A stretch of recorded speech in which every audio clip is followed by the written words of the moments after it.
This is the arena where hunters fight to prove they're the strongest. So when this rookie steps into the ring, the crowd already has him written off. Standing across from him is a massive bald mountain of muscle, and everyone expects our boy to get folded in seconds. But when the match begins, Choi immediately buries his fist in the guy's face. After just one punch, the giant goes flying across the arena, leaving the entire crowd and even the referee completely speechless. But that's only the warm-up. Choi gets his next opponent and sends him flying with the very first punch too. Then it happens again and again. Every match ends the exact same way. One punch, one knockout. Stronger opponents keep showing up, and Choi keeps treating them like they're training dummies. The medical staff can barely keep up with hauling these poor losers out on stretchers. Eventually, nobody is crazy enough to fight him anymore. The referee has no choice but to declare Choi the champion and hand him the first place trophy. The entire arena is in disbelief. Everyone keeps asking the same question. Who the heck is this guy? What they don't know is that Choi has only recently returned to Earth after spending 1,000 years in hell,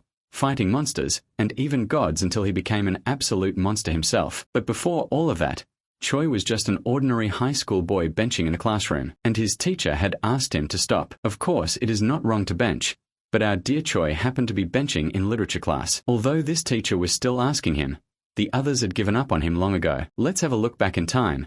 Much before Choi had ascended to the position of a constellation, Choi Yun-sung has been obsessed with strength since birth, as he thought it was necessary for him as an orphan to protect himself. He trains hard every day, always pushing himself to be better since he is but a C-class hunter. Since the world connected to the abyss, there are dangerous monsters and powerful items in dungeons. Hunters are the people who fight these monsters and collect the valuable items while also ensuring that normal civilians stay safe from the monsters. It is a risky job, but the rewards of fame and fortune attract many to join the ranks. But Choi is different from the other young hunters. Their leader, whom Choi respects, is worried about going into dungeons with B-rank monsters. The leader says it is too dangerous for them because even C-rank dungeons are hard. Everyone wants skills, artifacts, and techniques from dungeons, but it is undeniable that people are weak. The leader tells Choi to be safe because his life is important. Choi merely says that one has to go into dungeons to become stronger in the end. The leader sighs and asks if he even cares about his life or his lover. To the leader's utter surprise, Choi tells him that he broke up with her. When asked why, he just says his girlfriend had told him to just date a monster since he kept training instead of meeting her. He does not have any feelings towards her, but they are on good terms. The leader is exasperated at how dumb his clan member is. Nevertheless, it is soon time to go to another dungeon. Inside the dungeon, while the team is engaged in battle, a monster breaks through their defense line and heads towards Choi. While the others tell him to be careful, Choi is instead quite excited and trades blows with the monster. The other members discuss how pitiful his situation is and wonder why he took martial arts in the first place. Martial artists are decent tanks but cannot deal comparably good damage at all. One of them explains that they got a martial arts scroll one day in a dungeon, and Choi happened to be the only one to take it and start training. Choi, who has finished battling the monster and is covered in sweat, does not really mind their words. Back at home, he is still training. Although martial arts are not as cool as magic, Choi merely loved how he could see himself improve as he trained. Although he had trained hard and come to C++ rank, there were not many people who had become stronger from merely pursuing martial arts. He knows he would have to work hard every day and falls asleep murmuring his thoughts. Even in his sleep, this crazy guy is doing nothing but training in his dreams. A weird, perplexed voice asks how he could train even here and wonders if he even knows he is dreaming. He does not stop dreaming and says it just counts as image training. However, when it grows quiet, Choi stops training and asks just who it is. A radiant light emerges with an imposing aura. A lady with a balanced scale of weights behind her floats in the air. She is the goddess of balance who walks ahead. She says she does not have much time, so straight off states that she wants to make a contract with him. Choi's acceptance is instantaneous, and this response seems to trouble her. In most cases, a mortal would question her and be in utter confusion about the entire situation. But he only asks one thing: will this make him stronger? Her affirmative answer brings him satisfaction. Yet he remains curious. Why would a goddess choose him, a mere C++ rank hunter, when there are those far more powerful? The goddess of balance responds by explaining her own powers. She raises her hand that starts emitting a strange light. She says that she holds the power to foresee the future, and the strange light from her hand turns into an illusion of the future that she has seen. In mere years, the Earth will face a threat unlike anything it has ever encountered, and evil constellations will send their servants to Earth. The creatures he currently battles will seem like ants compared to what is to come. And in her foresight, she has seen that he, Choi Yun-sung, is the pivotal force who can avert this catastrophe. To be more precise, if she makes him stronger. To be honest, this goddess is quite scared. In fact, she is sweating under her bandaged eyes. Which Dan hunter in their right mind would even sign a contract like this? She tells him with a smile, hiding her anxiety, that he will be able to become her servant after a long and arduous process of training. Here is the funny thing. This goddess is not sure of herself either. Who the hell would accept an unfair and unrealistic contract with such poor conditions? Of course, a contract from a constellation is rare. One soul becomes bound to the constellation and they are restrained by the constellation all their life. Such people exchange their freedom for benefits such as immediate power and increase in one's hunter rank. And constellations happen to be quite impatient in grabbing capable servants. Hunters who are familiar with the world's matters know about this obviously. Except our boy Choi is not one who is familiar with the world matters. Sai, the excited buffoon, has agreed as the goddess tells him of the training center she has prepared for him in the abyss. She informs him that he will be there for hundreds of years and will not be able to re-enter it once he is out. Kind of sounds like the room from Dragon Ball, right? Anyways, Choi misunderstands that this might be how the top hunters always got stronger. No way someone could get strong without training, right? Wrong. But who will tell that to Choi? Our boy is under a severe misunderstanding that keeps growing by the second. While Choi is thinking, the goddess says that she will give him a week's time to decide, but his answer is immediate acceptance. The goddess asks if he is sure, as it is not something one can normally decide so soon. But whoever said Choi's brain functioned like a normal person's? He says he has no attachments and wants to become stronger if possible. The goddess starts wiping her tears with a, "Hey, where did that handkerchief come from?" She says she has heard that most humans are greedy and is glad she chose him. Thankfully, her readings of the future had not gone wrong this time.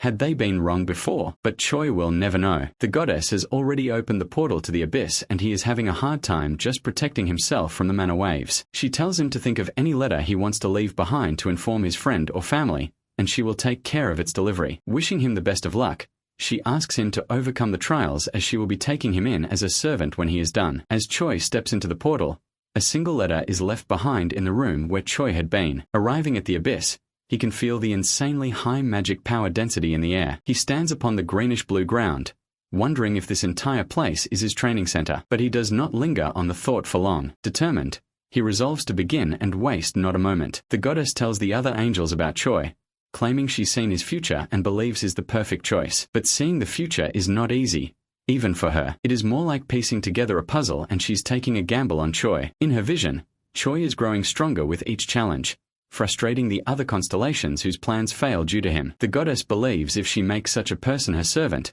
it would be perfect for her. The other angels are uneasy. They sense something the goddess might be missing. They cannot put their finger on it, but worry that something will definitely go wrong, like it does any time the goddess is so confident. Meanwhile, the goddess is just waiting for Choi to enter the special training center she has made. It has advanced training machines and some toys that will help him change the mood once in a while.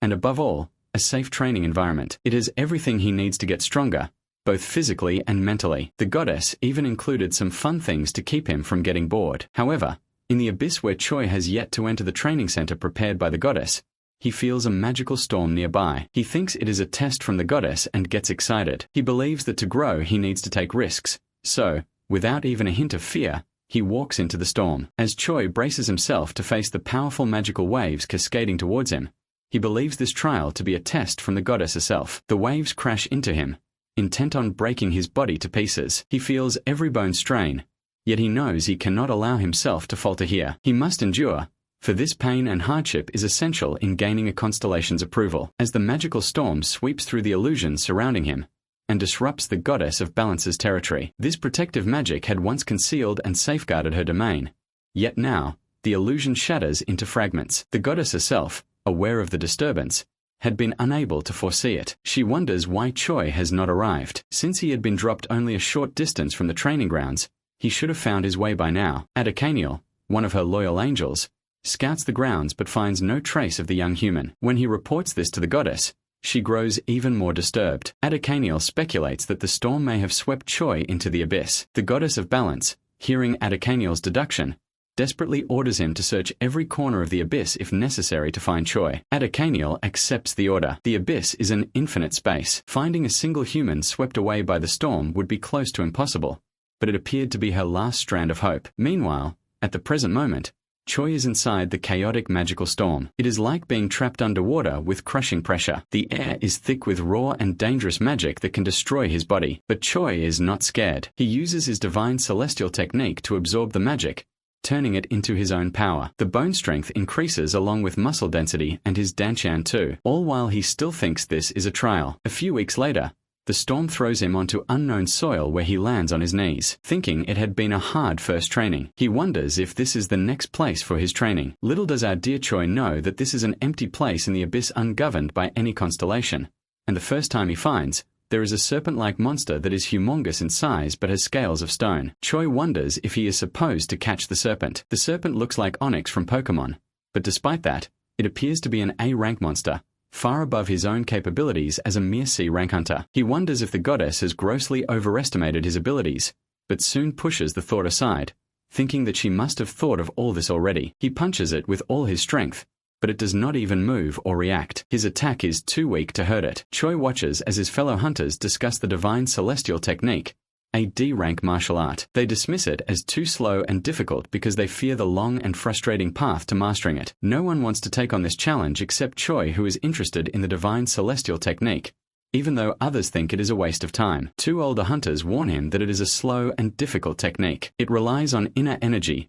which takes a long time to develop. Most people choose faster techniques, but Choi seems to be drawn to the challenge. The divine celestial technique had no specific way to gain inner energy, but every time he used its moves, namely, the celestial punch, the celestial footwork and celestial kick, he would absorb the exposed energy, thus increasing his inner energy, bit by bit. If he could just repeat this endlessly, he would become a master, but not just anyone can do that. Coming back to the present, Choi is trying to attack Onyx. While it initially has no effect, he keeps it up for years and years. One day when he punches it with all his might, he suddenly feels a rush of power. The force of the punch is enough to even shatter a lot of the serpent's hard stony scales, and it stares in shock at Choi, who has now unlocked a new skill, a B+ rank internal strike. It is a big improvement for his divine celestial technique. The system notifies him that he has reached the first class. The achievement, however, leaves him with a pang of doubt. He recalls stories of another martial arts hunter, Xiao Enli, a prominent Chinese warrior who had risen through martial arts alone. Xiao Enli is known for his Zenith class,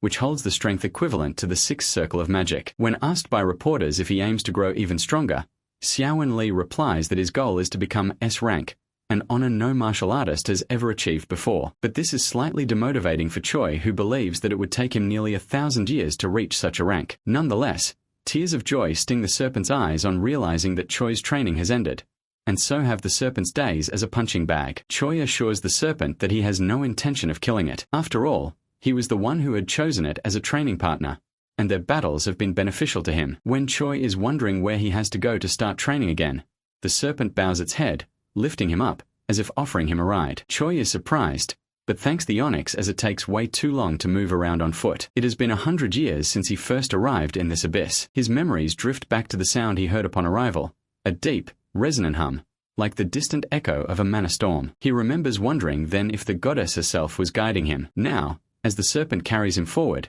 he muses on the possibility that his training here might soon be nearing another milestone. But of course, the serpent hisses. Although our idiotic Choi might not know, but the Onyx absolutely knows that going into a mana storm willingly is a crazy idea. Despite trying to convey that they might die if they enter, Choi is headstrong, and the serpent does not convince him otherwise or talk back. Ah, what a sad day to be a serpent. Together, they plunge into the heart of the storm, one of them in cheers and the other in tears. Choi and Onyx have finally emerged from the mana storm. The serpent is still shocked by the horror of what they had just passed through, but Choi is still under the hysterical misunderstanding that the storm was a form of transportation for people in the abyss. Yet, he not only survives unscathed, but also thinks it's beneficial. After reaching a higher level, he has found that once the mana from the storm enters the body, it gets rid of fatigue and trains it at the same time. Further, he also finds the constellations as pretty amazing to be able to control such power to their will. Only the stone serpent understands the gravity of Choi's misunderstanding. What our boy Choi does not know is that he had barely managed to hold onto his life the first time,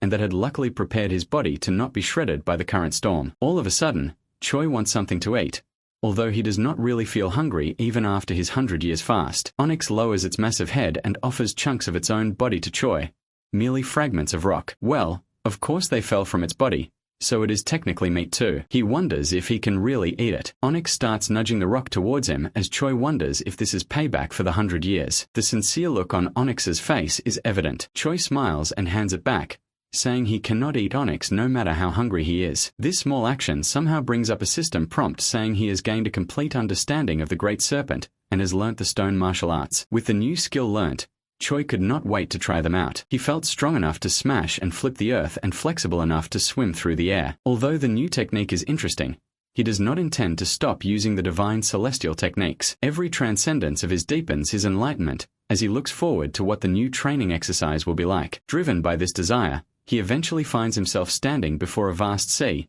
its waters a shade of unnatural purple. Aware of the danger such an environment poses to a creature of stone, he commands Onyx to remain behind. Choi steels himself and strides into the waves, his body bracing against the oncoming tide. Though his defenses soon falter under the unrelenting pressure of the poisoned sea, his divine celestial energy is getting consumed rapidly, and complete depletion of his energy can put his life at risk. Underwater, he even faces dangerous sea creatures that look like overgrown tadpoles. They're attracted to his energy. The water is poisonous, making it hard to breathe, but he sees something glowing in the distance. Perhaps this might be what he needs to clear this stage of his training. On land, Onyx's attention is drawn to ripples and bubbles at the surface of the water before he is startled by a huge fountain of water shooting up in the air. However, it is just Choi jumping out of the sea. Choi is slightly out of breath as he mutters if that sparkly thing at the bottom was an objective the goddess assigned to him. He does not know how he will manage to pierce a poisoned sea, but his trust in his goddess does not even shake. This idiot finally decides that the only thing to do is to build up his inner strength using the divine celestial techniques. This is not really a very optimal solution. It took a long time, a really, really long time. Although he felt like he was getting stronger, it had already been 200 years for Choi. Although he knows time flows differently on Earth, this is still taking too long. In his struggle one day, as he is seeing his serpent friend eating rocks again, he is reminded of how he still wishes he could eat like a human. He is no longer hungry due to the abyss, but it still feels like he is missing something from his life. He remembers saying something similar almost 200 years ago. Just then, he finds a creature of the sea washed up on the shore, apparently dead. A peculiar beast that he decides to assume is an edible fish. Driven by hunger and curiosity, he tries to cook and eat it. How bad can it be, right? Choi needed to cook, but he did not have a knife, so he punched a rock and broke it into a sharp piece. He was calm and focused, showing how resourceful he could be. The stone serpent watched him with anxious eyes, wondering what the hell this human was doing. Choi started cutting the creature, but the toxic fish was melting both his knife and his chopping board too. He thought about eating it raw, but the serpent warned him. In a nervous fit,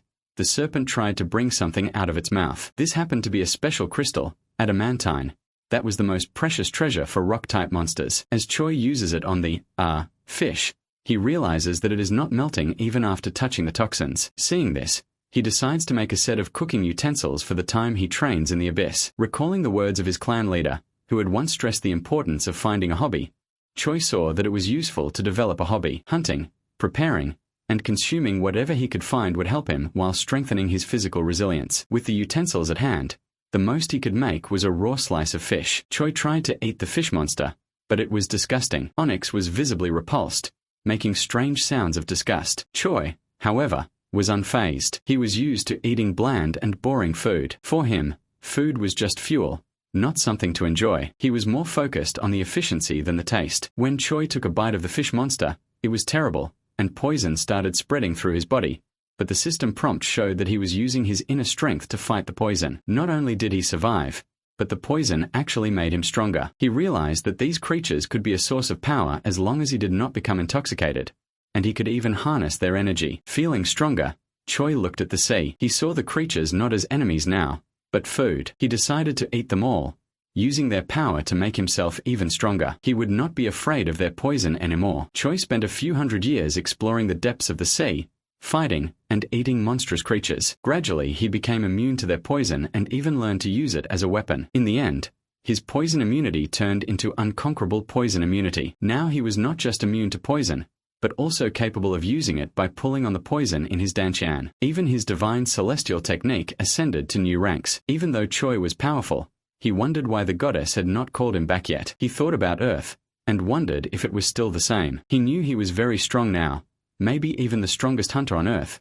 but the abyss was endless, and he felt he should continue his training. Thus it was finally time to say goodbye to his stone serpent friend. They had been through a lot together, but the serpent could not go with him to the deepest parts of the ocean. It was too dangerous. The serpent did not want to leave, but Choi knew it was the right thing to do. He could not risk his friend's life. Choi bid a final farewell to his stone serpent companion and dived into the abyssal depths. He was now a presence that instilled fear in the hearts of the fish. As he delved deeper, he finally discovered the source of the energy he'd first glimpsed. A shiny gateway, a portal to the next, and probably more perilous trial. A wave of energy coursed through his body as the divine celestial technique recognized the challenge ahead. A body trained in martial arts automatically prepared itself when it sensed powerful opponents. However, even if Choi would not have trained in martial arts, he could have sensed that dense killing intent was being focused on him. Constellations were beings whose powers equaled almost that of gods. Their attributes within their domain essentially dictated the laws of nature there, and this just happened to be the domain of the dominator of blood and war. A towering and ghastly creature looked at Choi with a strange curiosity. When Choi said he was human,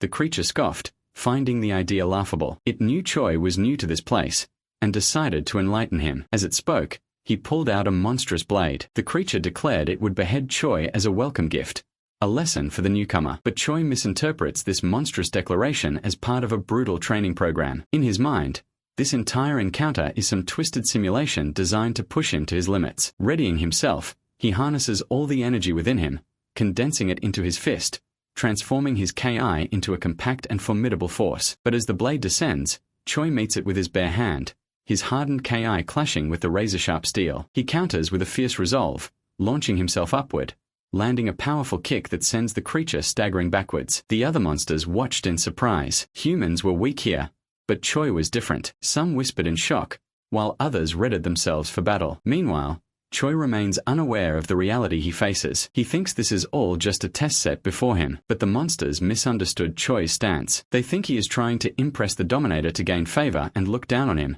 seeing him as weak and unworthy. The monsters attack Choi, eager to tear him apart. But Choi fights back fiercely, his punches and kicks powerful and precise. He moved with grace and speed, dodging and weaving through their attacks. At one point, the monsters even brought dogs with them that looked like some accursed hellhounds. But as Choi fights, he realizes the vastness of the place. Monsters kept appearing, endless waves of them. He understood that he could not win by sheer strength alone. This place was designed to drain him. The dominator's domain had its own rules. Fight until you win, or die. There was no other way. Struggling to gain any advantage, Choi catches sight of a structure in the distance. Driven by both desperation and curiosity, he surges toward it. Finally, he reaches the building and forcefully kicks the door open, announcing that he will be borrowing the place, if only for a brief reprieve. Inside, he encounters a monster seemingly engaged in the mundane task of preparing soup. A strange sense of normalcy pervades the room, quite the contrast to the chaos outside. Right, a bit too normal. The creature looks up,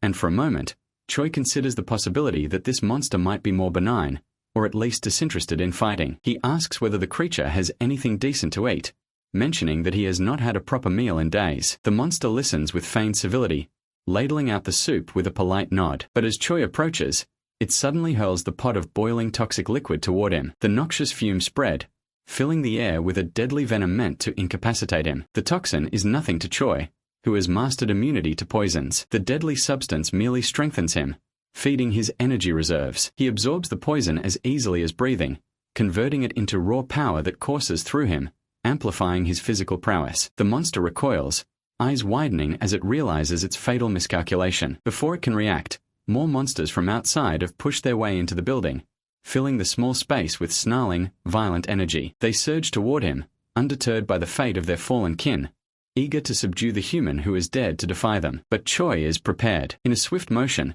he flings the tables and chairs across the room, creating obstacles to slow their approach. The furniture crashes into the advancing monsters, scattering them momentarily, and Choi positions himself to defend against the next wave. Choi had been locked in a relentless battle for hours, transforming a simple chair into a deadly weapon. He had mastered the art of chair fist, a unique martial art born from desperation and necessity. This life or death struggle had awakened a new level of awareness within him. Every sense was heightened, every move calculated. Meanwhile, the goddess of balance is still worried about Choi. Even Angel Adekaniel, one of her most diligent servants, is scouring realms in a near impossible search for him. But it's not like he can find him in the abyss. After a fierce final struggle, Choi stands alone, victorious over every monster that dared challenge him. But as he rested, a thought lingered. How many more battles would he have to fight? He feels a powerful aura concentrated in a single spot. Drawn to it, Choi moves toward the source, only to be intercepted by a hand gripping his leg. The restaurant's owner,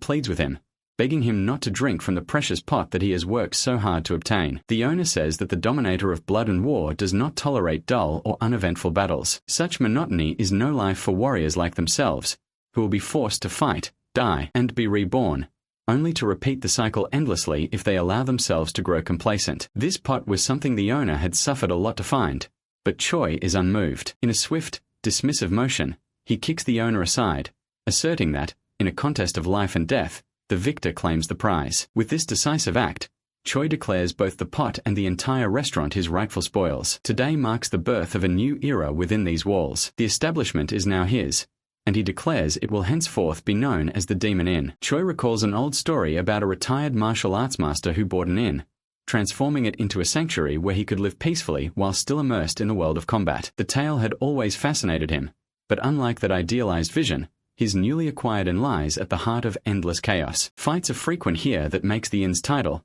Demon Inn, the perfect name for it. Yet the original demonic owner is not willing to let go so easily, still groveling for the place he once ruled. Choi, however, makes his stance clear. If the demon wants it back, he will have to fight for it. As Choi surveys his domain, he notes the surprisingly clean state of the kitchen, the one area seemingly untouched by the endless skirmishes. But he finds the pantry sparse, devoid of usable tools or ingredients. Aware that he will have to make do, Choi resigns himself to eating whatever he can find, raw and unaltered. Choi tried eating the meat, only to discover it was poisonous. Instead of fear, curiosity took over. Why would a demon poison its own food? He found a strange fruit, and sure enough, it too was poisonous. Frustration grew. Was everything in this damn restaurant toxic? Was this regular food for demons? Choi taps into his complete immunity skill, laughing at the poison. If this is the best that demons can do, then he'll make a feast out of it. And why not? If he's immune to poison, he might as well turn it into a power-up. After all,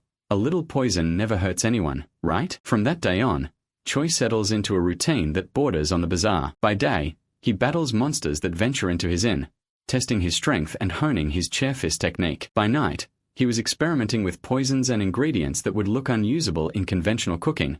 And so hundreds of years pass. One day, the old demon owner came back with his army of monsters. They wanted to take back the inn. He acknowledges their persistence, but it does not matter as they cannot defeat him. He warns them while kicking them out that this place is no mere restaurant. It is now the Demon Inn. His years of fighting have tempered him, and suddenly a system prompt appears saying that he has received the A-rank skill, Body and Fist. This strengthens his divine celestial skill and makes his inner strength circulation faster. For a martial artist, the Body and Fist technique is a very powerful skill that makes people dozens of times faster and synergizes the body and mind. Many people want to learn it, but very few can. It is a rare and expensive skill, often found in secret scrolls. Choi learned it through hard work and many fights, although even he does not know the exact requirements he had to fulfill for it. But what he does know is that if people on Earth knew about his skill, they would be very jealous. Of course, that's not happening any sooner than him returning to Earth. Meanwhile, the monster continues to pour in, and unbeknownst to Choi,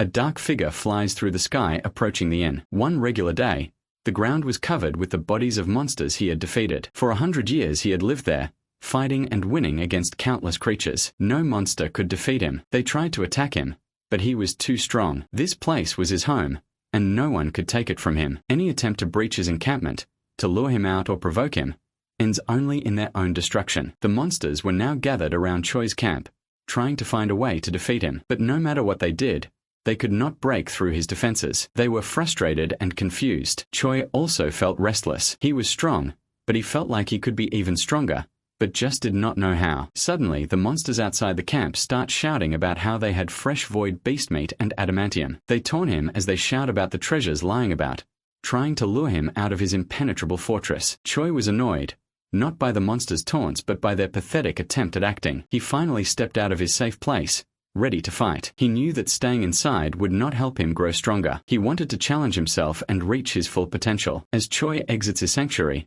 the monsters swarm him, but he dispatches them effortlessly, one by one, as he has done countless times before. Yet this time, there was a new monster in the crowd, much larger and looking much more menacing. The monster draws its massive sword, slamming it into the ground with a force that shakes the earth. Choi, undaunted, sidesteps the blade, evading the strike. The monster seethes, unable to accept the prospect of defeat at Choi's hands. In that moment, Choi recalls the words of Xiaowen Li, a renowned martial artist and a class hunter, who once described the ultimate stage of martial arts as one where confidence in oneself is absolute. In the past, such confidence had eluded him. His focus had been entirely on cultivating inner strength, on relentless, desperate attacks against his foes. His urgency, his drive, stemmed from an underlying insecurity he could never fully name. But now, standing amid his fallen foes, he realizes he has shed that insecurity, his body imbued with the divine strength granted by the celestial technique he has mastered. He no longer relies solely on brute force. Instead, he absorbs and redirects his opponent's strength against them. Through this realization, he attains enlightenment, understanding the full counter technique. It is an insight that transforms him. He silently thanks the demons for their misguided attempts. Apart from the technique, he also obtained the adamantium and the rare meat after all. Choi went back to his safe place, laughing at the monsters. He told them he would only fight when they brought him meat or adamantium. The monsters were confused and angry. They knew they could not beat him in a fight. So the next time they brought the materials, they tried to attack him from far away by bombarding him with powerful magic. A series of explosions shattered the air, flames and shadows intermingling in a fierce assault on his encampment. But as the smoke clears, the demons see Choi's silhouette rising unharmed. He survived the attack and successfully increased his body's durability by a stage due to having blocked the attacks. The more the demons attempt to overwhelm him, the more Choi's power grows, the gap between them widening with each encounter as the years go by. The monsters finally realized they could not defeat Choi. They were tired and hopeless. Choi, feeling a bit playful, let them attack him one by one. He knew he would win, but he also understood their desire to fight. Monsters line up to fight him and the waiting line is long as hell. The demons are surprisingly docile, as Choi promises to fight them all as long as they do not make a commotion. Sigh these muscleheads. One such day when he is thinking about how he has gotten quite close with the demons too, he examines the hunter card given to him by the association long ago. The card, enchanted with magic, displays his current stats, and he marvels at the transformation. Once a mere C++ rank, he now possesses abilities far beyond anything he could have imagined. His rank has not changed, but his skills have evolved. A divine celestial technique, complete poison immunity, body and fist mastery, full counter mastery, invulnerable body, and the legendary 3 flowers convergence. He has achieved the state of heavenly perfection, a resonance with the world itself, granting him an insight that transcends all others. It is this final skill, the resonance from the world, that intrigues him most. It is an ability he has never heard of. His stats have grown incomprehensibly high,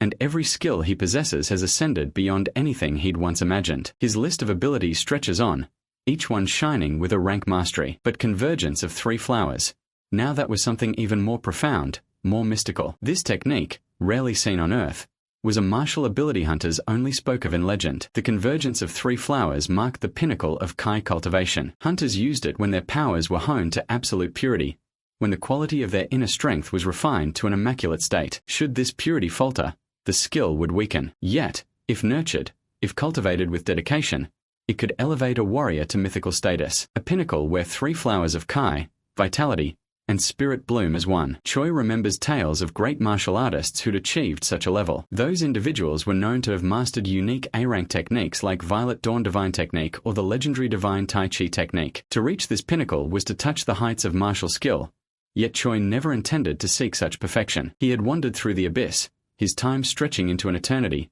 cultivating a pure form of inner strength without ever realizing its impact. Unknown to him, his body has now become the embodiment of a heavenly martial body, an ideal physique where his affinity for Kai reaches unimaginable depths. While this is often considered an innate gift, a rarity among the rare, Choi now understands that his body has been refined through sheer will, not merely bestowed by fate. Far away, the goddess of balance seethes in her realm, her gaze unable to locate him. She has lost track of Choi in the ever-shifting layers of the abyss, his existence hidden from her omniscience. Choi, however, remains oblivious to her frustration, his focus solely on his own path. His skills have evolved beyond mortal comprehension, and is now attained what he deems the state of perfection. This level is born of relentless training and countless battles, a state that allows him to observe martial techniques once and master them instantly. Skills that took lifetimes to perfect are his to wield in mere moments, as a mage summons spells. And yet, resonance from the world eludes his understanding. It has no rank, no discernible origin, and no defined limit. Resonance from the universe, as he calls it, feels like a part of something vaster, as though he is approaching a peak of existence. This strange ability implies an alignment with the universe itself, a connection that suggests he is transcending mere humanity. Unaware of the impending consequences, Choi finds himself on the verge of becoming the first human constellation. Choi finished cooking soup and looked at his hunter card. Soon, the demon inn was filled with wounded monsters. They were amazed by Choi's strength and respected him. Choi served them food with kindness, not as a conqueror, but as a cook. Yet he told the losers to try his experimental food before leaving. They enjoy the taste of his cooking but vow to grow stronger, determined to face him again. For years, Choi has experimented with recipes, refining his skills as a chef regularly. Although one of the losers is happy that his experimental dish turned out good, another spits it out saying not even a pig would eat it. Obviously, he cannot succeed every time. Just then, a demon throws the food on the ground, complaining that he is there to fight and not eat. But the demon does not even realize what has happened before Choi's warmth extends for a punch from far away and completely obliterates the demon's upper body, killing on the spot. The dumb demon should have just told him if he did not want food. Why did he have to throw and waste it? Thus the time inside the demon inn continues with playful bickering and lots of food. As time passes, he earns a new skill, Abyss low-grade cooking, AC rank ability. Yet, in contrast, his inner strength feels stifled, blocked by the limitations of his current state. His Dantian, the core of his power, has reached its peak capacity, leaving him unable to increase his strength further. Reflecting on this, he realizes that no one remains stronger than him within the confines of his world. The once insurmountable heights he sought to conquer now seem within his grasp, but this creates an unexpected challenge. With no higher reference to guide him, he faces the daunting task of breaking through this barrier alone. He needs a formidable opponent, someone who can push him beyond his limits. But in this place, he has found only monsters who either fear him or revere him as an unbeatable force. A knock echoes through the inn, interrupting his thoughts. A demon enters, and Choi welcomes him, informing him of the news of high-quality meat brought in that day. Yet, as he turns, the monstrous figure standing at the threshold is unfamiliar. This creature exudes a power that is incomparable to those Choi has encountered before, its aura radiating an intense, almost infinite magic. Choi knew this meeting would be important. The creature's power was immense, even greater than Choi's. This would be a new challenge, a chance to grow stronger. This stranger could be the adversary he has sought. Choi offers meat donburi without the rice to the stranger today. Choi, observing from behind the counter, notices immediately the vast aura that engulfs the beast. It is clear that this creature is not only powerful, but possibly even stronger than him. As the monster finishes its meal, it casually produces a massive ingot of adamantium, a precious metal Choi has only heard of in legends. Its size alone is a marvel, far larger than anything Choi has ever seen, and for a moment, he's taken aback by the sight. Curiosity piqued, Choi offers the monster another bowl, sensing that this being might be more than he initially assumed. Yet, the creature declines. Suddenly, the demon asks Choi if he is human, to which he responds in the affirmative. The demon bows lightly, introducing itself as Viragos, the first family member of the Dominator of Blood and War. With a prideful bearing, Viragos announces that he is a harbinger, one tasked with spreading his master's will, and has come to deliver an invitation for Choi to join their ranks. Viragos speaks of his master with reverence, detailing the significance of being part of the Dominator's family, and conveys how this would elevate Choi in the cosmic hierarchy, allowing him access to unparalleled power and influence. Viragos assumes Choi would be honored, even overjoyed, to accept such an offer. After all, no matter the distances or the world one comes from, a direct invitation from a constellation, a celestial being of nearly limitless power, is a rarity. Refusal, he believes, is unthinkable. Yet, to Viragos' astonishment, Choi declines the proposal with an air of calm resolve. This unexpected rejection rouses a dangerous fury in Viragos,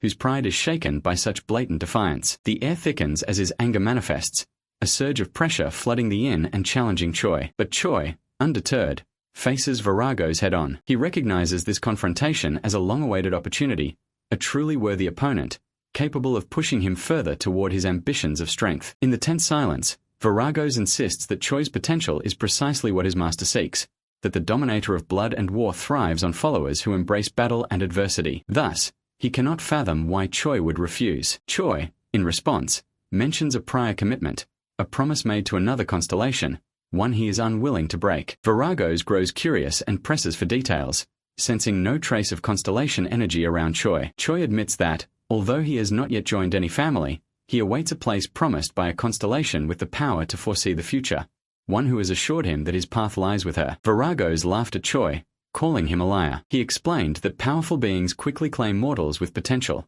either through contracts or by taking them to their own worlds. Viragos was sure that if Choi was truly special, he would have been taken away already. He could not believe that Choi was still free. Choi refused to believe Viragos. He was confident that his constellation had a plan for him. He told Viragos about his long journey and the many challenges he had faced. Viragos was more confused than skeptical. He said that if Choi was truly special, he would have been taken away by his constellation long ago. Further, if there was really a constellation capable of controlling mana storms as Choi suggested, then they would have already conquered the abyss. He asks if Choi is sure that he simply did not just get caught up and transported there in the magic storm. Before he can speak further, Choi releases a fierce and angry aura shutting his mouth. Choi began to doubt himself. Maybe his journey was not planned after all. Maybe it was just a terrible accident. But he had never stopped to doubt it for an instant amidst the excitement of growing stronger. He felt sad and tearful as he exited the inn, thinking he should have questioned this long back. Knowing that even a single tear could weaken him,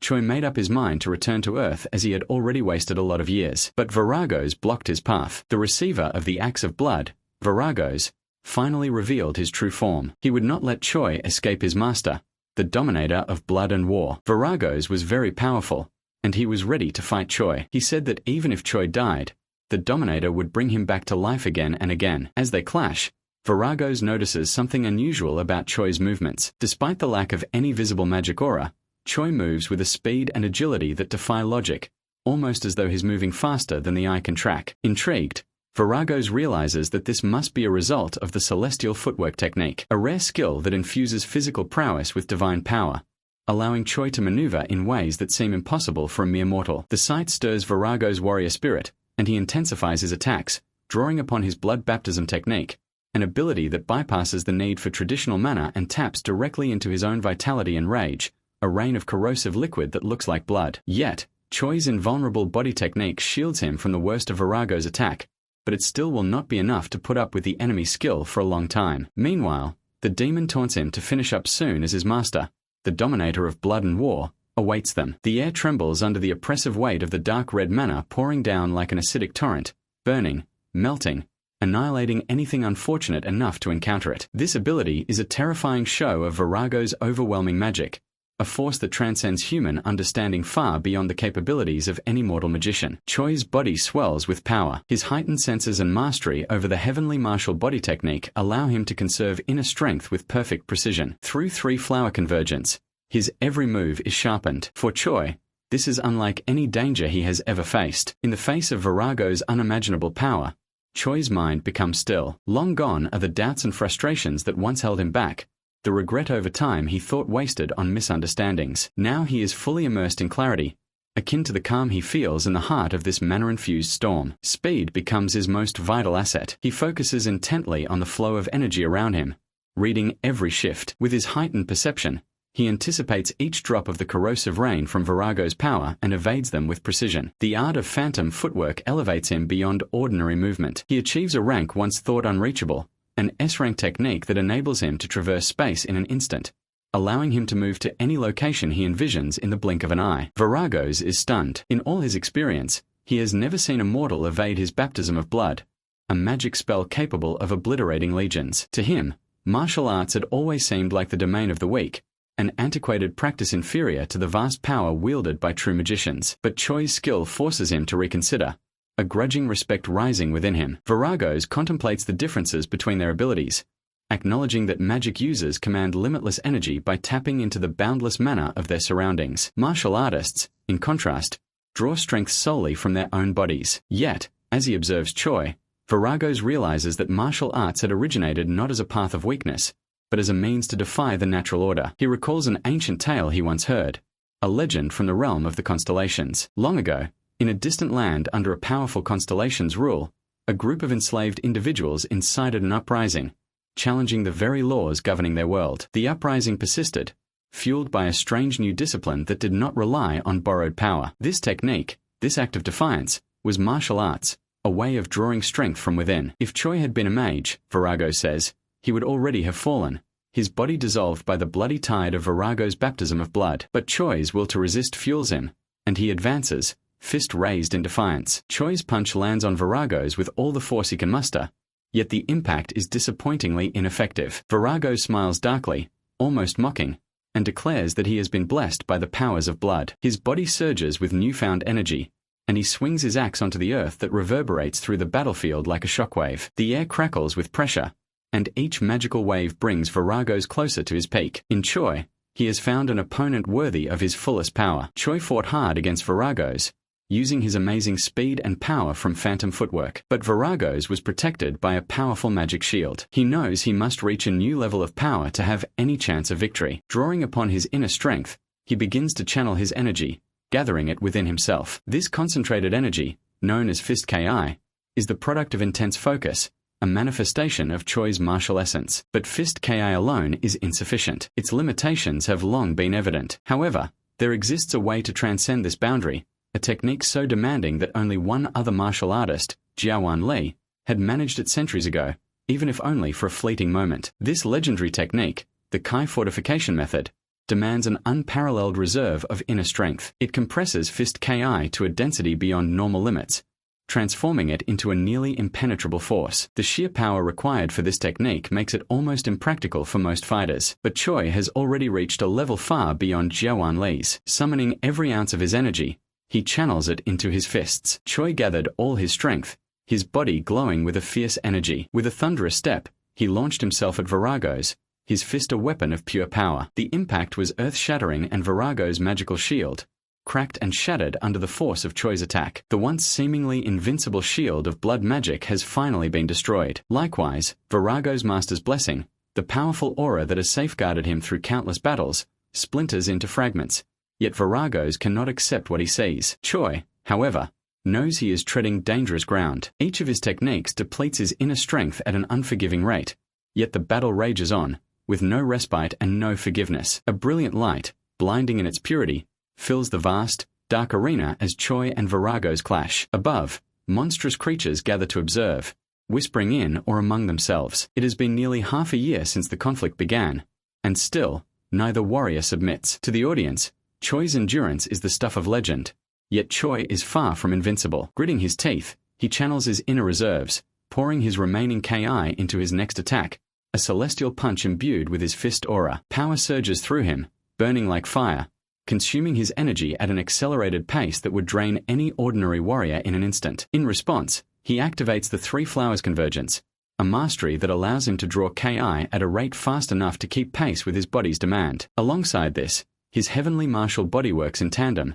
slowing the consumption, sustaining him even as he feels the limits of his endurance stretched thin. Virago's watches with a darkened gaze, his sneer unmistakable as he senses Choi's efforts. To Virago's, this protracted struggle is nothing more than an inconvenience, a game dragged on too long by a mere mortal. He decides in this moment that the time has come to end this futile exchange. He will crush Choi, erase him entirely, and lay waste to every spark of defiance that dares to rise against him. Virago's calls upon his master's gift, summoning a dark, unholy power that has long lain dormant within him. Flames erupt around him, burning with an intense heat. His strength multiplies infinitely, transforming him into a vessel of pure destruction. His once massive figure shifts, condensing into a compact, swift form that grants him agility unlike any he has wielded before. Now, with this amplified strength and newfound speed, Virago's moves with an otherworldly swiftness, darting around Choi and blinding arcs, his figure a dark streak against the dim backdrop of the abyss. For Choi, survival becomes an impossible test of endurance. The once impenetrable protection of Choi's body begins to crack under Virago's relentless onslaught. He feels the familiar weight of Ki depletion,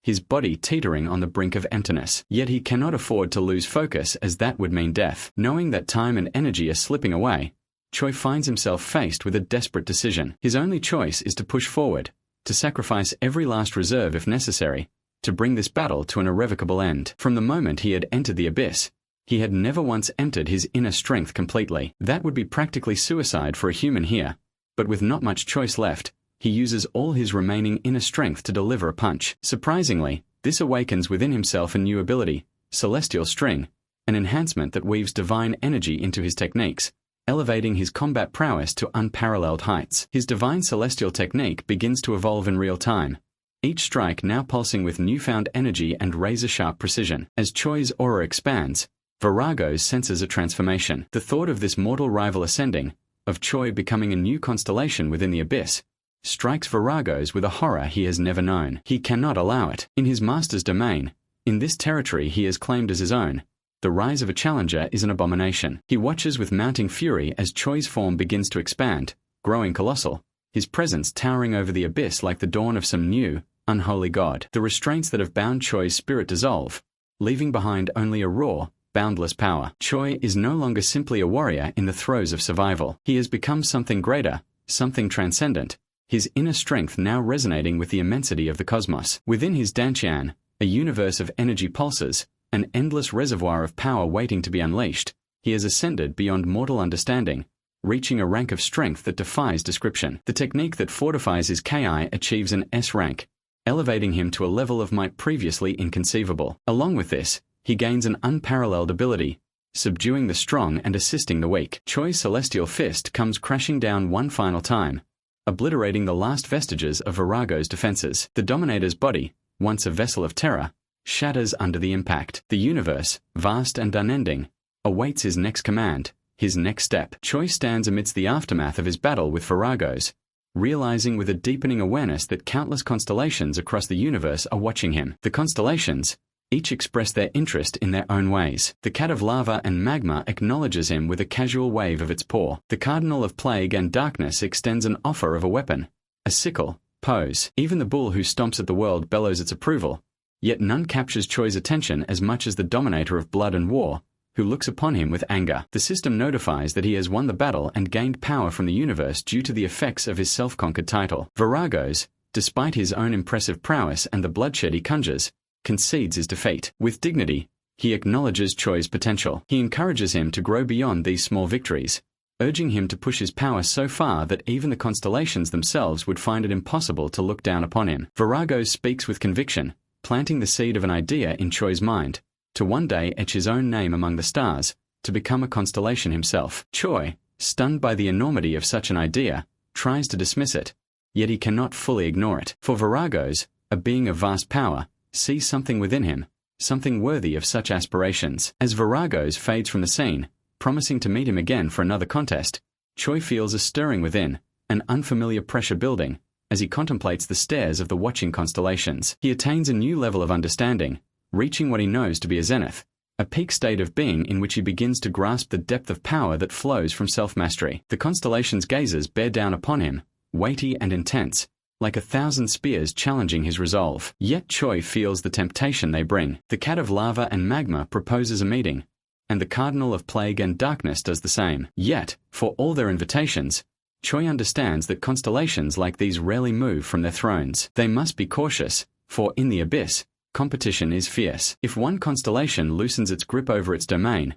other ambitious entities would seize it, toppling kingdoms in a single, ruthless stroke. Choi begins to understand that the constellations watch him as they would an arena match, their interests akin to spectators of a universal game. They remain distant, yet fully aware, waiting for him to slip, to falter, so they might consume the remnants of his strength for themselves. The dominator of blood and war soon reveals his true intent, placing a bounty on Choi's head. Choi realizes that to them, he is but another pawn, a source of amusement, an asset to be claimed or discarded. Yet this only hardens his determination. Choi faces a relentless barrage of monsters and demons that rise against him, drawn by the bounty and by their own hunger for strength. He has always fought to carve his own path, not to serve the whims of greater beings. He knows that aligning himself with a constellation would only subjugate him, trapping him within their unbreakable bonds. Every moment he's reminded of Virago's words, urging him to surpass even the highest powers of the abyss, to craft a legend that would echo through eternity. During the crowd of constellations, each offers him something in exchange for his allegiance. The cardinal of plague and darkness tries to entice him with the ability to unleash plagues, a gift as formidable as it is dangerous. But Choi refuses, aware of the chains hidden within the gift, sparking laughter from the other constellations who mock the cardinal's desperate offer. The cardinal, bristling with frustration, seethes at the rejection, a response that only amuses the rest of the constellations further. The cat of lava and magma, undeterred by Choi's dismissal of the plague skill, instead offers him a book, a tome of magic, rich with ancient spells and secret knowledge, the fabled cat's book. But Choi, resolute in his path, declines the gift, declaring that he will rely on martial arts alone. The cat, mildly disappointed but not entirely surprised, then tries another approach. It presents him with a piece of adamantium, a rare metal, gleaming with an otherworldly light. The offer is tempting, a material that could bolster his defenses to near invulnerability. This time, Choi accepts, but only on his terms. He will use the metal not as a symbol of submission, but as a tool to forge his own destiny. He is no one's subject, no one's pet project. The cat, seemingly pleased yet subtly exasperated, advises him to consider forming a contract if he wishes for even greater resources. But Choi's voice rings out defiantly, rejecting the notion of submitting himself to any celestial entity. No way in hell is he going to become a lackey after coming such a long way. And for the cat, this hipster remains a hipster. Choi finds himself gazing one last time upon the constellation of the cat of lava and magma. A peculiar sense of finality lingers in the air as he prepares to leave. He wonders where the hell the cat learned words like those. Choi walks back and arrives at the Demon Inn. Yet now it is unrecognizable. The inn is in ruins, walls crumbling and shadows thick with desolation. Even the cat of lava and magma seemed to pity him as it watched him from afar. He recalls its words, though few and cryptic, about whether he could ever become a constellation. As the thought drifts away, the Cardinal of Plague and Darkness taunted him for being an outsider, a vagrant among the constellations, forever seeking yet rootless in purpose. Amid the wreckage of the inn, he searches for a lost piece of adamantium, a part of his past that perhaps does not hold the meaning it once did. He's indifferent now, ignoring the silent taunts from distant stars and the playful remarks of the constellations watching him. He leaves the inn behind, stepping away from all that has once been familiar. Meanwhile, the angel, Aniclimax, wanders in the abyss. Aniclimax's surroundings are bluish and filled with plateau-like flat surfaces that form the ground here. A two-headed leopard-like creature turns its head on being called as Aniclimax asks if they have seen Choi showing them a hologram of him, and even telling them that a constellation is looking for him. However, the creature is not cooperative, but hostile, and attempts to confront the angel. But this is useless because Aniclimax's power is overwhelming, his punch throwing the monster aside effortlessly. The monster is daunted by his might. In a rare moment, the angel's voice, resonant and cold, questions the others surrounding them if they've seen Choi. Even here, the creature's envy and grudges are apparent, and the two-headed creature who got beaten tries to desperately apologize. With a sigh, the angel leaves and the search for Choi continues. Elsewhere, another watcher takes note of the events unfolding. The observer with 100 faces, a constellation of profound perception, ponders Choi's actions from afar. The Demon King of Lambs, intrigued by the unfolding journey, promises a reward for any news of Choi's movements, adding yet another layer of intrigue to the search. The Master of Twisted Hallucination scoffs, suspecting some hidden motive behind the goddess's actions. As in the mortal world, constellations have their rivalries and ambitions, each curious as to why this angel has ventured beyond its bounds, what secrets might lie in a mere servant's path. The constellations, bound by their cosmic territories, seldom roam freely, limited by the divine constraints that tether them to specific domains. For one like Aniclimax to wander, to seek across boundaries, is an act rarely seen. And like mortals giving donations to streamers, the constellations, too, can gift their powers to those who catch their interest. Meanwhile, Choi is still in the Forsaken Land within the Dominator of Blood and War's domain. He raises his fist, striking the empty air while training. Choi had mastered the divine celestial technique. He was no longer human. He was a godlike being. Every move he made was perfect, every strike powerful. He was one with the world, his power flowing through everything around him. Yet he continues using the celestial punch just like when he first started training. With a final punch, a system prompt notifies that he has chosen a life befitting of his status as his existential power increases. When he slayed Viragos and decided to leave the Dominator's domain, he had seen a large change to the unknown skill called resonance from the world. He had reached the peak of his presence, and the world was resonating in response. This is what earned him the title of the undefeated avatar of training, embodying the art of self-perfection, ever pushing the boundaries of his form. But how is he supposed to grow stronger and become a constellation now? As Choi contemplates his path, monsters approach, guardians of this dominion. They mock him, belittling his intrusion as an affront to the Dominator's authority, taunting him with memories of past encounters. Yet within him, the realization dawns that his path to constellationhood lies in honing his essence, deepening his existential power. To exist as a constellation, he must embody the ideals he seeks, his presence growing until it is large enough. He faces the monsters with renewed purpose, dispatching them with grace and precision, even wielding one hand at times as if their attacks are but an afterthought. As years pass, he trains tirelessly in the abyss, a place untouched by the constellation's light. His power grows, not only through his inner strength, but through skills born from his confrontations. He gains new abilities, subdue the strong and assist the weak, and self-conqueror, titles that embody his strength. His power of presence swells, an aura that commands and influences. The skill of self-conqueror resonates,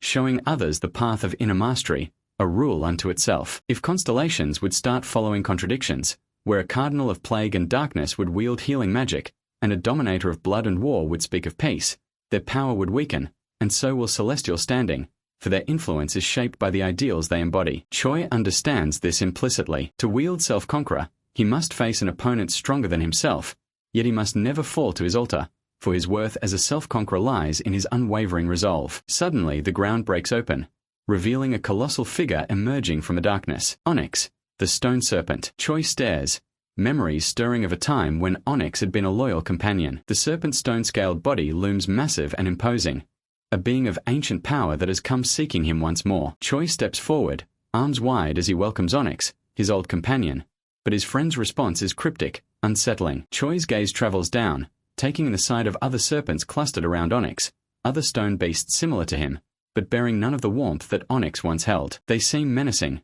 their eyes gleaming with a cold, unyielding threat. Onyx's silent alarm reaches Choi even without words. The stone serpents have gathered with a purpose, and it is clear they are here not as friends, but as hunters. Choi realizes that he is the prey. Suddenly, Choi felt a terrifying presence rising from the earth. It was a creature so huge and powerful that it made everything else seem small. Choi knew this creature's magic was so strong it filled the air with a chilling energy. He was facing his greatest challenge yet, the Hydra, a gargantuan serpent bearing 9 heads. Choi has attracted the attention of constellations before, beings who watched and judged his every move. Some cheered him on, admiring his unyielding strength, while others sought his downfall, seeing in him a potential rival who, if left unchecked, could disrupt their celestial hierarchy. Among his most relentless adversaries is the dominator of blood and war, a being who despises Choi for having vanquished a servant in his own domain, an unforgivable affront in the eyes of a constellation. The dominator and other powerful beings saw Choi as a threat. They wanted to stop him from becoming too powerful,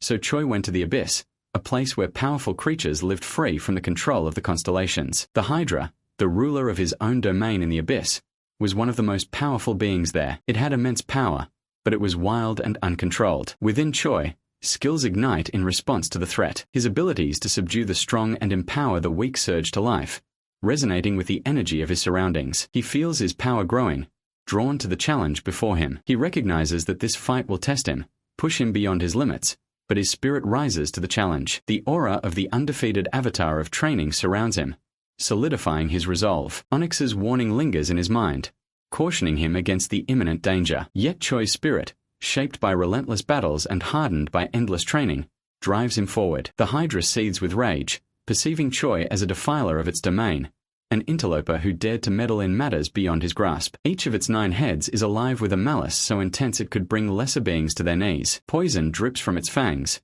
potent enough to incapacitate even the constellations. Its breath alone is a death sentence, capable of reducing anything to ashes. Yet Choi remains undeterred, standing firm against the Hydra's seething aura. His past battles in the Dominator's territory have steeled him against such overwhelming killing intent. He has faced warriors with the same chilling gaze, felt the bloodthirst of his opponents clawing at his mind. The Hydra lunges, its jaws snapping down with a force that reverberates through the ground. In one swift movement, Choi slices through one of its heads, the force of his attack leaving a trail of power in its wake. But the Hydra is not so easily vanquished. Its severed head regenerates, emerging anew. The Hydra regards him with a grudging respect, acknowledging his strength yet proclaiming that he will pay dearly for his transgression. The air is thick with the Hydra's venomous aura, each of its movements echoing the endless wrath of a being that has crushed countless heroes before him. The poison in the air is potent, a lethal fog that would kill most opponents upon contact. But Choi endures, fortified by an immunity that shields him from its fatal effects. Yet the Hydra's presence is unlike anything he has ever faced, a constant barrage of power that seems to increase with each moment. The battle takes on a surreal quality as Choi's existential power swells, resonating with the energies of the abyss, feeding off the Hydra's fury and amplifying his resolve. The Hydra attacked Choi's mind, trying to break his spirit. It taunted him, saying it was the strongest creature in the abyss. But Choi resisted the Hydra's mental attack, determined to stay focused. The Hydra lunges again, its head striking with relentless fury, each one bloating up with poison that clouds the entire area. However, when the Hydra thinks that it has defeated Choi,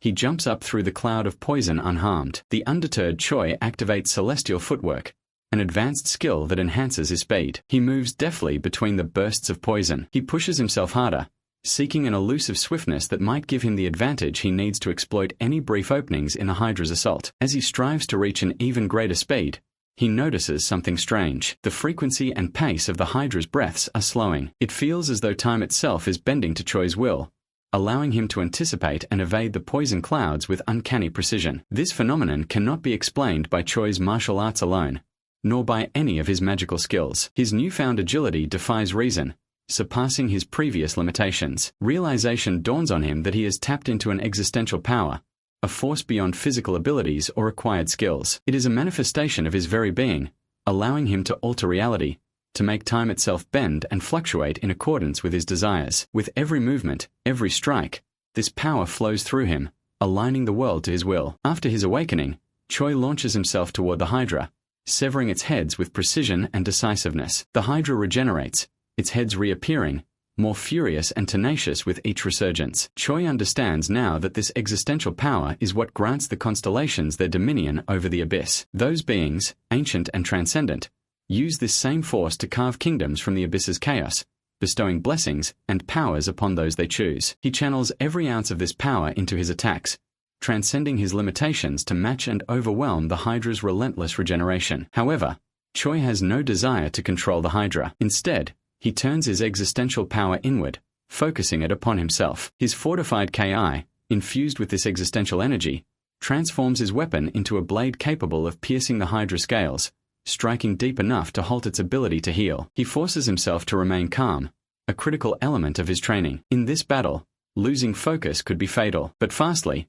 he cuts deeper into the Hydra's flesh, exploiting his newfound power to target the root of its regenerative abilities. For the first time, he notices that the Hydra's wounds are not healing as swiftly. His attacks have found a vulnerability within its seemingly invincible body. The Hydra realizes this as well, the pain and horror of its predicament evident in its frantic eyes. It roars, recoiling, and makes a desperate attempt to flee, its once unstoppable regeneration slowing to a near halt. Its 9 heads argue amongst themselves. Some heads insist on standing their ground, unwilling to bear the humiliation of retreat. Yet others, sensing the severity of Choi's newfound strength, argue that survival must come first. Choi seizes this moment, his foot striking with renewed ferocity. One by one, the heads fall, severed with such precision and force that they cannot regenerate. His existential power surges in response to his accomplishment, as if resonating with the universe itself. Onyx, his companion, and others who witness this battle stand in stunned silence. The blood, imbued with a fraction of the Hydra's own essence,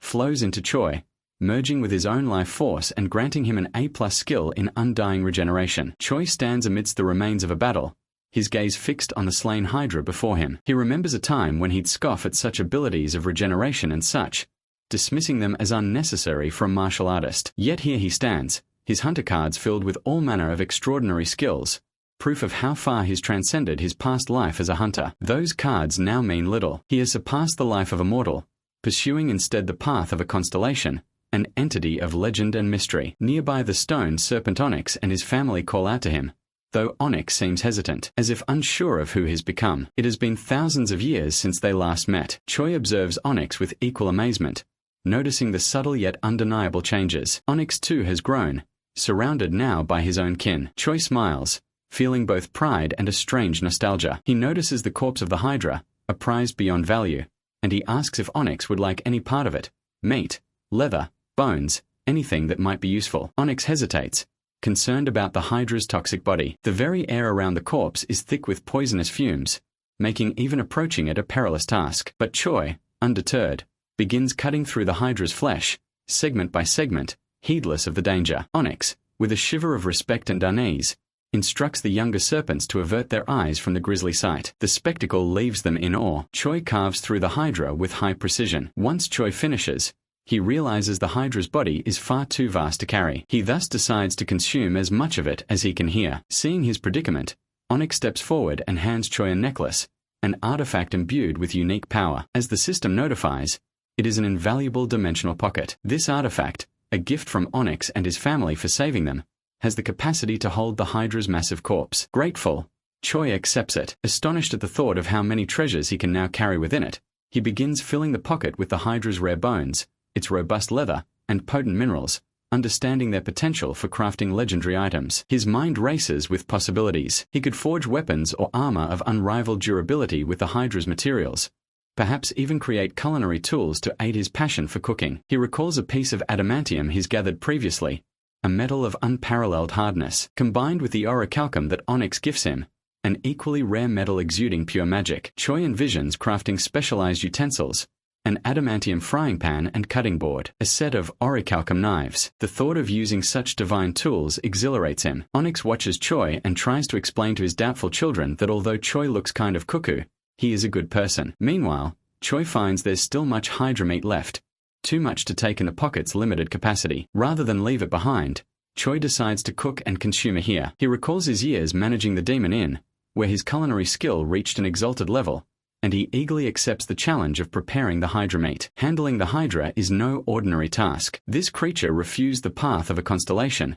an ancient entity that thrived in the abyss, and its body holds as much venom as power. Unprocessed, it would poison anyone who dared consume it. Yet Choi relishes the challenge, skillfully cleansing the meat of its toxins, and carefully slicing it with his improvised orichalcum tools. Choi offered some meat to Onyx, the stone serpent. Onyx was hesitant at first, but Choi encouraged him to try. Onyx was amazed by the taste of the meat. It was delicious and full of energy. The other serpents also tried the meat and loved it. They were surprised that it was not poisonous. They realized Choi was a master of food and a powerful warrior. Choi was happy to see the serpents enjoying the food. He would never harm his friends. The serpents were grateful to Choi. They saw him as a hero and a leader. They were loyal to him. Choi felt a surge of power, a connection to the universe. In this moment, Choi understands why constellations covet followers so fiercely. Every follower enhances his existential power, weaving their strength into his own. The serpent's devotion strengthens his resolve and sharpens his understanding of the universe's power dynamics. He realizes why so many constellations focus their gaze on Earth. The planet, with its billions of souls,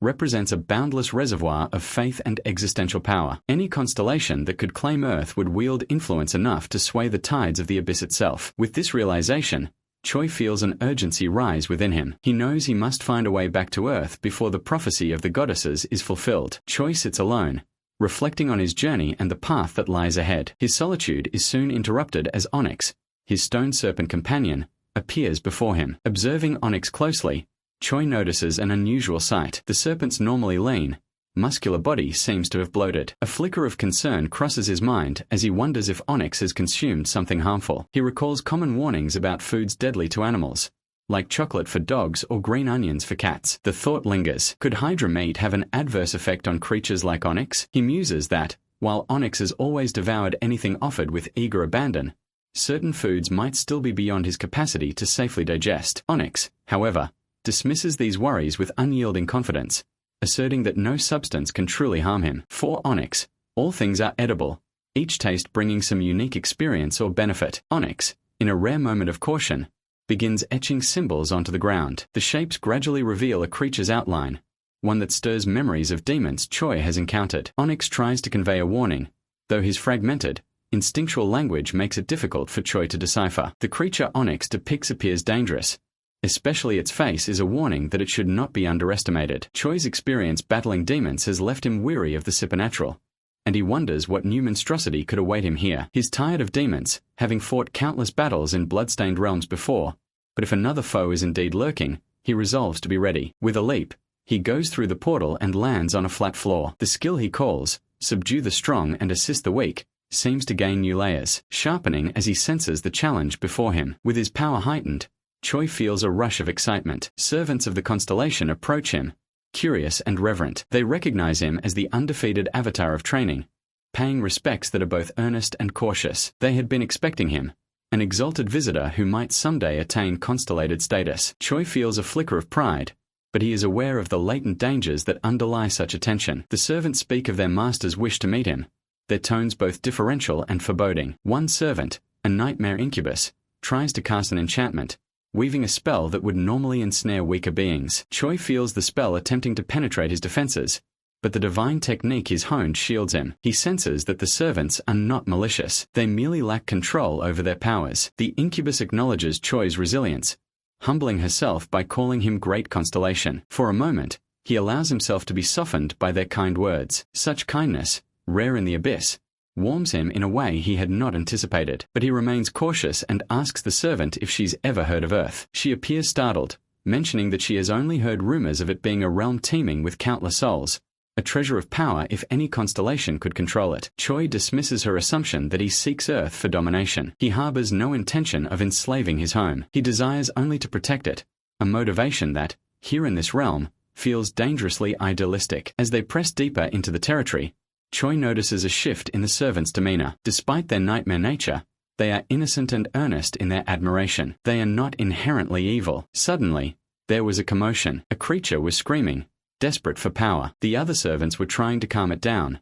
warning it about the consequences of its actions. Choi was interested. He saw a bit of himself in the creature, its endless hunger for power. Choi was curious about the creature's problem. His companion explained that nightmares needed to feed on the desires of others to survive. Choi, who only cared about training, did not understand. His desire was simple and pure, unlike the complex desires of the nightmare. The nightmare also desired to consume Choi's unique desire, but assured him that she can control herself. At last, they reach an imposing gate, adorned with ancient symbols and radiating a formidable energy. Choi pauses, her voice trembling slightly as she admits that she has no authority to proceed beyond this point, but Choi decides to bring her along, sensing that her presence may provide a subtle advantage should he face the unknown within. She is visibly touched, her gratitude palpable as they cross the threshold together. This is the first time anyone has offered to include her in something greater. However, as they enter the room, Choi is blinded by the pink and yellowish light coming from within. However, the servant who guided him here is lying flat on the ground,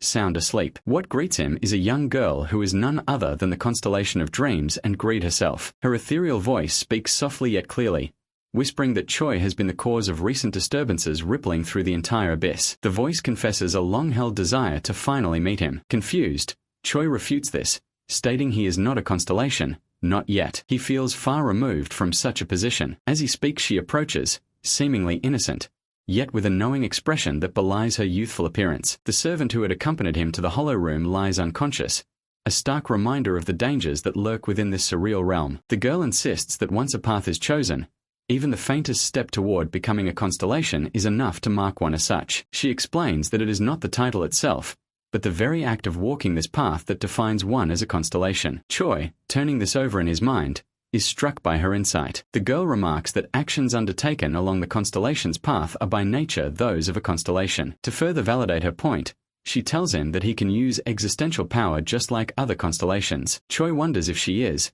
in fact, the master of nightmares, a being whose aura is more unsettling than her innocent appearance suggests. As Choi replays his steps back to his arrival in the hollow room, his mind wrestles with thoughts and sensations that seem to echo across time and space. He recalls laying down in a vast, blank expanse, where the tension and timelessness weighed upon him. It was here that he had refined his celestial techniques, reaching the pinnacle of martial skill. Yet, he cannot shake the question now haunting him. Does he truly wish to become a constellation, or should he simply embrace the peace he has gained through enlightenment? His thoughts grow more intense, swirling with desires and ambitions that beckon him to indulge in a future that seems within reach. He realizes he stands in a territory governed by dreams and greed, a place where aspirations manifest in tantalizing visions. The constellation of dreams and greed explains that everyone who enters the hollow room is overtaken by an overwhelming satisfaction in fulfilling desires until they reach a calmness that seems impossible to resist. But such peace is only attainable by constellations. For mortals or those who are only beginning their cosmic journey, to yield to these temptations is nearly inescapable. The girl, the master of nightmares, observes him intently and tells him he has not yet fully awakened to his potential. This revelation shocks Choi. With curiosity, he inquires if she has an agenda in mind. She proposes an alliance, a notion that leaves him baffled. Never did he expect such an invitation. Constellations, in his understanding, are creatures bound by their own selfish nature, entities who transcend mortal concerns and keep their interests close. The girl acknowledges the truth of his view. Constellations are selfish, but they are also bound by choices they cannot easily escape. She explains that selfishness, paradoxically, can sometimes foster alliances. These alliances are not born out of camaraderie, but rather out of mutual advantage. Choi begins to see her logic. Such alliances provide the constellation with a measure of security, a shield against the relentless cosmic power struggles. She elaborates, explaining that constellations are often misunderstood by mortals who romanticize them as gods. In reality, The life of a constellation is fraught with danger. A nascent constellation reveals its presence, even slightly, and older, stronger constellations may strike immediately. In a realm where the strong thrive at the expense of the weak, alliances become a vital strategy for survival. Not every constellation, she explains, holds a belief in this cruel philosophy of survival of the fittest. Many seek to avoid the ruin brought by the power-hungry beings who care only for dominance. In the shadows cast by this power struggle, there remains a place for desires both subtle and grand, for dreams that possess depth. The master of nightmares requires the nourishment of such desires to fuel her existence. She cannot thrive on simple desires born from fear or longing for lost things. Instead, she needs desires inspired by the changing world, desires that provoke exploration, discovery, and achievement. This need, she admits, binds her within the boundaries of her kingdom. Like all constellations, she is restricted, unable to venture beyond her domain without risking the slow drain of her existential strength. She explains to Choi that the existence of a constellation is parasitic in nature, not as glamorous as mortals might imagine. Though she appears childlike, her needs and limitations are those of an ancient being, a reminder of how dependent constellations are on the desires that flow through their territories. As Choi listens, he recognizes her vulnerability. It strikes him that she has shared much with him, almost recklessly, exposing the frailty at the core of her existence. Aware of her weakness, he wonders if she is not afraid that he might exploit this knowledge. Her response is quiet, but confident. She has chosen to approach him precisely because of what she perceives in him, a constellation whose desires lack the lust for conquest. She can sense his aspirations, his intense but pure drive for improvement, for mastery of his craft. She knows of his daily training regimen, his relentless pursuit of celestial techniques, not for power, but for the satisfaction of pushing his limits. The master of nightmares sees in him an endless well of determination, one that poses no direct threat to her or her kingdom. Unlike others, he craves not dominion, but perfection in his martial arts, a drive that might sustain him without veering into selfish ambition. She perceives, too, his peculiar passion for cooking, an unusual fixation for a constellation, but one that embodies his dedication to skill and creativity. This realization partially convinces Choi that she is genuine, though questions continue to linger in his mind. As he contemplates, Choi voices a concern about what responsibilities this alliance might impose upon him. He has other pursuits, and he wonders if he could truly be of use to her. The girl, unperturbed, laughs, amused by the thoughtfulness of his inquiry. Due constellations, she remarks, would even consider obligations before considering benefits. She assures him that unless they are under direct attack, he would be free of responsibilities. Constellations, after all, rarely act unless it benefits them, and she sees no need to burden him with unnecessary obligations. After a pause, Choi agrees to the alliance, sensing it might be a path that brings him closer to his own goals, and perhaps even back to Earth. This arrangement provides him with a semblance of community, even if built upon strategic self-interest rather than true companionship. He is granted a skill associated with the alliance of lesser constellations, a gift that binds him in loyalty, but also grants him power. A constellation, he understands, must uphold its word. A broken promise chips away at existential strength. After a long time without meaningful interaction, Choi finds himself questioning his decisions, aware that this step might be one of many in a path wrought with unforeseen consequences. As he muses over the alliance, a familiar creature appears, the cat of lava and magma. The cat regards him with a look that seems both welcoming and mocking. It raises a paw, reminding him of its earlier temptations, urging him to serve rather than forge his path. With an air of disdain, it chastises him for joining an alliance of weaker constellations, subtly goading him toward ambition and power. This coalition of lesser-known, often underestimated constellations is a place of mutual aid and shared strength, existing apart from the more established and mighty celestial figures. Through the subtle hum of telepathic communication, the cat constellation welcomes him warmly, almost playfully, into their circle. It uses an almost sarcastic tone, conveying its message from mere inches away, yet refraining from physical words. Choi notes the familiarity of it all, thinking to himself how, in human terms, this meeting of the allied constellations feels like a Zoom meeting, a virtual gathering of minds rather than bodies. He ponders if the higher, more influential constellations must conduct their meetings in the same way. Choi discovers that the alliance has only 2 of these constellations currently. He raises an eyebrow, wondering aloud, though silently, if that is all. The cat, perceiving his doubts, reacts swiftly, its telepathic tone sharpening as it half-jokingly threatens to withhold the gift it has prepared for him. It mentions how it is aware of Choi's recent pursuits in gathering precious metals like adamantium and orichalcum, and offers to aid him with its renowned blacksmithing skills. The cat speaks with the confidence of one who has shaped the very essence of weapons within the depths of the abyss, offering to forge Choi something of exceptional power, a weapon worthy of his accomplishments, if he formally joins their alliance. Choi, taken aback by the unexpected generosity,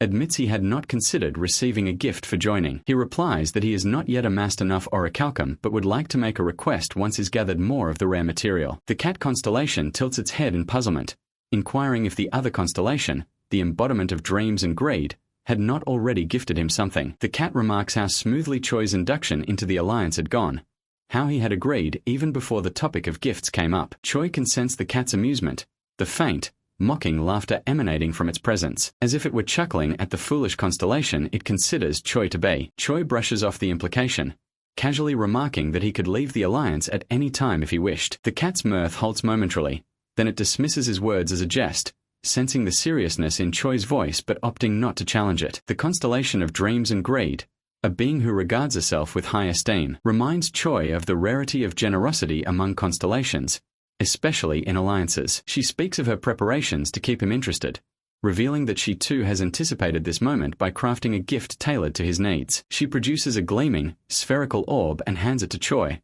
a memento and a treasure filled with rank, martial art scrolls, and precious ingots of orichalcum. As he holds it, Choi realizes that the technique embedded within the scroll is akin to energy-draining magic, a form of absorption that holds formidable power against demons. The technique, an ancient art, stems from the nightmare domain but has yet to be mastered fully. She believes in his potential to refine it, recognizing a unique strength within him. Curiosity piqued, Choi decides to share the culmination of his efforts, displaying the vast collection of adamantium and orichalcum he has gathered over the millennia. The weight of time bears heavily on him, as he realizes he has lost track of the countless years he's spent in the abyss. The sight of his amassed trove fills him with a quiet satisfaction, a reminder of the purpose he has carried since his first encounter with adamantium. The cat stares, uncomprehending, as Choi explains his vision. Initially, it offers to craft grandiose weapons for him, a sword of orichalcum, a shield of adamantium, masterpieces befitting a warrior of his stature. When he declines, it suggests a mighty axe or suit of armor, though noting that the adamantium supply might fall short for a full suit. Choi, unwavering, insists that he wants only utensils, a chopping board and frying pan of adamantium, and dishes and silverware crafted from orichalcum. The cat hesitates, processing the absurdity of this request, wondering if Choi is mocking it. Yet, his tone is serious, and it realizes that he genuinely seeks this peculiar outcome. Flustered, it mutters under its breath, feeling a pang of embarrassment at the thought of creating culinary tools in place of weapons of legend. Resigned, it agrees to begin work, though it grumbles about the indignity of its task, and curses him silently, wondering aloud if is meant to suffer in hell for such an outrageous wish. Meanwhile, Choi recalls his recent conversation with the constellation of dreams and greed, where he had asked about the true nature of awakening. Despite his prowess and recent triumphs, Choi perceives himself as a novice among the constellations, a mere human who stumbled into the realm of the transcendent, after defeating the formidable Viragos. Upon Virago's death, the demon had addressed him as human, urging him to embrace the title of constellation. From that moment, he had been haunted by a universal resonance, a message that seemed to emanate from the very fabric of reality, insisting that he was destined for this path. Yet, he finds himself troubled by his inability to perform magic, a skill he considers intrinsic to the existence of a true constellation. The master of nightmares, the entity of dreams and greed, looks at him with a mix of amusement and exasperation, dispelling his self-doubt. She assures him that he is no mere rookie, no trainee, among their kind. He is simply a constellation, as real as any other. She reveals that most constellations are not born, but rather appear spontaneously, emerging from the dreams, desires, and collective will of the beings within the universe. She herself materialized from the endless aspirations and cravings of mortals, becoming the embodiment of those intangible forces. The dominator of blood and war, and even the cat of love and magma, similarly emerged from nothing, a testament to the unpredictable power of existence. She conveys to Choi that his mere self-perception as unique should not alarm him. His journey reflects an extraordinary path, not an aberrant one. Accepting this, Choi takes a deep breath, closing his eyes as he internalizes the realization. He is a constellation, not merely by potential, but in essence. A surge of energy pulses through him, reverberating from the farthest reaches of the universe. Lights and shockwaves spiral around him, growing in intensity, the resonance from the cosmos now fully awakened by his acceptance. His transformation is instantaneous and profound. His gaze sharpens, His body shifts, muscles refining as a newfound strength courses through every fiber of his being. As the star's light fades into the black, another scene unfolds, a fierce battle between Anicaniel and a monstrous entity from the abyss. The angel's relentless attacks seem ineffective, barely grazing the creature's thick, hideous hide. Suddenly, a constellation's presence surprises Anicaniel, and the angel does not do much noticing at that time. This constellation happens to be the undefeated avatar of training, Choi, who offers a blessing to aid the angel, a gesture that shocks Anicaniel, who nonetheless accepts it without hesitation. Grateful, he vows in his heart to repay the debt someday. Infused with Choi's blessing, Anicaniel moves with newfound agility, his every skill and technique feeling strangely familiar, as though he had mastered them ages ago. Meanwhile, the constellation of dreams and greed observes, remarking with a sense of knowing amusement that Choi's enthusiasm must be great indeed. He muses on Choi's unusual choice to intervene with another constellation servant, noting that while this situation may be harmless, he should exercise caution. With a servant under a more possessive constellation, such actions could be construed as an insult or even an act of aggression. Servants are extensions of their master's authority, deeply intertwined with their very essence and purpose. Reflecting, Choi understands her caution. The realization dawns upon him that as a constellation, his actions carry an immense weight. Only recently has he come to comprehend that he is, in fact, a constellation. His path to this point has been one of near constant misunderstanding, with each obstacle and strange occurrence mistaken as a divine test or trial. Even after being lost within the depths of the abyss,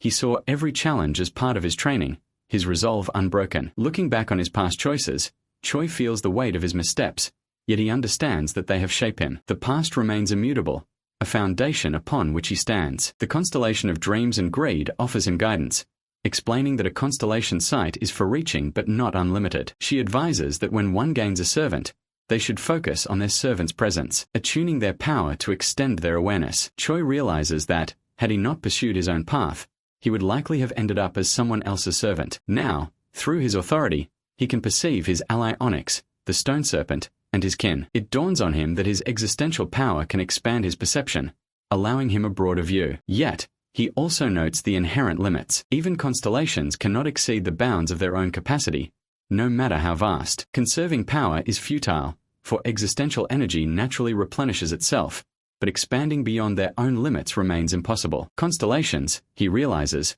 often use their servants to explore and navigate the unknowns of the infinite abyss, relying on the shared perceptions of allies to understand this expansive realm. Allies grant their sight to one another, building a network of shared visions and knowledge. Yet, even in this shared sight, Choi recognizes a limitation, a point in the abyss where his vision cannot penetrate. The constellation of dreams and greed acknowledges this, explaining that she has hidden certain realms within her domain, particularly the places where she traps her nightmares. These hidden zones are tucked away, unreachable even to allied sight, masked from prying eyes for reasons of pride or secrecy. Curious, Choi questions her reasoning, and she admits it is a matter of personal embarrassment. His servant Ani was specifically chosen to guide him here, selected for his rare ability to control his desires. In a realm where nightmares often succumb to temptation, Ani's discipline is a rare virtue. Before Choi departs, the constellation of dreams and greed offers a parting sentiment, finding it refreshing to encounter a constellation capable of expressing gratitude. She acknowledges his journey as a newly born constellation, and advises him to proceed carefully, warning him against unnecessary fights with other constellations. In battles between constellations, the outcome is often decided by the number of servants one commands, as greater numbers bestow greater existential power. Choi ponders the existence of another sky beyond this one, an even higher realm. The position he occupies now, despite his years of relentless training, is merely the starting line, the precipice of the abyss of constellations. He asks if the constellation of dreams and greed knows anything about Earth, his place of origin. She admits only to having heard of it, a distant planet beyond the abyss, teeming with followers. Prominent constellations wait eagerly for the gate to Earth to open, viewing it as a rich ground for expanding their domains. The mention of Earth surprises her when Choi reveals his origin. To her, the very idea that a connection already exists between Earth and the abyss is astonishing. She imagines chaos unleashed on a vulnerable world, yet Choi assures her that nothing seems amiss. Life on Earth remains strangely normal. He realizes that constellations are not yet waging open conflict over Earth. Instead, they bide their time, waiting for the right moment, wary of tipping the balance and inviting rivals to seize control. Earth's potential as a domain has not gone unnoticed, and each constellation seeks to cultivate followers, rather than risk draining power in senseless skirmishes. The constellation of Dreams and Greed observes that Choi is fortunate. His neighboring constellations are benevolent, for if they had been aggressive or malicious, they would have likely attempted to subjugate him without hesitation, regardless of the risks. She voices a sentiment shared by many. The notion of leaving a home planet at the mercy of an unfamiliar constellation is unnerving. If a constellation were to claim Earth and its souls as servants, the benefits would be immense. Choi contemplates this, absorbing the implications of their conversation. Raising his hands, waves of energy radiate outward. His hair, grown long during his transformation, are now cut down by him with his bare hands. The constellation of Dreams and Greed regards him thoughtfully, asking if he intends to return to Earth, if he can truly hold onto his mortal self now that he is a constellation. Choi considers this, aware of the symbolic weight of his decision. To him, his long hair is an obstacle to his discipline and training. This single, mundane aspect of his form reminds him of who he was. The constellation of Dreams and Greed asks if he is planning to return to Earth and offers him a piece of advice. Revealing himself as a constellation in the vicinity of Earth would be a reckless move, especially with neighboring constellations constantly observing and vying for influence. Even the most benevolent constellations, who seem to act out of goodwill, possess an underlying competitiveness and a distrust toward new contenders. If they perceive him as a threat, especially if he seems to encroach upon souls they already view as their own, they would not hesitate to turn against him. Their power far surpasses his, tenfold over, and regardless of their nature, they harbor a deep-seated fear that he could steal what they believe is rightfully theirs. She understands the risks well, advising Choi to hide his powers, to conceal the identity that marks him as a being of Earth's origin. Her caution is clear. If other constellations discover that an Earth-born star has returned, it will inevitably upset the balance, forcing the rest of the constellations into an unwilling contest. This would expose him to a tension he cannot afford and stir conflicts that no alliance could hope to quell. Instead, she advises that he work quietly, blending into the fabric of Earth's humanity, seeking followers and worshippers in a subtle manner. By nurturing loyalty and admiration, Choi can slowly attract individuals whose souls willingly align with his essence, seeking his blessings. Only then, when the constellations of Earth are too late to notice his presence, will he have established a base of worship that no one could dispute. Choi feels a complex mixture of excitement and unease. He has never envisioned himself as a figure of fame or worship. In his mind, all paths in life are of equal value, but his companion, this constellation of Dreams and Greed, tells him that his goal cannot be achieved by modest actions alone. She knows he needs the charisma of a celebrity, the allure that makes mortals gravitate toward him. For Choi, it is an unfamiliar concept. He never desired fame, and the notion of becoming a public figure feels like stepping into a world far removed from his own. Yet, part of him understands this necessary transformation. There is one particular constellation on Earth who knows of Choi's past, a fact that complicates his plans further. His companion suggests that they consider allying with this constellation. Adding another to their alliance, even a small one, could prove invaluable. When she questions how he came to know this constellation, Choi hesitates, reluctant to delve into the complexities of his past. Eventually, however, he gives in, relaying the story as plainly as he can. He recounts the strange meeting with the goddess of balance, a mysterious figure who guided him into the depths of the abyss. His companion listens, unimpressed by his narrative, dismissing it as retarded. She had, it seems, heard tales of this goddess of balance before, and her dismissive response brings a touch of self-doubt to Choi. It is clear that foresight, even in a place as chaotic as the abyss, is a rare and often mistrusted gift. Those who possess it can glimpse shadows of the future, but without a keen mind to interpret these visions, they risk becoming little more than a burden. He warns him against relying on such visions, and cautions him against recruiting constellations who lack the wisdom to wield foresight effectively. Their discussion is interrupted by the cat of lava and magma. The cat reminds them that now is not the time for pickiness. They need allies, regardless of their strengths or faults, if they hope to stand against the dark constellations that threaten them all. Choi considers this advice carefully. He knows that alliances come with risks, and yet, the prospect of forming a coalition appeals to him. The goddess of balance, an elusive figure in his life, remains a potential but unconfirmed ally. He cannot gauge her reaction to his newfound identity, nor does he know how to contact her. When he asks if either of his companions have heard of the goddess' whereabouts, they respond with indifference. To them, she is an insignificant figure, unworthy of attention. Choi feels a pang of determination. Though he has garnered several powerful allies since his awakening, the journey back to Earth remains an elusive goal. He realizes that finding his path will require relentless searching, but the goddess of balance might offer him a clue. If he encounters constellations who know her, they might help bridge the gap, drawing him closer to Earth and, ultimately, his purpose. Later, a Rooney comes at his command and escorts him around the territory. When asked about his plans to return to Earth, Choi explains that he must wait for a unique piece of equipment. The cat of lava and magma is forging it, and Choi has no choice but to remain until the process is complete. The servant nods, understanding the magnitude of such craftsmanship. If the cat's skill is anything to judge by, the equipment will be legendary, perfectly tailored to Choi's powers. As they walk, the servant asks where he would like to go next. Choi requests to see a place known as the Well of Enlightenment, a forbidden training ground designed to test the limits of one's desires. After a short walk, they arrive in an old, run-down room. He learns that many nightmares have attempted to train here, only to lose their minds under its intense trials. The well, deceptively simple in appearance, demands a person to lift a bucket of water from its depths, but the water's weight mirrors the strength of the desires harbored within the person attempting the task. Even the most focused meditation cannot ease this weight, which presses down relentlessly, increasing as one's desires intensify. Choi steps forward, gripping the rope attached to the bucket. He pulls, feeling the weight of his own ambitions, memories, and longings bearing down on him. As he struggles, voices echo from the well,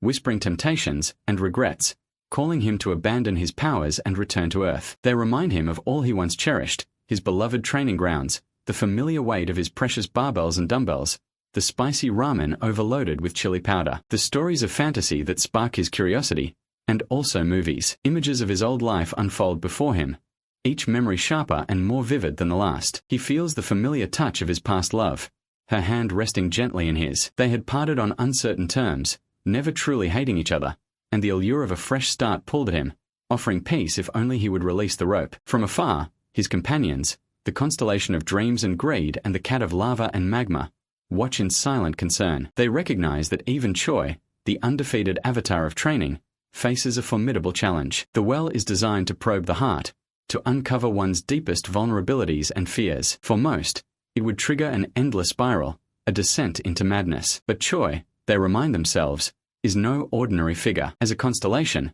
his spirit is tempered by resilience and fortified by purpose, sparing him from the frailties of a mere nightmare. Choi does not relent. He disregards the whispers, holding fast to the rope with a steely resolve. Planting his feet against the well stone wall, he continues pulling. Instead of resisting the weight of his desires, he embraces it, using it as a tool, as fuel for his obsession with strength. His body strains, muscles taut as he performs pull-ups with the rope and bucket, defying the purpose of the well itself. The weight grows heavier, each lift demanding more of his strength, yet he presses on, his focus unwavering. His companions are stunned, witnessing a spectacle they could scarcely have imagined. Rather than emptying himself of desire, Choi channels it, transforming it into a means to strengthen himself further. This is just excessive. Even the Dan cat knows this. The Well of Enlightenment was a dangerous place. The water in the well became heavier as the person's desires grew stronger. He remembered his past when times were simple, when he had the comforts from Earth like television and ramen and more. But now,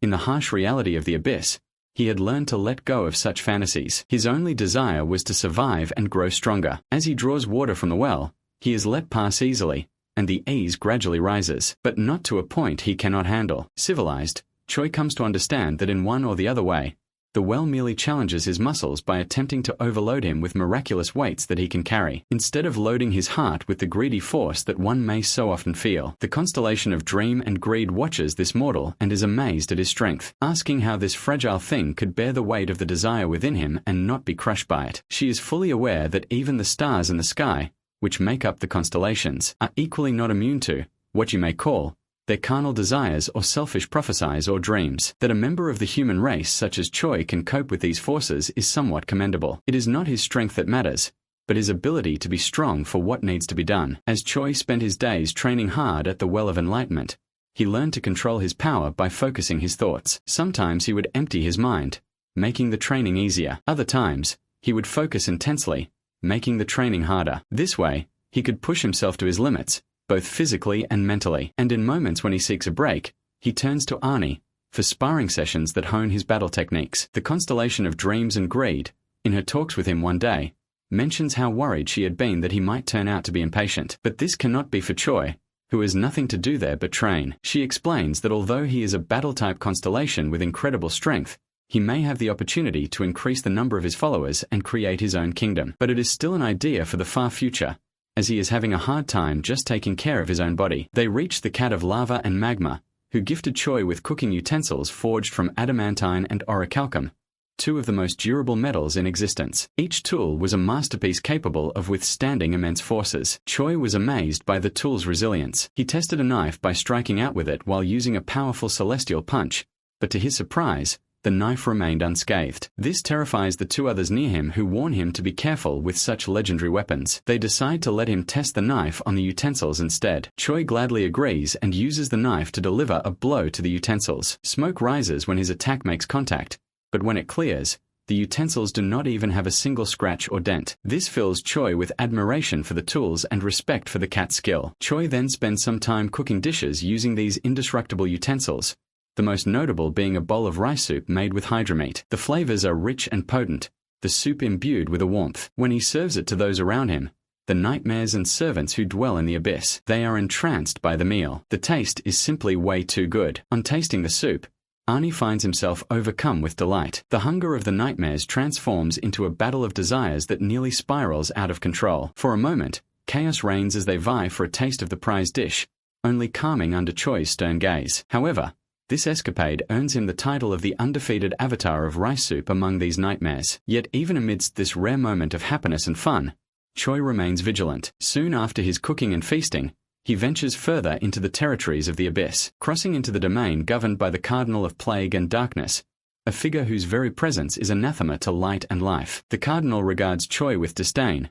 his gaze cold and assessing. To protect himself, Choi cloaks his existence with a sliver of his power, hiding himself from the Cardinal's relentless gaze. His presence fades from the awareness of others, allowing him a brief moment of peace. But the Cardinal, sensing the disturbance within his realm, summons his servants, instructing them to locate the undefeated avatar of training, as Choi is now known. Though the Cardinal's servants scour the realm, they are forbidden to engage directly, for they know that no single one of them possesses the strength to confront Choi. The Cardinal warns them that brute strength will be of no use, that only wisdom and cunning will prevail if they hope to contend with Choi. One of the servants currently standing in Choi's way informs Choi that he has trespassed in his master's realm, a transgression that could not be overlooked. Yet, the Cardinal offers him a choice, a chance to avoid retribution by accepting a position as the Cardinal servant. In doing so, his past actions would be forgiven, his slate wiped clean. Choi thought about the Cardinal's offer. He knew it was a trap, but Choi was not afraid. He smiled slightly,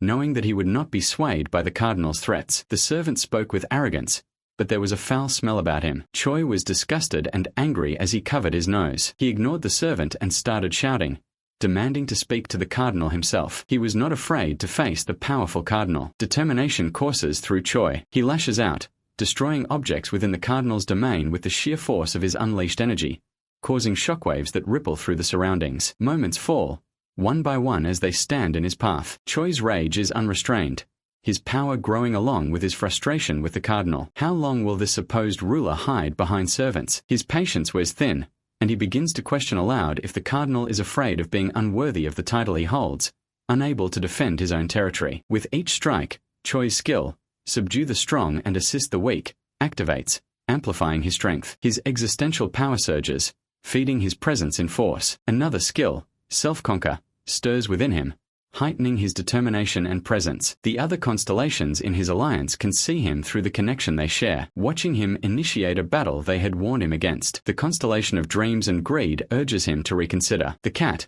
a fellow constellation ally, queries his actions with alarm, wondering if Choi's fury stems purely from the Cardinal's trickery. But Choi's mind races with clarity. He remembers his struggles in the abyss, clawing his way through challenges and surviving as a weak human in hostile realms. The Cardinal's offer is nothing but a slight to him, a reminder of his past vulnerability. No, he refuses to go back to those times. He realizes now that he must forge his own path as a constellation, even if it means risking his existence against this powerful foe. As Choi's inner resolve hardens, his hidden skill, Celestial Meteor Blast, awakens, merging with his divine celestial technique. The initial determination of the avatar of training floods his veins, stronger than it has been since he first entered the abyss. All the pain, the challenges, the humiliation, the memories return to him, fueling his resolve. No longer is he a mere constellation hiding in the shadows, frightened by older, more powerful beings. He feels the weight of his struggle lifting, replaced by the fierce pride of someone who refuses to bend. The Cardinal of Plague and Darkness finally appears, his descent casting an oppressive aura that fills the battlefield. The servants who have managed to survive Choi's initial onslaught rejoice, celebrating the arrival of their master. The cardinal's presence is formidable, and his expression is a mix of contempt and irritation, as though he cannot comprehend Choi's audacity. The Cardinal of Plague and Darkness studies him, calculating. In his mind, he weighs the risks. Defeat would mean complete annihilation, an erasure from existence. Yet if he were to back down, his honor and authority would be shattered, and the other constellations would mock him, seeing him as weak. But before he can talk to the newcomer, he is attacked in a sudden burst by Choi. Still, Choi is undeterred. He senses the disparity in their existential power. The Cardinal's force is indeed overwhelming, but Choi knows he cannot falter. Prolonging the fight would be a death sentence. He needs to act decisively, to strike with every ounce of strength he possesses. Without hesitation, he charges his fist, gathering every fragment of his celestial power, focusing it into a single, concentrated force, his celestial punch. He drives it forward, aiming directly for the Cardinal's chest. The impact reverberates through the air, sending shockwaves that ripple outward. The Cardinal of Plague and Darkness recoils, pain flashing across his face. Physical combat is foreign to most constellations, beings of energy and essence who rarely confront each other so directly. Yet here, at this moment, he feels the raw intensity of Choi's assault. Confusion flickers in the Cardinal of Plague and Darkness's eyes as he attempts to process what has just transpired. Was this some form of magic? His servants watch in awe and horror, unable to comprehend their master's pain, a sight they have never witnessed before. And Choi, fueled by the knowledge that his attack has worked, wastes no time. The Cardinal might just be luring him in by faking weakness. Little does our cute Choi know that the Cardinal is not feigning a damn thing. The Cardinal is just weak. Meanwhile, the servants and followers of the constellation watch in reverence at the battle unfolding in front of their eyes. Choi stands over him, breathing heavily but unbroken, his gaze unwavering as he stares down at his foe. In that moment, the Cardinal lies on the ground, too weakened to rise, pleading for mercy. His voice wavering as he swears allegiance and offers everything he has, his territory, his servants, his name itself. Choi feels a strange sense of disbelief creeping through him, a suspicion that this is merely another trick in the Cardinal's arsenal. Yet he can detect no deception in the words of the fallen constellation. Even so, he activates his celestial divine technique, feeling the energy surge within him, unwilling to lower his guard even for a moment. The constellation of Greed and Dreams and the Lava Cat observe in astonishment. For a constellation to surrender, especially to one who has not reached the highest ranks, is nearly unheard of. The Lava Cat reassures Choi, explaining that a sworn oath on one's true name in the constellation world binds the speaker to honesty. No falsehood can pass their lips. Choi's suspicions ease, though his mind remains wary. He questions why a powerful being like the Cardinal would willingly surrender, but the Lava Cat remarks that even constellations will yield if struck with enough force. As the Cardinal of Plague and Darkness continues his pleas for mercy, Choi experiences a strange surge of power. The skill of subdue the strong and assist the weak activates, amplifying his own existence. His inner strength expands, flowing through him in waves. The skill of self-conquer also activates, reinforcing his resolve and sharpening his focus. Choi can sense the Cardinal's kingdom, the domain of plague and darkness itself, a grotesque land where rivers flow with putrid pus and buildings stand as masses of decomposed humus. He feels the presence of the Cardinal's servants, now bound to him, yet the stench of the place is nearly overwhelming. In a firm voice, Choi informs the Cardinal that he has no desire to rule over such a realm or command the loyalty of its inhabitants. He tells the Cardinal to retain his kingdom and servants, caring little for these burdens. This decision shocks the Cardinal, who stares up at him in bewilderment. The War of Constellations is a brutal, all-consuming affair. The winner traditionally claims everything from the defeated, erasing their existence entirely to prevent any chance of retaliation. Yet Choi shows unexpected mercy, allowing the Cardinal his life and his domain. Relief floods the Cardinal's expression, yet something darker lingers beneath, the confusion and frustration of a powerful being shackled to another. The Lava Cat,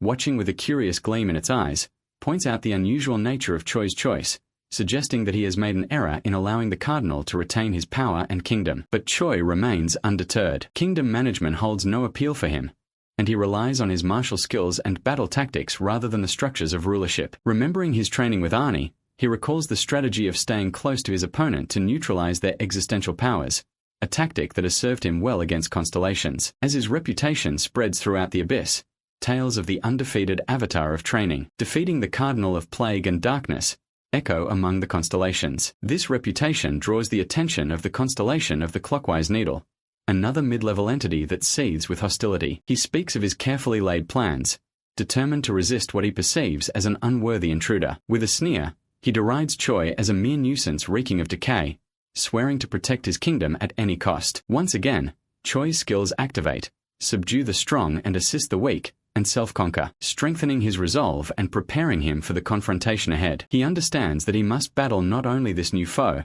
but also the entirety of the constellation's kingdom, servants, and allies. The ensuing war is relentless, consuming over 2 centuries. Choi fights tirelessly, striking down each servant and shattering the defenses until, finally, he stands victorious. The constellation of the clockwise needle is defeated, and his power and influence are shattered. Emboldened by his victories, Choi moves on, facing other mid-level constellations. One by one, they fall before him, each battle a test of strength and endurance. Among them, he encounters the voice from the deep sea, a spectral entity renowned for its power over the abyssal depths. This constellation acknowledges Choi's prowess and suggests negotiation, yet Choi's warrior spirit refuses to compromise. The two engage in combat, their clash spanning nearly 150 years, until Choi ultimately prevails. He then confronts another formidable foe, the Raging Old Man, a constellation with a reputation for boundless fury. The Raging Old Man is annoyed at the inactivity of other constellations, unwilling to allow Choi's unchecked rise. By now, Choi has formed alliances with the constellations he has defeated. With the Lava Cat by his side, Choi meets the Raging Old Man's challenge. Their combined might overwhelm the old constellation in a mere 6 hours, driving other constellations to flee in terror. Despite his victories, Choi feels a sense of melancholy, unable to find any path that leads him back to Earth. His skill in cooking, a modest B-rank ability within the abyss, gradually evolves through constant practice, advancing to an impressive A rank. The act of hunting and cooking monstrous creatures becomes his cycle, his strange ritual of survival and growth. Each encounter, each meal, reminds him of a story he once read, a novel titled The Day of Idyllic Slaughter. He wonders if his life has become an endless loop of fighting, eating, and repeating. One day, as he is sitting after his meal and resting, a mysterious gate appears in front of him. He knows such gates lead to new challenges, but wonders jokingly if this might lead to Earth. Imagine his surprise when he steps through and finds himself in a familiar landscape. The mountains, the fresh air,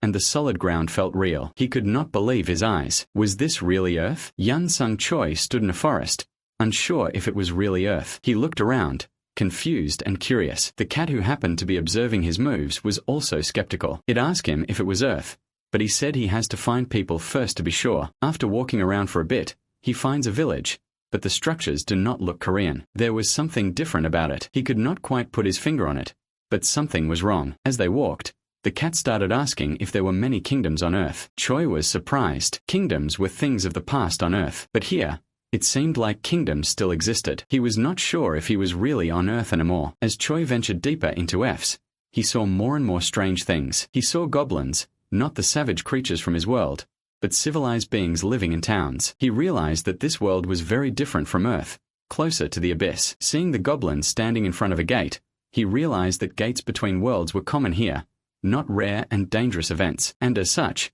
the goblins of F's were used to dealing with dangerous creatures that came out of gates. They had strong defenses, and were well prepared for any threat. However, there was a fear in their eyes that day, as the gate looked much larger than they had handled before. Just then, a humongous creature stepped out of the gate. A Cafanry, the planet-eating wolf, was a threat to the entire world for the weak goblins. The goblins were scared, but their king, Odigan, refused to run away. He was a powerful sorcerer, and he vowed to fight the monster, even if it meant his death. He was a brave and noble king, determined to protect his people. As Odigan prepared to face the monstrous wolf, Choi arrived. His presence was powerful, and both Odigan and the wolf noticed him. Choi saw the courage of Odigan and the raw power of the wolf. He knew he had to act fast. He saw the wolf as a powerful creature, but not as intelligent as a constellation. Defending every ounce of his strength, Choi activates his skill. Subdue the strong, assist the weak. He focuses it all into a single devastating blow. Unable to handle it at all, the world was defeated in an instant. The cat was amazed by Choi's strength. It had never seen such raw power before. Choi, with his calm demeanor, simply nodded. He had done what he had to do. Choi does feel a bit disappointed that such giant and powerful beings had such low pain tolerance, but the cat explains that such beings do not have much experience fighting with opponents on par with them, and praises Choi for his strategy. After the battle, the goblins came out of hiding. They expected Choi to be hostile, but he was kind and humble. Just when Choi was thinking the goblins might be hostile, Odigan, the Goblin King, knelt before Choi and declared him his master and god. The other goblins followed, bowing in respect. They were grateful for Choi's help, and saw him as their savior. As the goblins worship him, Choi feels a surge of power as his followers increase and the world resonates with him. Before even realizing it, he has become a mid-tier constellation. He felt a connection to the goblins, their faith fueling his strength. He realized that he was more than just a warrior. He was a protector, a leader. He was their god. The cat of lava and magma acknowledges his growth, encouraging him to continue his journey and achieve similar feats on Earth. Choi's eyes glaze over as he gets lost in thought, his mind drifting back to his beloved hometown. Earth is a place of pragmatism and skepticism, where people are slow to revere and quick to question. Even if he defeated a beast 10 times the size of Akafenawayar, he muses, Earth's people would see him as an extraordinary hunter perhaps, but they would never bow before him as the goblins have. Instead, some would seek to challenge him, others to rival or even diminish his accomplishments. As Choi prepares to leave, the Goblin King makes a surprising offer, pledging to accompany him on his journey. Choi warns him of the perils of the abyss, the dark and twisted path he must take, yet Odigan remains steadfast. To abandon the one who saved his people would be a betrayal, and the Goblin King, with his unwavering loyalty, will not allow regret to stain his life. The huge magic storm that had appeared had started shattering rocks and was breaking off a big part of the land that felt as big as the continent itself. Despite magic storms being a common sight in the abyss, this magic storm especially felt stronger than others. The Goblin King looks at the storm with fear and apprehension, asking Choi if he had been traveling using them so far. Choi confirms this fact and tells him that if he can use it well, then one can travel further and faster than just walking. Odigan says that even constellations would avoid things like those, and Choi acknowledges this fact. Seeing his unshaken expression, Odigan resolves himself and says that he will go wherever his master goes. However, before they can step into it, the energy starts dissipating bit by bit and strong winds blow across their faces. Just when Odigan wonders if it is disappearing, he observes that the magic has combined and has started changing form. He thanks the gods for being safe, as he had thought that jumping into the storm, albeit to follow his master, would have been the end for him. Seeing him jumping for joy makes Choi wonder if this goblin is really going to be reliable. Odigan explains that since the magic storm looks quite large, it looks like it is disappearing quickly by making byproducts. A lot of structures in the abyss are byproducts, and this magic storm seems to have left a dungeon as its byproduct. Dungeons are a phenomenon in the abyss having specific rules within it,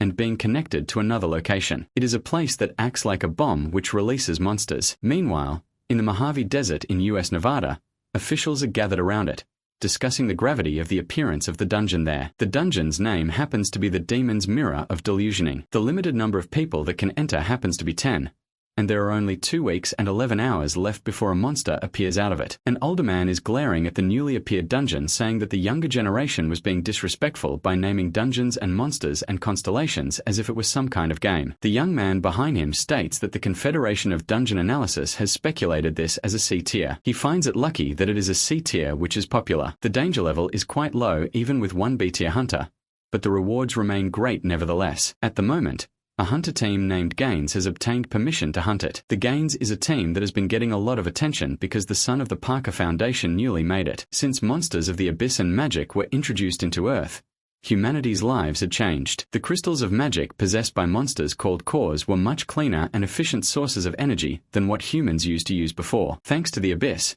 humanity has been able to advance without producing any pollution, and other products were also useful as materials in biotechnology and science. The Parker Foundation made use of this opportunity and grew significantly. Pharmaceutical bio company Kaiser, the artifact company Parable, etc., were all large companies related to the abyss, but they also happen to be subsidiaries of the Parker industry. And the leader of the Gaines team, named Richard Parker, happens to be a B-class hunter, as well as the youngest son of the second CEO of the above-mentioned foundation. In other words, he is a rich third generation, and this very team has just arrived at the location of this C-rank dungeon that has just opened. As soon as he arrives, Richard Parker states that he will begin the subjugation of the dungeon. The person in charge of checking the dungeon entrance requirements says that there are only 8 people on his team, but Richard tells him that they have already added someone. However, it is only an E-rank hunter named Clayton who recently awakened. On the mention of this fact by the inspection officer, Richard replies that there are already 7 C-class hunters, and he himself is B-classed,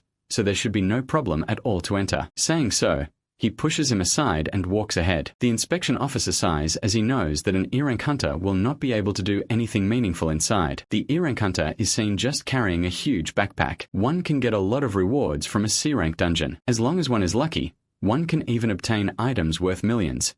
So it is uncommon for an E-rank to participate. As the permission to enter is given, the E-rank hunter comes up to Richard and whispers that he has placed his trust in him. Richard smiles, telling him to just stick to the plan. The old man who had been with the inspection officer since the beginning says that the E-ranker looks like a slave and nothing more. Seeing the officer confused, the old guy explains that the E-rank must have been hired with Richard's personal money. Since they cannot get any extra supplies in the dungeon, Richard must have needed a porter to carry things for his team. The dungeon countdown pauses, seeing that hunters have entered, and the inspection officer is about to go back and report this. But just then, there is a huge wave of magical energy and everyone panics, wondering if monsters might start pouring out of it. The old man still has his composure as he says that it would have been better if there were monsters coming out of it, but the dungeon had increased in size. This had become a fatal but rare case where there had been a mistake in the determination of the rank of the dungeon. The old man says that it might even be closer to an E-rank dungeon at this point, and nothing can be done about the team gains that have gone in. Meanwhile, within the dungeon,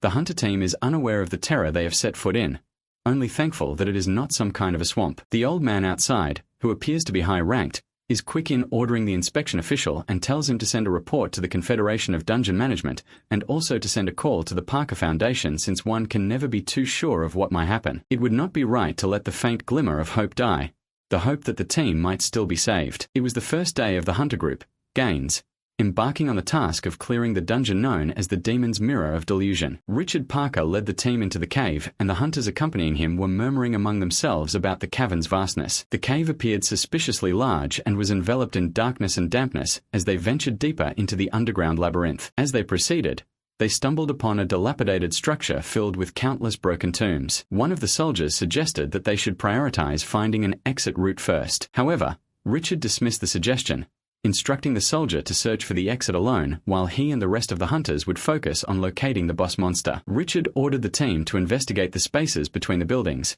as such gaps were ideal hiding spots for monsters. He also emphasized the importance of surveying the surroundings and using strengthening magic as necessary. In dungeon exploration, there are typically only two ways to escape. Either locate the exit connected to the outside world or defeat the boss monster, which serves as the dungeon's core. In a C-class dungeon like this one, finding and defeating the boss monster was deemed the more efficient option. Soon, the boss monster's location was identified and the hunters anticipated an ambush. Richard, maintaining his composure, ordered the group not to let their guard down and to get into position, as the creatures they would face were merely C-rank. As the team prepared to confront the monsters, they discovered the adversaries were ghouls. However, these ghouls were far from ordinary. They were classified as S-rank. Despite their rank, they held little monetary value. One of the hunters efficiently dispatched a group of ghouls using a flame arrow. The power of second circle magic was sufficient to eliminate the ghouls, but their numbers were overwhelming. It seemed as though the ghouls were endless, forcing the hunters to conserve their spells for a more focused attack. Although the ghouls themselves were not individually powerful, their sheer numbers demanded careful planning, with area of effect magic being the most practical approach. As the ghouls kept advancing, the hunters began to experience mana sickness. Their exhaustion grew evident, and they realized they could not hold out much longer. The effectiveness of their flame arrows was diminishing, and Richard, aware of the worsening situation, decided that if they continued to rely on magic, the entire team would succumb to mana sickness. He instructed the hunters to move forward and follow his lead as he forged a path through the onslaught. Typically, clearing a C-class dungeon is manageable as long as the team has at least one hunter ranked above C. 4 Gaines. With B-rank hunter Richard Parker on their side, this dungeon should have been an easy challenge. However, it quickly became apparent that something was amiss. The ghouls seemed infinite in number, surrounding the hunters from all sides. Despite their efforts, the situation grew increasingly dire. As the relentless ghouls closed in, one of the broken tombs suddenly erupted, and from within emerged the Goblin King, O'Dagon. He and Choi had been teleported into the dungeon together, but O'Dagon appeared visibly affected by teleportation sickness. To his astonishment, Choi seemed completely unfazed, despite the rupture in space and time. Still regaining his composure, remarked on Choi's resilience, calling it remarkable. Choi, however, focused on the situation at hand, asking O'Dagon if he could detect the scent of something rotting nearby. O'Dagon used his magic, the Eye of the Bird of Prey, to scan the surroundings. He reassured Choi that he could assist him with magic if needed, and would even teach him how to harness it. As Odagon scouted ahead, Choi directed his attention to a mine Odagon had just passed. The ability of certain constellations to perceive their servant surroundings as though through their own eyes gave Odagon an unparalleled advantage, akin to a reconnaissance drone in a game. When Odagon arrived at the indicated area, he examined the shadow of a building and discovered a unique material. Upon closer inspection, he found papers adorned with intricate patterns. Judging by the effort put into the design, Odagon deduced that the papers likely contained valuable magic, possibly created by the civilization that had built the ruins. As he continued his exploration, Odagon uncovered a massive army of gals, numbering in the thousands. Armed by the discovery, he asked Choi if he should eliminate them all. Odagon suggested using a seventh circle area of effect magic spell, which would obliterate the gals and reduce the surrounding structures, and possibly even the boss, to dust. However, Choi cautioned Odagon to remain calm. The mere presence of gals suggested that someone might be trapped in the ruins. With this realization, Choi resolved to advance further and assist those in need. If his instincts were correct, the individual trapped within the ruins could be instrumental in guiding them back to the surface. Without hesitation, Choi led the way, determined to save whoever might still be alive amidst the chaos. Odagon stands in complete surprise as Choi reveals his intentions of aiming to reach Earth. The discovery Odagon made earlier at the square turns out to be food commonly consumed by humans on Earth. As Choi shares this information, he attacks the gals surrounding them, eliminating them one by one using his celestial punch, effortlessly beheading them. The book Choi found is revealed to be a food and nutrient guide tailored for C-type hunters. This revelation astonishes Odagon, who finds it difficult to comprehend the peculiar tastes of humans. Choi asks Odagon to use magic to transform himself. He explains that encountering those trapped in their current forms could create complications, since not all goblins in the abyss lead civilized lives. He insists Odagon use circle magic polymorph to transform into a human. As a human, Odagon's appearance is strikingly handsome. He admits he was considered attractive even among his fellow goblins, although his clothing resembles that of a fantasy magician. Despite this, his human form convincingly passes as one of Earth's inhabitants. Odagon recalls the advice given by the constellation of Greed and Dreams, who once told Choi to change his identity before setting foot on Earth. Choi chooses to revert to how things were in the past, a decision he finds relatively simple. Meanwhile, the gals surrounding them seem to be behaving strangely, merely circling the area instead of attacking outright. This behavior makes Choi wonder about the nature of the boss monster controlling them and its hidden location. Odagon speculates that if the boss monster possesses intelligence, it would employ more strategic methods instead of merely deploying gals to surround its targets. This observation leads him to conclude that the gals might not be under the control of a powerful magician, but rather linked to a monstrous entity known as Tarun. Referred to by the people of the Abyss as the King of Gals, Tarun is a fearsome creature with the combined appearance of 1,000 gals. Those who seek to locate the controller of the gals inevitably fall victim to Tarun. Though formidable in appearance, Tarun is a pitiful foe for individuals like Odagon and Choi, who operate on a completely different level of power. However, for less skilled adventurers, the overwhelming numbers of gals spell certain death. Elsewhere, Richard Parker and a group of hunters are struggling to survive. The hunters have been hiding in the depths of the dungeon, with their food supplies completely depleted. They are left with nothing to consume but boots and gloves, their dire circumstances worsening with each passing day. The hunter group, known as Gaines, has spent 28 grueling days raiding the Devil's Mirror of Delusion. On the first day of their mission, they lost a significant portion of their supplies, but managed to find temporary refuge in a secluded building. The gals repeatedly snatch away the hunters' remaining food and water, forcing them to abandon most of their provisions in their haste to escape. The group secures themselves inside a building, closing off all entrances. They crush one gal that attempts to breach the opening, using flame marrow to incinerate it completely. Fortunately, the structure has no additional points of entry, allowing them to stay hidden for nearly a month. However, their confinement leads to growing desperation and tension among the group. One of the hunters confronts an E-rank member, accusing him of withholding the contents of his bag while the rest of the team faces starvation. The E-rank hunter hesitates,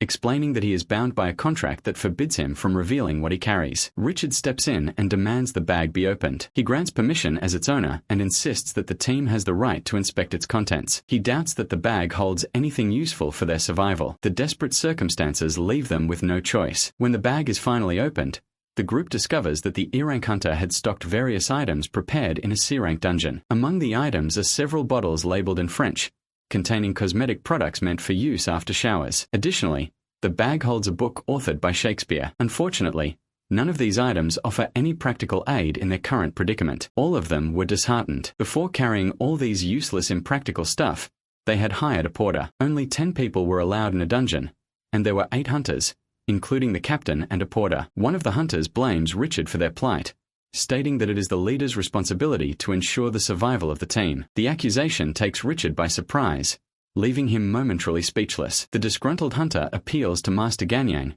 a senior member of the group, urging him to intervene. However, Ganyang refuses to take sides, emphasizing that internal conflict will only lead to the group's downfall. He advises everyone to remain calm and focus on finding a solution to endure until a rescue team arrives. In his efforts to restore peace, Ganyang overlooks the harsh reality that no rescue team is coming. The dungeon only permits 10 individuals at a time, and the rules do not account for reinforcements. The hunters, growing impatient, press Richard to take action. They demand he lead them outside to confront the Gals, accusing him of cowardice for remaining passive. Frustrated and angered, Richard reminds them that they all chose to follow him for financial gain. This escalates as the hunters grow increasingly hostile toward Richard, questioning his ability to fight 6 C-rank hunters simultaneously. In response, Richard activates a powerful skill known as a Holo's Frozen Rapid Bullet, a 5th circle magic spell that unleashes a barrage of icy projectiles on enemies within a specific radius. The ability, purchased with the clan's resources,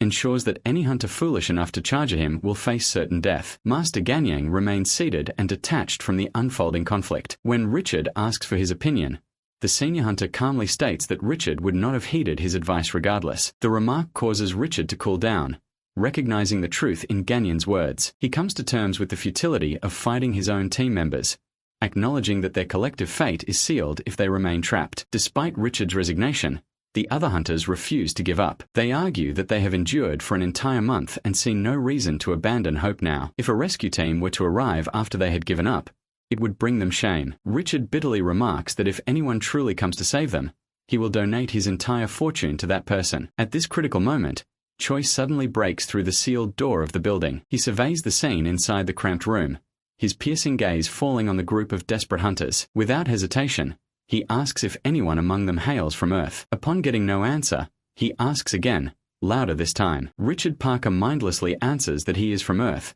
unable to hide his surprise at the unbelievable situation. All the other hunters become excited, thinking a rescue team has finally arrived. They feel happy, believing they have been saved. However, the senior hunter calls them fools, reminding them to prepare for battle instead. He questions how they can trust this situation, pointing out that only one person can enter the dungeon, yet here they have 2, Choi and Odigan. The senior hunter accuses Choi of lying, claiming he never entered through the dungeon's door. Choi responds that he fell through an abyss, explaining that abyss disappearances are rare accidents. Choi says that while most people who get sucked into gates or dungeons never return, a few get extremely lucky and make it back. The senior hunter remains skeptical, suggesting that Choi could be an illusion, magic, or even a monster instead of someone who truly fell into the abyss. Choi says he does not care if anyone trusts him. He challenges the senior hunter, asking what he would do if he did not believe him. The senior hunter looks at Choi and Odigan, considering the possibility that they are telling the truth. However, he also thinks about how desperate their group is, having been broken apart and starving for almost a month. Most of the hunters are lower than B rank, leaving them with no other choice but to believe Choi. Choi asks again if everyone is from Earth, surprising the hunters with his unusual excitement. They suspect he might be under the influence of something, but his happiness convinces the senior hunter to consider his story about falling into the abyss. Suddenly, Richard remembers the countless gals that were outside and questions where they went. Choi explains that he killed them all, shocking the group. He points to Odigan, introducing him as an incredible magician. Choi recalls his Earth arrival plan, which he created in alliance with his fellow constellations and relayed to the Goblin King. He had planned to quietly increase his number of worshippers without drawing the attention of other constellations on Earth. For now, he intends to observe the current situation instead of taking bold action. The senior hunter questions Odigan, asking if he too came from an abyss disappearance. Choi interrupts, saying Odigan has a sad story and lost his memory. Odigan, however, dismisses the human's pity as unnecessary. The senior hunter doubts the claim that Odigan single-handedly killed all the gals, as it seems impossible even for 2 people. He then asks if Choi uses magic. Choi replies that he is a martial artist, surprising everyone. The senior hunter is especially astonished, saying it has been a long time since he encountered a martial artist. Choi comments that martial arts were not considered bad back on Earth. He then asks which year it is, to which someone replies it is 2039. Choi reveals that he has been away from Earth for 30 years. This shocks the group, as the world record for surviving outside Earth is 28 years, and that person ended up in a mental asylum. Another hunter mentions a best-selling novel about someone who wandered for 26 years. One of the hunters stumbles at this revelation. Choi orders Odigan to start a fire. As Odigan prepares to address him as master, Choi tells him to call him brother instead. Choi kicks a nearby rock, smashing it into pieces and shaping them into plates, leaving everyone amazed by his skill. He brings out some meat, explaining that survival programs like Man vs. Wild taught him how to eat anything and remain self-sufficient. As the meat cooks, the irresistible smell makes the hunters' mouths water. At first, the hunters hesitate to eat, but the sight of the juices and oil dripping from the meat is too tempting to resist. They begin eating, savoring the deep, savory flavor like it is a king's feast. Choi notices the silence that falls over the group as they eat. He wonders if they have realized he served them meat from the gals. Instead, the hunters are teary-eyed, overwhelmed with gratitude for the food. The senior hunter realizes the meat is not ordinary. It contains magical power, which he feels as his mana regenerates. Normally, using a few arrows leaves him exhausted, but now he feels capable of shooting 10 or more. He concludes that Choi must have given them this rare meat out of compassion, knowing how helpless they are. Odigan then quietly suggests that Choi discard the lower quality meat before anyone finds out what it really is. The thing is, the hunters were so starved that they had never noticed the entire time that they were eating the meat of the gals. In the dungeon, one had to kill both the gals and the boss to leave, so now they just had to kill the leftover gals. When asked how he knew, Choi simply attributed it to his knowledge from the abyss. Richard nods before glaring at the people who are just exiting the cave. The lot look uncomfortable, as if trying to apologize to Richard, but he does not give them the chance. Richard is fuming in anger as he walks away with two others, leaving Choi and Odigan thinking they must have had a fight. Odigan remarks that humans are quite pathetic for fighting during emergencies. 2. Choi smiles in amusement and tells him that he is human, too. Odigan panics and says he did not mean to mock him. A while later, while Odigan is standing at a distance, the uncomfortable lot of C-rank hunters who were on bad terms with Richard at the moment act utterly respectful to Odigan. They try to sweet-talk him with the purpose of looking for a new boss, but such flattery does not please Odigan, instead disgusting him. He states that his master had told him to stay put, so he is not doing anything else. Further, he could see through their intentions. Choi, who is observing from a distance, is interested, and one of Richard's partners tries to explain it to him. Ignoring that, Choi is more confused why he is getting so much respect, so the person mentions that Choi had saved their lives, and he was even a senior to them if he survived out there for 30 years. Of course, people tend to get close to powerful hunters, but what Choi does not understand is why those people are trying to get close only with Odigan. He wonders why Richard and his friends are not coming to him. Richard, who is now hit with this awkward question, gets uncomfortable, and they hesitantly mention that it's because he is a martial arts user. Choi is exasperated. After all, there are martial arts users like the A-rank Sehwan Lee, so they should not be treated that poorly. Little does he know, he is filled with shock as the two of them explain that in 2009, when Yunsung Choi left to the abyss, there indeed used to be hope for martial arts, and it was even believed that it had a clear future. But its downfall came when it was revealed to the public that the hunter Sehwan Lee had bribed the judge and messed with the testing gear to get a higher rank evaluation than their actual rank, much like many other fakes who are starting to get exposed at around the same time. This is a life-shattering truth for Choi, who falls to his knees from knowing that his idol was just a scammer. This brought the downfall of martial arts, as new hunters did not want to learn it anymore. After receiving all that information, Choi tries to reel in his anger and sadness, while the rest look at his strange expression in confusion. He asks them one last question about whether there had been any constellation sightings on Earth. It absolutely shocks him when they tell him that there had indeed been an incident in 2011. Had Choi really been too late? But as he got to hear more, he learned that was not the case. The fall of the year was filled with the exposure of fake ranks. But one particular day, a humongous gate appeared in the sky and an entire army of gigantic, mindless monsters poured out of it. The army clearly aimed to take over Earth and give the souls to their constellation. Choi is taken aback and asks just what had happened to Earth in that case. Seeing him panic, Richard's partner tells him to calm down. They had apparently managed to stop the monsters, albeit with numerous sacrifices of hunters who were all mobilized. As Choi learns of this fact, he thinks there is nothing else left for him to do, and feels that his years in the abyss have gone to waste. He wonders if the goddess mistranslated her own vision, or if it was wrong to begin with. But the constellation of dreams and greed notifies him that it was not just a small fight that mortals would have been able to stop even with their combined power. After all, it is not just about being strong or weak, it is about how constellations and mortals are completely different entities, and no matter how many hunters there are, they will be nothing but bugs to the constellations. Of course, it felt strange.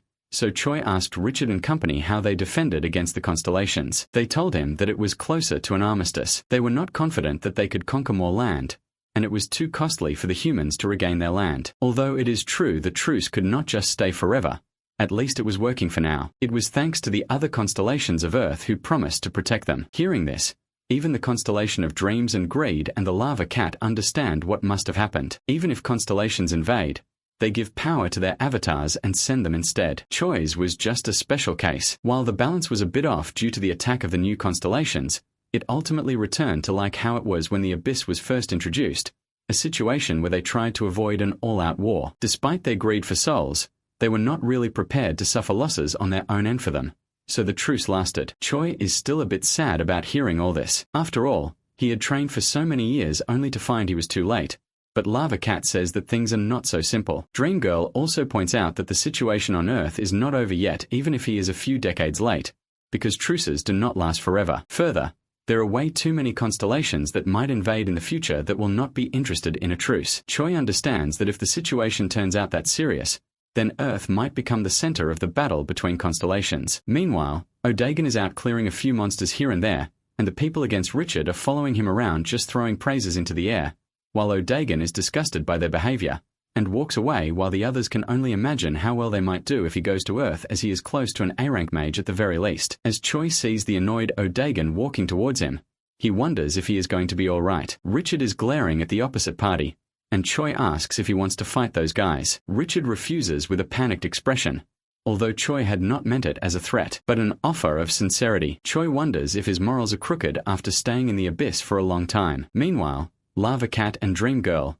watching him like a Dan live stream, are commenting that keeping a low profile might not be enough for Choi. If he were to be discovered by the constellations on Earth, he might become the trigger to the dreaded war. After assuring them that he will be careful, he asks Richard's partner how returners from the Abyss are treated. The guy says that they first check the returner's body and ask how he survived, and then check if he has made a contract with an evil constellation. Seeing Choi's confusion, he further explains that after evil constellations invaded the Earth, making contracts with them became illegal in most countries. Choi's two constellations friends hurriedly assure him they are not evil. That aside, on hearing that Choi is Korean, the guy tells him that the rehabilitation process should be fairly easy, and especially beneficial for O'Dagon, who had lost his memories. After grasping all that, Choi tells O'Dagon that he has got enough information about the situation on Earth and wants to check the hunter's skills. The Lava Cat tells him that there is a spell called Level Check that allows him to gauge someone's information and asks why he is asking O'Dagon to do it. Choi is confused and says he simply cannot use magic. The cat is infuriated by this buffoon and screams that he does not even need to use his existential power and can easily use magic as it comes almost naturally to all constellations. Giving it a try,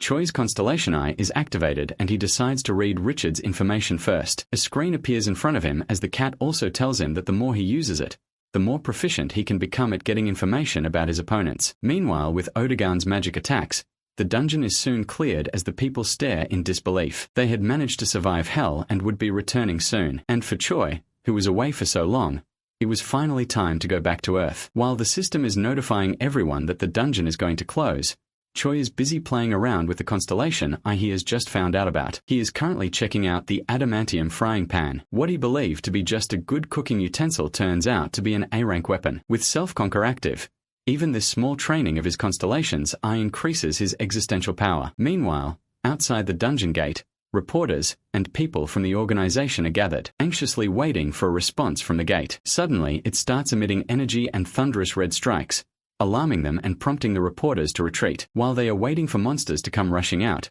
they are shocked when the gate starts disintegrating away and a bright golden light shines out in its place. Choi feels a sense of satisfaction as he stares at the Earth sky for the first time in thousands of years. Later on, Richard Parker is giving a report of the dungeon to an officer from the Confederation. The officer, however, is arguing that seeing the results, it could have been nothing but a C-rank dungeon. Even though Richard tells him there were thousands of ghouls, the officer dismisses them as mere F-tier monsters. Despite not knowing the actual strength of the boss there, he says they have to label it as C-rank and cannot do anything about that. He merely wishes him well on his safe return, and that marks the end of their discussion. Meanwhile, Choi and Odigan are lounging in a rehabilitation center where Choi is surprised to find from online news articles that Richard is quite the celebrity. Odigan is a bit surprised as he felt no signs of royalty from Richard, and Choi dismisses that. Odigan is interested in how he can understand English well even though he is not good at it. The lava cat tells him that the constellations I can see through a lowly existence, and it would be weird for a constellation not to be capable of understanding mortals' languages. Just then,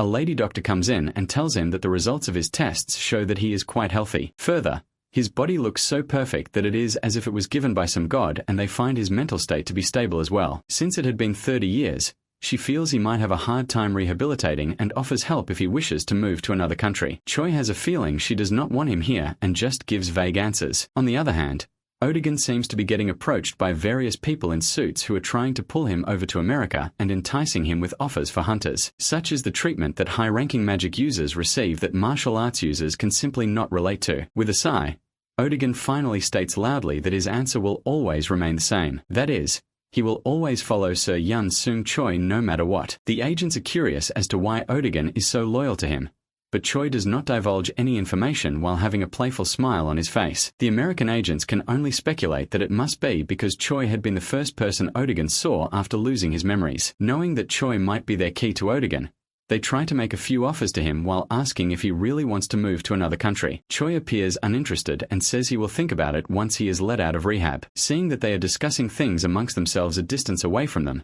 Odigan asks if he should show Choi what they are talking about by using his magic. On receiving his master's agreement, Odigan uses magic to let Choi hear their speech. They are discussing how Choi might actually stay in America after getting his green card, even if it is for a short while. However, another is more worried that other nations would also try to scout the magic user Odigan. They start discussing plans to put spies near him so others cannot approach him and decide to try constant persuasion. When Odigan asks if he can get rid of any spies, Choi simply tells him they should not complicate things or spill blood. There are still a few more processes a returner must go through before receiving a hunter's green card. While wearing patches, Choi is made to sit on a chair and take a test. The test mostly involves questions regarding his contact with evil constellations and writing a paragraph that mocks evil constellations he might have come in contact with. After all, that is the best way to determine if someone has made a contract with an evil constellation, since servants cannot mock their masters. Then there is a short test of their mana using a crystal ball. Choi is told to inject mana into the ball, which will supposedly help them measure how much mana he has. He decides to push in a lot of it, and the crystal ball starts glowing golden in color. The scientist is amazed at this, and before they know it, the crystal ball itself shatters into fragments with bright light and tendrils of energy still being emitted from it. Choi says he still has some left and asks if he should do it again, but the startled examiner refuses, saying it is not necessary. In order to move around more freely, he has decided it will be better to get a higher rank than 30 years back and expects an A rank. The crystal ball meant for measuring mana had much more mana than the average hunter, so it would normally change color to calculate how much mana one had. But Choi's mana reserves were way beyond that of a normal hunter after all. The constellations ask if he really did not hide his power, or if he had erroneously failed to control his power. But although he is not used to holding back, the real reason he used all his power here is because he cannot let them find out about it out of nowhere. Earth was different from the Abyss after all, and one had to follow rules here. He cannot go looking for stronger opponents like he used to in the Abyss. A chance to rank up to an A rank hunter was usually only given to a B rank hunter and not a C rank. For increasing his rank according to plan, he would have to take every chance he gets. Just then, the examiner informs him that they are done testing and tells him to wait while they prepare the results. Thus Choi heads over to another room wondering what rank he will get. Little does he know that some scheme is at play, and the doctor has called someone from the Ambitus clan to inform them of Choi's details. Later, when the hunters get their rank cards, Odigan turns out to be a B rank and Choi turns out to be C+ still, and his age was registered as 57 while he was supposed to be 28. He wonders if the average mana for hunters increased throughout the past 30 years when a familiar voice calls out from behind. Richard Parker has just arrived and tells him that he would like to repay Choi back for saving his life. As Choi must not have any place to stay after returning back in 30 years, he invites him over to his own place of residence, letting him stay for as long as they like. Inside a car with Richard while traveling through arid lands, Odigan tells Choi that Richard's sudden kindness feels suspicious to him. Choi feels sad that Odigan has developed such a stereotype of humans. He tells him if he remembers when Choi slayed a Kafan and Odigan smiles smugly, saying he could never forget. After all, it was the day when he had saved them when they were in despair, and the fact was, that Choi could not forget about it either. The goblins had praised him heavily and told him they had to pay him back somehow or the other. They had prepared gifts like acid slime baths and the offsprings of their nobility and more. While these might have been normal to do in their culture, Choi felt utterly uncomfortable at the gestures. Odigan, who hears about his uncomfort at this moment, is in absolute shock. Choi tries to push it aside and looks at Richard, explaining to Odigan that he probably wants to repay him back too. The Goblin King learns that humans might be annoyingly weak and greedy, but they still knew how to be grateful. Amusingly, Choi is still one of them, and Odigan forgot that fact yet again. Thereafter, Choi darts a conversation with Richard and learns that the Parker family is quite well known. Choi tells him he was wondering when Richard would give Choi all his life savings. Richard is flustered and anxious as hell on hearing that. Choi had overheard him saying he would give all his life savings to whoever saved him in the dungeon. Of course, Choi is just joking and the matter slides. He then proceeds to say that he does not want a lot, merely a place to settle in. Since he had been in the abyss for so long, he just could not get used to Earth yet. Unknown to them, a bearded guy watches their cars with curiosity from the mountains. Meanwhile inside, Richard once again reassures Choi that it is absolutely fine if Choi stays at Richard's place. He can easily do that much for someone who had saved his life and tells Choi not to underestimate the Parker name. Odigan frowns and whispers to Choi that he feels Richard is being too arrogant after just lending a single house. Choi smiles and says one can indeed be arrogant if one has a large house on Earth. Just then, the tires of the car screech and the car goes out of control, skidding to a stop. The driver informs them that someone apparently crashed into the car. Choi wonders if it is an assassination from an evil constellation, but he dismisses that idea because if a constellation knew about him, they would have come themselves. Odigan offers to take care of it, but Choi suggests seeing who it is first. The first thing Choi sees on coming out is a maroon-colored Lambo that he had never expected to find in the middle of the desert. He thinks this is quite befitting for Americans, and not just Choi but even Odigan can tell that the bearded person who just came out of the car is quite powerful compared to the average mortals he had seen recently. Choi finds it is an Asian and feels that he looks familiar. Richard Parker is the first one to recognize him and calls him Dragon Huang in a hurry. Coming forward respectfully, he introduces himself and on being asked, acknowledges he is the youngest son of the Parker family. Richard is up in sweat and anxiety as Huang passes by him while saying that Alex seemed to be worried that Richard had become a hunter. Small talk aside, the Asian approaches Choi and mutters dreamily that it really was Yan Sung. He is absolutely taken aback as he realizes that it is the clan leader Gyeongliang he knew from before he entered the abyss. The person named Huang expresses his surprise when he heard that Choi was out of the abyss and in America. He had heard rumors, so he had come over right away. It is a meeting with his previous clan leader,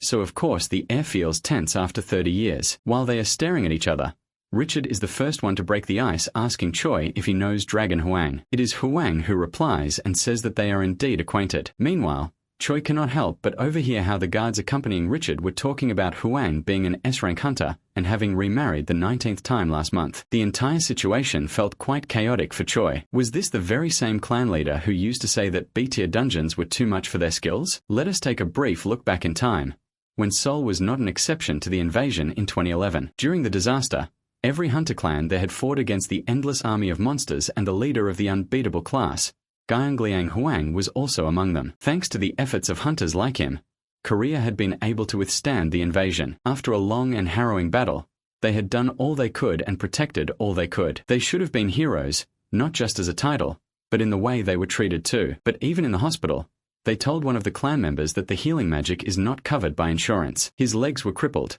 and they told him he did not even meet the requirements for the hunter healthcare rewards, as getting hit by fragments did not count. It was extremely hard to find a hunter who could cure an injury after all. After the horrible treatment that Korea showed them, he lost faith in his country and came over to America instead, where he heard that hunters were treated well over here. He was supported by them and was able to fight monsters, start a business, and even end up here at his point. Choi is surprised hearing his story, and wonders just how rich Huang must be for the son of a rich family to kneel in front of him. Huang answers the question with another question and tells him he lives in Hunter's Hill, the most expensive neighborhood in Los Angeles. Of course, how would Choi know about how great Hunter's Hill was? Huang says Choi still speaks way too little and recalls the day he had disappeared after leaving a small letter saying he was going training in the abyss. The clan members had known he was crazy about training but did not think the crazy idiot was actually a psychopath. Some clan members even said they had to report him as dead, as almost no one returns alive after entering the abyss. The old clan members even held a funeral for him. Considering all these things that had happened, Huang had been utterly shocked when he heard Choi was back from the abyss. He turns to Richard as if remembering something and asks him why Choi is in Richard's car. In a panicked expression, Richard says that he was just repaying Choi for saving his life. Huang ruffles his hair, saying that he thought Richard was going to take him to his house to open him up or something. Since it was not the case, he forgives the kid. As they cross the bridge and reach Los Angeles, Huang tells Richard to change the destination to his own house. Meanwhile, Choi is looking out the window, wondering about how 30 years really had passed and how the technology looked so much more advanced compared to back when he was at Earth. Los Angeles, often called the City of Saints, had become home to many rich and honorable hunters and their clans after the gate opened. Not only those hunters, but also fans who wanted to become clan members and merchants who focused on business with those hunters too, all settled in Los Angeles. This made it the city with the most hunters in the world. Huang is currently explaining how he had told the Americans to ensure that he is informed of all returners from the abyss. Otherwise, he would leave for another country. It had been fun seeing the FBI and CIA sending reports to him all the time, and Choi is surprised they do that all for him. Huang dismisses the surprise, saying that it's a small price to pay to keep him from leaving for another country. Choi is still looking out and sees a large building and remarks that Huang's house really is good, what with it being the size of an Olympic stadium and all. However, Richard informs him that it is probably just the house where Huang's servants live. The actual mansion is still a bit further up, and boy is Dragon Huang's residence like a damn palace. It's complete with private gardens and pavements lined with waterways and even an entire roundabout. The entire place is humongous. Seeing many hunters standing in the pavements, he wonders what is up. Huang tells him that they are waiting in line to see him. Did that make sense? Nevertheless, Huang explains that they were going through all that to see and ask him to give them a chance. Choi is amazed and asks what kind of chance he is talking about, so Huang says he will explain slowly. Nevertheless, when they finally enter his residence, Choi is so amazed at what he sees that he doubts whether he is the one who returned from the abyss or Huang. After all, who the hell keeps a whole damn family of pandas in their house? Choi asks if Huang stole them, but the clan leader dismisses it as ridiculous, saying that the Chinese government had sent them as a gift, begging him to go there. Seeing that Choi was still so ignorant about the situation, Huang snaps his fingers and all of a sudden, many people in neat suits enter the room at once and stand in 2 straight lines. They answer to him and he orders them to bring him the best tutors they can find and teach Choi everything ranging from politics, economics, arts, world, and local history and every little subject there is to learn. While Richard comes out of Huang's residence and leaves, the driver asks him if it is really all right if he takes the chance to see Dragon Huang, since people wait for months for such a chance. Richard says he is a Parker, so he does not need to beg for a chance. Further, he feels scared as hell every time he is in his presence, so it's better for him to leave. Meanwhile, back in Huang's mansion, he has just now ordered his assistants to bring him tutors who can teach Choi common sense of the present and other miscellaneous knowledge. Just then, one of the servants speaks up, saying that the scope of subjects he is given is just too broad and asks if there is any reason behind it. When asked for his name, he says he is his 7th Secretary Jackson, but OOF. Huang fires him the very next moment. He reasons that the reason he hires them for a lot of money is to carry out his challenging tasks and orders and not for talking back. Furiously, he asks the others if they think of this as a joke. There are swift replies, after which he starts picking on them one by one, blaming them for making excuses and not carrying out his tasks perfectly. After giving them all an earful, he turns back to Choi, who is looking ahead in shock. When Huang calls him to talk and get up to speed, the only thing Choi can say with a straight face is that his big bro has turned into a really shitty person. On hearing this, Huang looks hurt and asks why he thinks so. On hearing that he shouldn't fire someone for a single mistake, he calls over the 7th secretary he was just about to fire and asks him how long he had worked there and how much he got paid. The answer came to 2 weeks for $230,000. My God, he had given them that much? But Choi looks unconvinced and says the salary has nothing to do with how he treats them. Huang still refutes, saying that they get the highest salary, but if they make a mistake, they get dismissed, so they know what they are in for. Choi shakes his head in disappointment, so even though Huang feels it's unfair, he tells the secretary that he is hired again. After the thankful secretary leaves, Huang asks if he really has to be in so much trouble, and Choi says that his former clanmaster should be a role model for others. Later on, a specialist in artifact and dungeon studies from Stanford is in a room with Choi to teach him about the situation in the world at present. On hearing her qualifications, our cute idiot Choi decides to introduce himself too, saying he used to bench deadliest and squat around 500 kilograms in high school. Putting humor aside, the teacher starts giving a brief explanation of events over the 30 years he had been gone. After around half an hour, Choi has gained a brief but shocking understanding that the places occupied by evil constellations were China, North Korea, Europe, and Central and Southern America. The evil constellation invasion in May of 2012 hit Northeast Asia, but his birthplace South Korea was one of the countries that fought well and was not occupied. However, later many South Korean hunters went abroad to foreign countries, especially for benefits. Choi even learns that Hwang Gaeun Ryong had also left Korea during that period,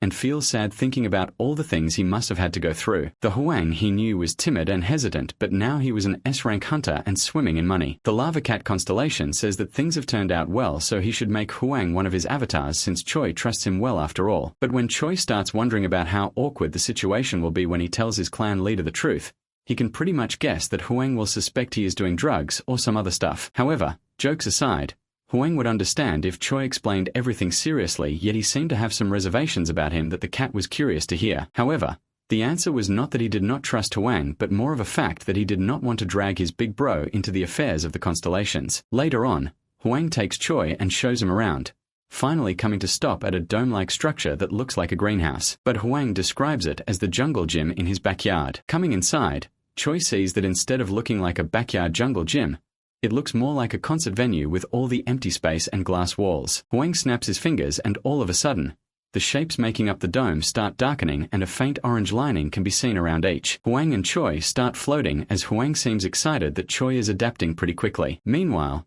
Lava Cat is surprised at this magic that she calls the other side of the world magic. It is a popular spell among constellations that mortals should not normally know how to use. Just then, they stop floating and Hwang says that the stabilization is complete. He tells him that if they get injured during a fight here, they will not be injured in real life and it's like a super immersive virtual reality game magic. Choi is surprised as Hwang explains that constellations use it to train their avatars, while the cat says they use it as entertainment when bored. Choi asks Hwang if he learnt the magic from a constellation, but it appears that it has become a very common magic on Earth. Despite that, Hwang says that it might have been taught to someone with evil intent as they did not know how devious constellations are. After the small talk, Choi says that considering such a good war training area is available, the Earth hunters must be very well prepared. But Hwang laughs at this and tells him that it is used for sports, and not those old games like soccer or other things. The forefront of entertainment in the current world is hunter sports. One of the games in hunter sports happens to be the 6-Star League, where 6 hunters fight against another team of hunters in different matches with varied rule sets. All in all, the stimulation of the game that Choi sees there looks pretty interesting. Just then, the system notification tells him that he is required to limit his strength, otherwise the other side of the world might break down. Choi understands because human cast magic could not possibly be enough for constellations. The system prompts continue to appear about his strength, agility, stamina, and other things getting limited. He feels surprised like he is carrying a lot of weights. Suddenly his title, Master of the Self, activates and notifies him that his power of existence will increase if he fights when his power is limited. This starts exciting our musclehead Choi, who grins, realizing that even this can be considered training. The Cat of Lava and Magma also tells him that this is a good opportunity, as other constellations cannot watch him when inside a dungeon or this spell, so he can use his power of existence however he likes. He wonders if he should reveal his identity to his young and make him his avatar, but holds back since he is still reluctant to involve someone who is living well. And either way, making others, for example, his avatars, fight,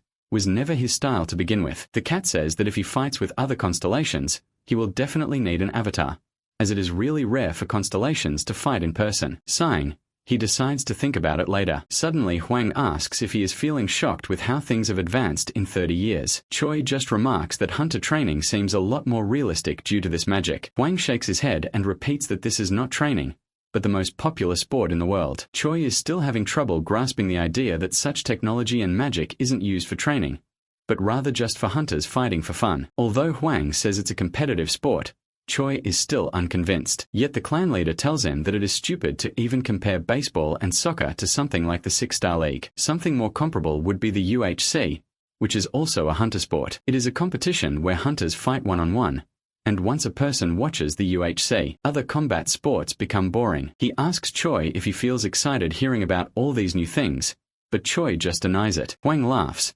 asking if it is because he knows Hwang is the strongest. Choi is quiet for a moment before replying that he is bewildered. He had been focused on the Earth crisis, training the hell out of his body since he was worried he might be late and had always been searching for a way to return to Earth. He did all that, but the hunters on Earth have simply become sport stars. This is quite disheartening. However, the Lava Cat says he should still be careful, as the constellations are familiar with the SSL and UHC2. It might be unfamiliar to him who does not really have any avatars, but for constellations with avatars, these are like proxy wars. The spread of the magic called the other side of the world may have something to do with the proxy wars too. Choi wonders if they purposefully spread the magic in order to find avatar candidates. Meanwhile, Hwang is still explaining that hunters nowadays do not have any dungeon experience, and they become hunters only for money and fame. If there is a sport that one likes, one can try it. With a little bit of success, one will earn more money than they will ever have use for. Those lining up in front of his house all want that opportunity. After saying his fill, Hwang asks Choi about his life the past few years and why he had gone to the abyss for training, if perhaps he had been scammed. Seeing Choi's long face, Hwang became sure of it. It is a long story, but before Choi can explain, he requests Hwang to lift the power limit of the other side of the world's magic. He says he feels bothered by the restrictions. Hwang says that this room was adjusted for rank hunters, so he should not have a problem. Choi explains that although he was given a C+ rank, his martial arts could not be properly assessed. He broke the measuring device with his inner energy, but it was apparently not enough for a higher rank. Hwang says that if it was enough to break the ball, then the examiner must have been bribed, so he will look into it later. That aside, he reasons that if the current limitations are uncomfortable for him, then he must have become really strong. Then when asked, Choi says it is a long story and Hwang tells him to make it short. Choi releases a bit of his aura and says that he went there in order to protect Earth. Hwang quietly apologizes for asking for the short version and asks for the long one. After receiving a hefty explanation, he understands that he had wandered around and become a constellation, and now Choi had returned to protect Earth, essentially making Choi a senior to Hwang. Of course Choi, our dear idiot, had expected Hwang to believe all that from the very beginning since he was a big bro to him. But Hwang is still doubtful as many returnees from the abyss were crazy. Just then, Choi asks him if he will believe Choi if he sees his ability. Seeing his confidence, Hwang can understand that the reason why he asked to lift the restrictions in the first place was so he could tell the truth. Hwang has a fierce look in his eyes as he says that no matter how strong Choi has become, he has never seen an S-rank hunter. Meanwhile, Hwang claims that he himself has come close to dying during such fights and received an A+ rank skill called the leveling up via death skill. Choi smirks, saying that he has been reading too many fiction novels, and Hwang returns the taunt back to him as he launches himself in the air for a fight. Hwang replies by saying that they were both nerds, so neither could criticize the other. While in the air, a pink light glows on his wrist like a tattoo that Hwang announces are tattoo-type artifacts. Choi merely looks up, slightly interested, but unfazed. The numerous magic missiles launched from Hwang fly towards Choi at an incredible speed, but seeing him standing still, Hwang shouts at him to dodge in panic. Choi says there is no need and merely lifts a finger. With energy leaking from the finger,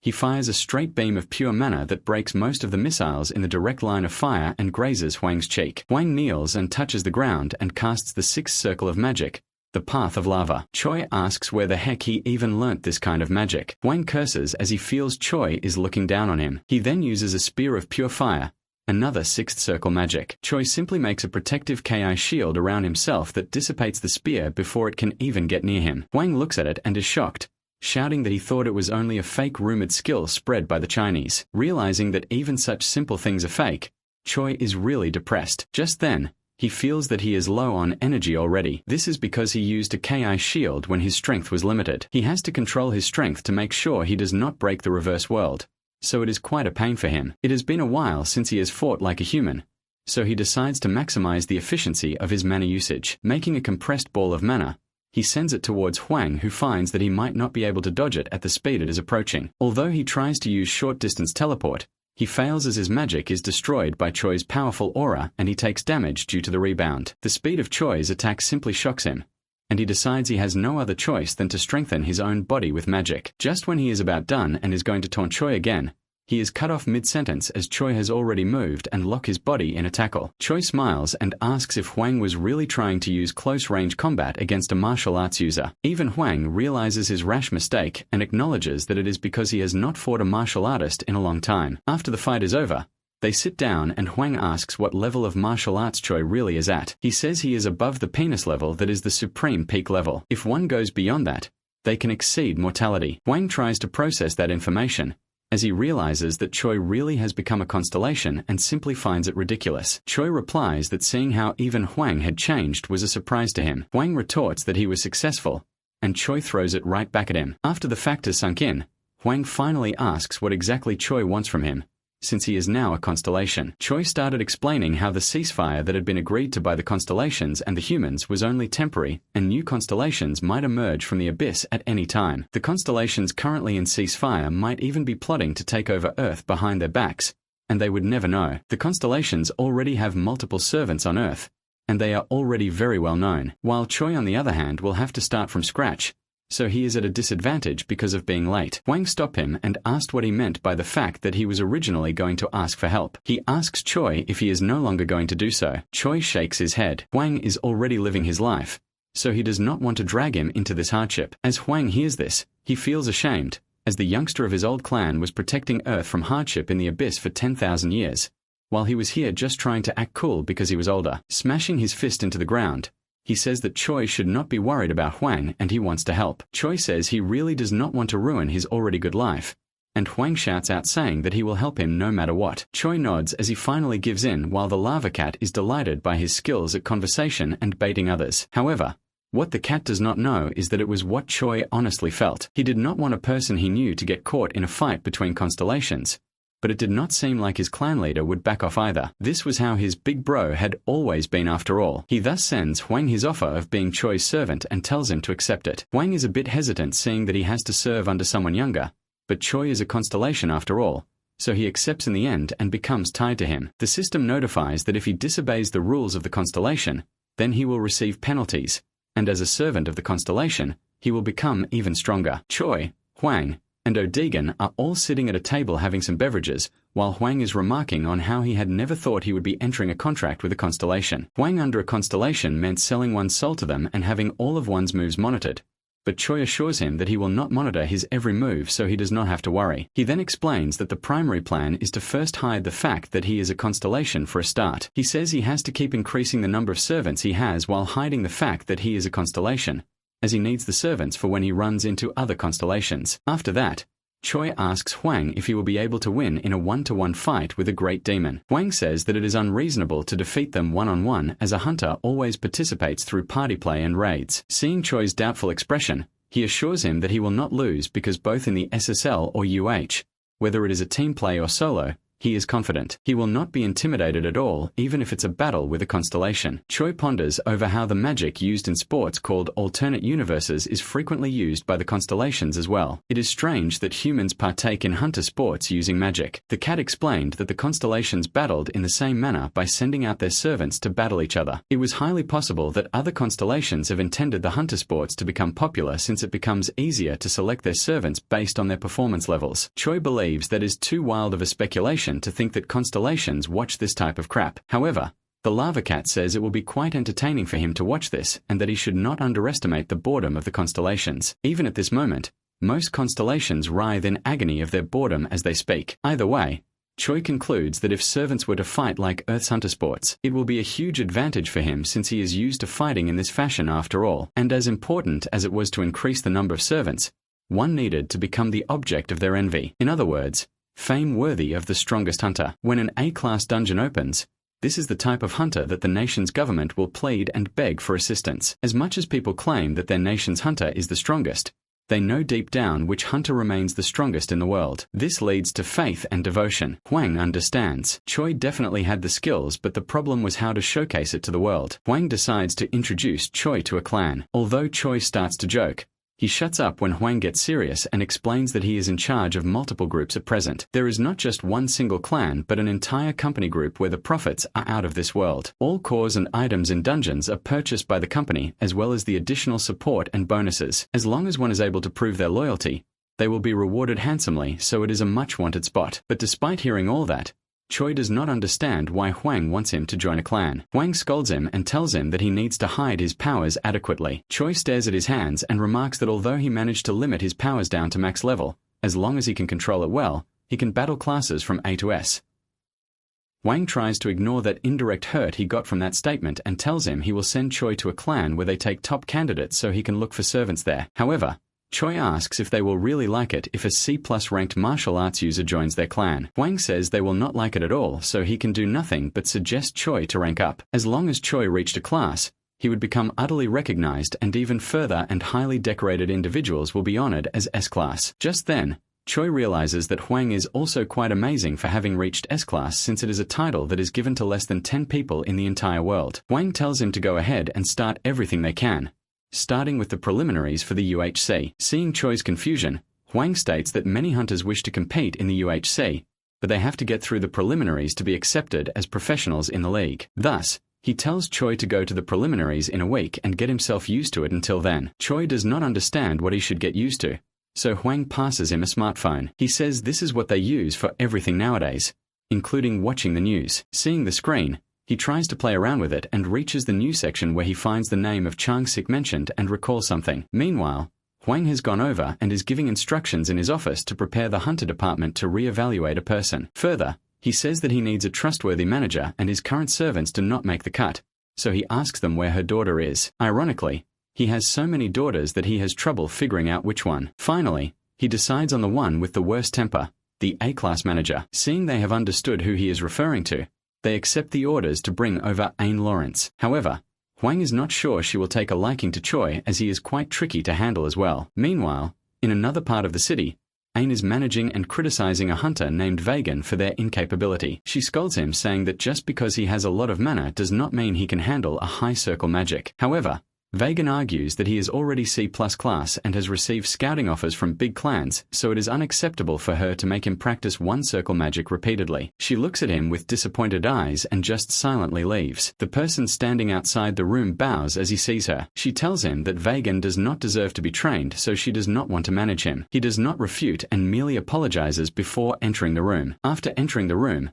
he starts kicking Vagan, who is still lying on the ground, and curses the heck out of him. Calling him a dumb, he says that she is Miss Ain, a B-class hunter and renowned manager who raises rookies into precious gems in their clan. This was Ain Lawrence, Hwang's 11th daughter and the special A-class manager. At the moment, Choi arrives at the preliminary competition venue with O'Dagon. He is refreshed to see the crowd of hunters who look the same as ever as people of various origins are thrown into the mix. He asks Hwang's assistant following him if the person who wins the tournament will become a pro and what else he needs to know. The assistant says that it is the preliminaries for the C-class league, so there will be a lot of D and E-class hunters joining in as well. There will always be other opportunities, so he asks him to take it easy and treat this as a learning experience. Choi just agrees and walks forward. Meanwhile, O'Dagon, who is on the phone right now, is playing a game that eerily looks like Temple Run but with a goblin as the main character. Choi tells the Goblin King to stop playing games and wait for him there. After hearing a sincere reply, he leaves and wonders if this will take a whole day. Inside the competition lounge hall, he can find various types of people like reporters, people from broadcasting companies, and even clan recruiters. One of them is scratching their head, cursing his team leader for sending him here as he believes it's a waste of time. A person near him remarks that they should just wait with patience for decent hunters and asks if he's new here. The clan recruiter says he is there from a clan. What he does not divulge is that he is the Ambitus clan's recruiter, KP. The Ambitus clan is the one who had received information about the crystal ball readings of Choi. Their leader had received a phone call saying that the measuring device had shattered and had wondered if it had been faulty, but the examiner had assured him that the device was absolutely fine. The recruiter had checked that he had passed all the tests and did not have abnormalities either. The clan leader had also received information that he was from 30 years ago and a martial arts user. KP had asked if he should send someone to recruit him, but the leader still had doubts. Yet, he did not want to miss the 1/1,000,000th chance that it might be true either. Thus he told KP to go and confirm it with his own eyes and asked Choi to learn magic if he has decent manner. When the clan leader ordered so,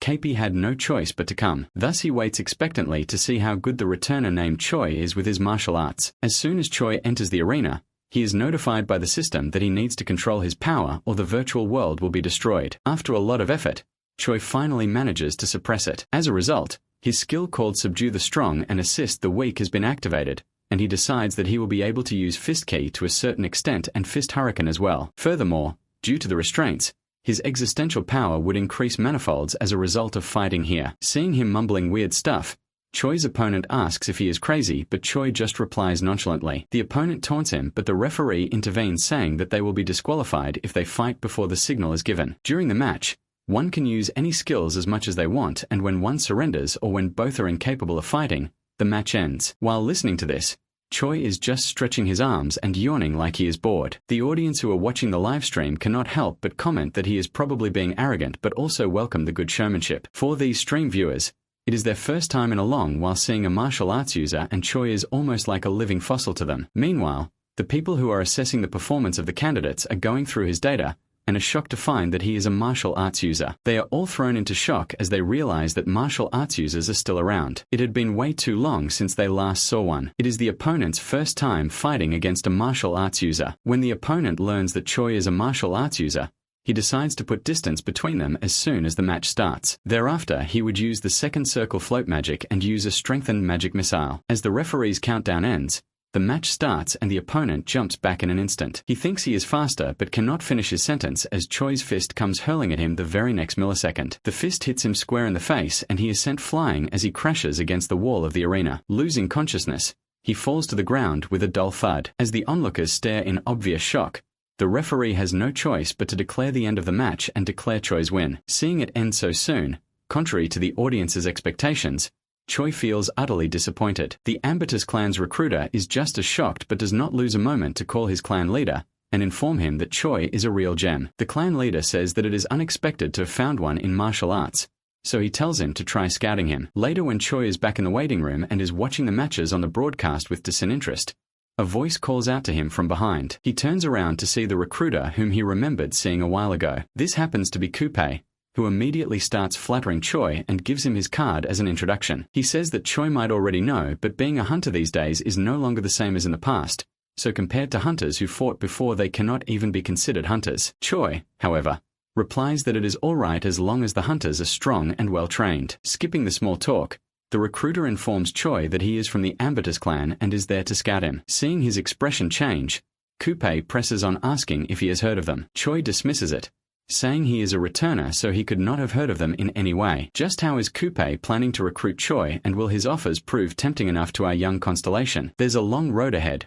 After all, Choi defeats all his opponents like D-Class Hunter Colby, C-Class Hunter Ralph, and Eugene Eli all with a single punch like a true one-punch man. The crowd was completely baffled by this, especially with the fact that someone like Eugene Eli lost. It's now time for the final match, and the Rainbow Clan's Rorolus is up next. He believes the match will be a piece of cake since Choi's movements are very obvious, but his initial thought quickly changes when Choi rushes forward to end his career. He lands a killer punch, sending Rorolus flying, and also wondering why he can't block Choi's attacks. With that, Choi has won the C-Class preliminaries, but he finds the entire competition to be boring. The crowd is amazed that a martial arts user, out of all things, won the tournament. But this isn't a surprise if we consider the 10,000 years of fighting experience that Choi built up in the abyss. Currently, he's so experienced he can tell exactly what the opponent will do just from their breathing alone. So naturally, this would make the so-called expert hunters in one-on-one matches appear as nothing to him. After everything, Choi stands victorious on the winner's podium with his trophy in one hand. The cat of lava and magma warns about letting the victory get to his head, and Choi wonders where it learned to say things like that. Anyway, he walks forward through the paparazzi and notices how fast they arrive. While that doesn't seem to bother Choi, what gets him a bit is how various agents look so determined to recruit him. He receives a bunch of notifications, showing the various constellations that are interested in him. However, Choi finds the messages strange since they usually don't make offers so easily. The fact that he took out all his enemies in the sea preliminaries caused a commotion, and now, all the constellations see him as a one-of-a-kind talent. Shortly, Choi spots a few constellations in the area, and figures they're trying to contact him. The warrior constellation gets into an argument with the cat of lava, telling it to leave since it's not part of the Earth Treaty. The cat refuses to do that since a household contract has nothing to do with the treaty, and the warrior claims to be able to fight constellations that aren't a part of it. But the cat flips him off and tells the warrior to find him in his territory if they want to settle things. Even though the argument is happening through the world's messages, Choi finds it to be pretty intense. The cat was very confident in himself because he figured his location had gone incognito and couldn't be found. The warrior vows to enact his vengeance on the cat constellation. But shortly, Choi draws the warrior's attention and states that he has no plans or dreams of contracting with him, so Choi tells him to get lost. The warrior is enraged by Choi's attitude, and reminds him that every person who is doomed because they tried to play smart with him will be cursed. But Choi questions if he's proud of being a constellation that only harasses mortals, and even questions the warrior's authority since he can't do anything about his fellow constellations who are standing up to him. The warrior grits his teeth, vowing to make Choi regret everything he just said. While the warrior takes his massive L, the other constellations commend Choi's bravado, and the cat laughs at the warrior. But Choi wishes for the cat to stop teasing him. While he's not sure of the other mortals, Choi knows he'll have to fight the warrior constellation someday, and doesn't feel a need to remain humble. Shortly, The cat hands over 10 soul stones since he was impressed by Choi's speech, shocking the rest of the constellations. Choi questions what he's doing, but the cat tells him to play along and receive the stones since it's part of his plan. These soul stones are basically cash for constellations, so the cat is trying to make it seem like he's bribing Choi to provoke the other constellations. The cat tells him he'll need to have money so he won't be looked down upon. Choi figures that's what has been missing in his life, so he thanks the cat since he would have been in trouble if it weren't for him. But the cat arrogantly asks if he just realized that. Meanwhile, at a huge story building, an agent apologizes to Huang, who seems to be angry, and demands a certain evaluation official. The nervous dude informs him that the official has been captured and they're looking into the matter. Huang seems to be frustrated by a certain clan, and it's most likely the Ambitus clan. Speaking of them, the Ambitus clan is considered a big clan, but not up to Dragon Industries standard. The Dragon Industries is a clan that has the authority to manage other clans within the country. Compared to them, the Ambitus clan is nothing but a newbie that just started to climb the ladder. Huang wonders what the clan's plans are, and why they're picking a dangerous fight with him, so he figures that other big rival clans are supporting Ambitus. Shortly, a lady comes over, informing Huang about the preliminary results, including the fact Choi won. Then the other agent tells his boss that he will contact the evaluation official to correct his class, and Huang is satisfied with the man's intent to take responsibility. Later on, Choi takes the evaluation test, and is determined to be at B class. Huang is outraged by this since that's obviously an understatement for Choi's talent, but the evaluator still considers that pretty impressive. Additionally, he considers it a good place to start since a martial arts user's abilities drop in real battles. However, this doesn't settle things for Huang as he attempts to charge at the man, but Choi stops him before all hell breaks loose. Choi whispers to Huang, believing it's better that he climbs up the ranks slowly since more constellations have their eyes on him. Huang calms down after hearing that, and also with the fact that a B class would still meet the minimum requirements. Choi is clueless about what he's talking about, so Huang reminds him of the plan he has to get him into the Ikaros clan. If he entered as a C class, people would look down on him since everyone there would be at least a B class. However, Choi believes it will still be the case since he's a martial arts user. Either way, Huang is still confident that Choi can take care of them. By that he means beat them into a pulp, but not so badly. Huang then decides to give Choi a weapon as a gift, and Choi believes that Huang is worried he'll be looked down on. However,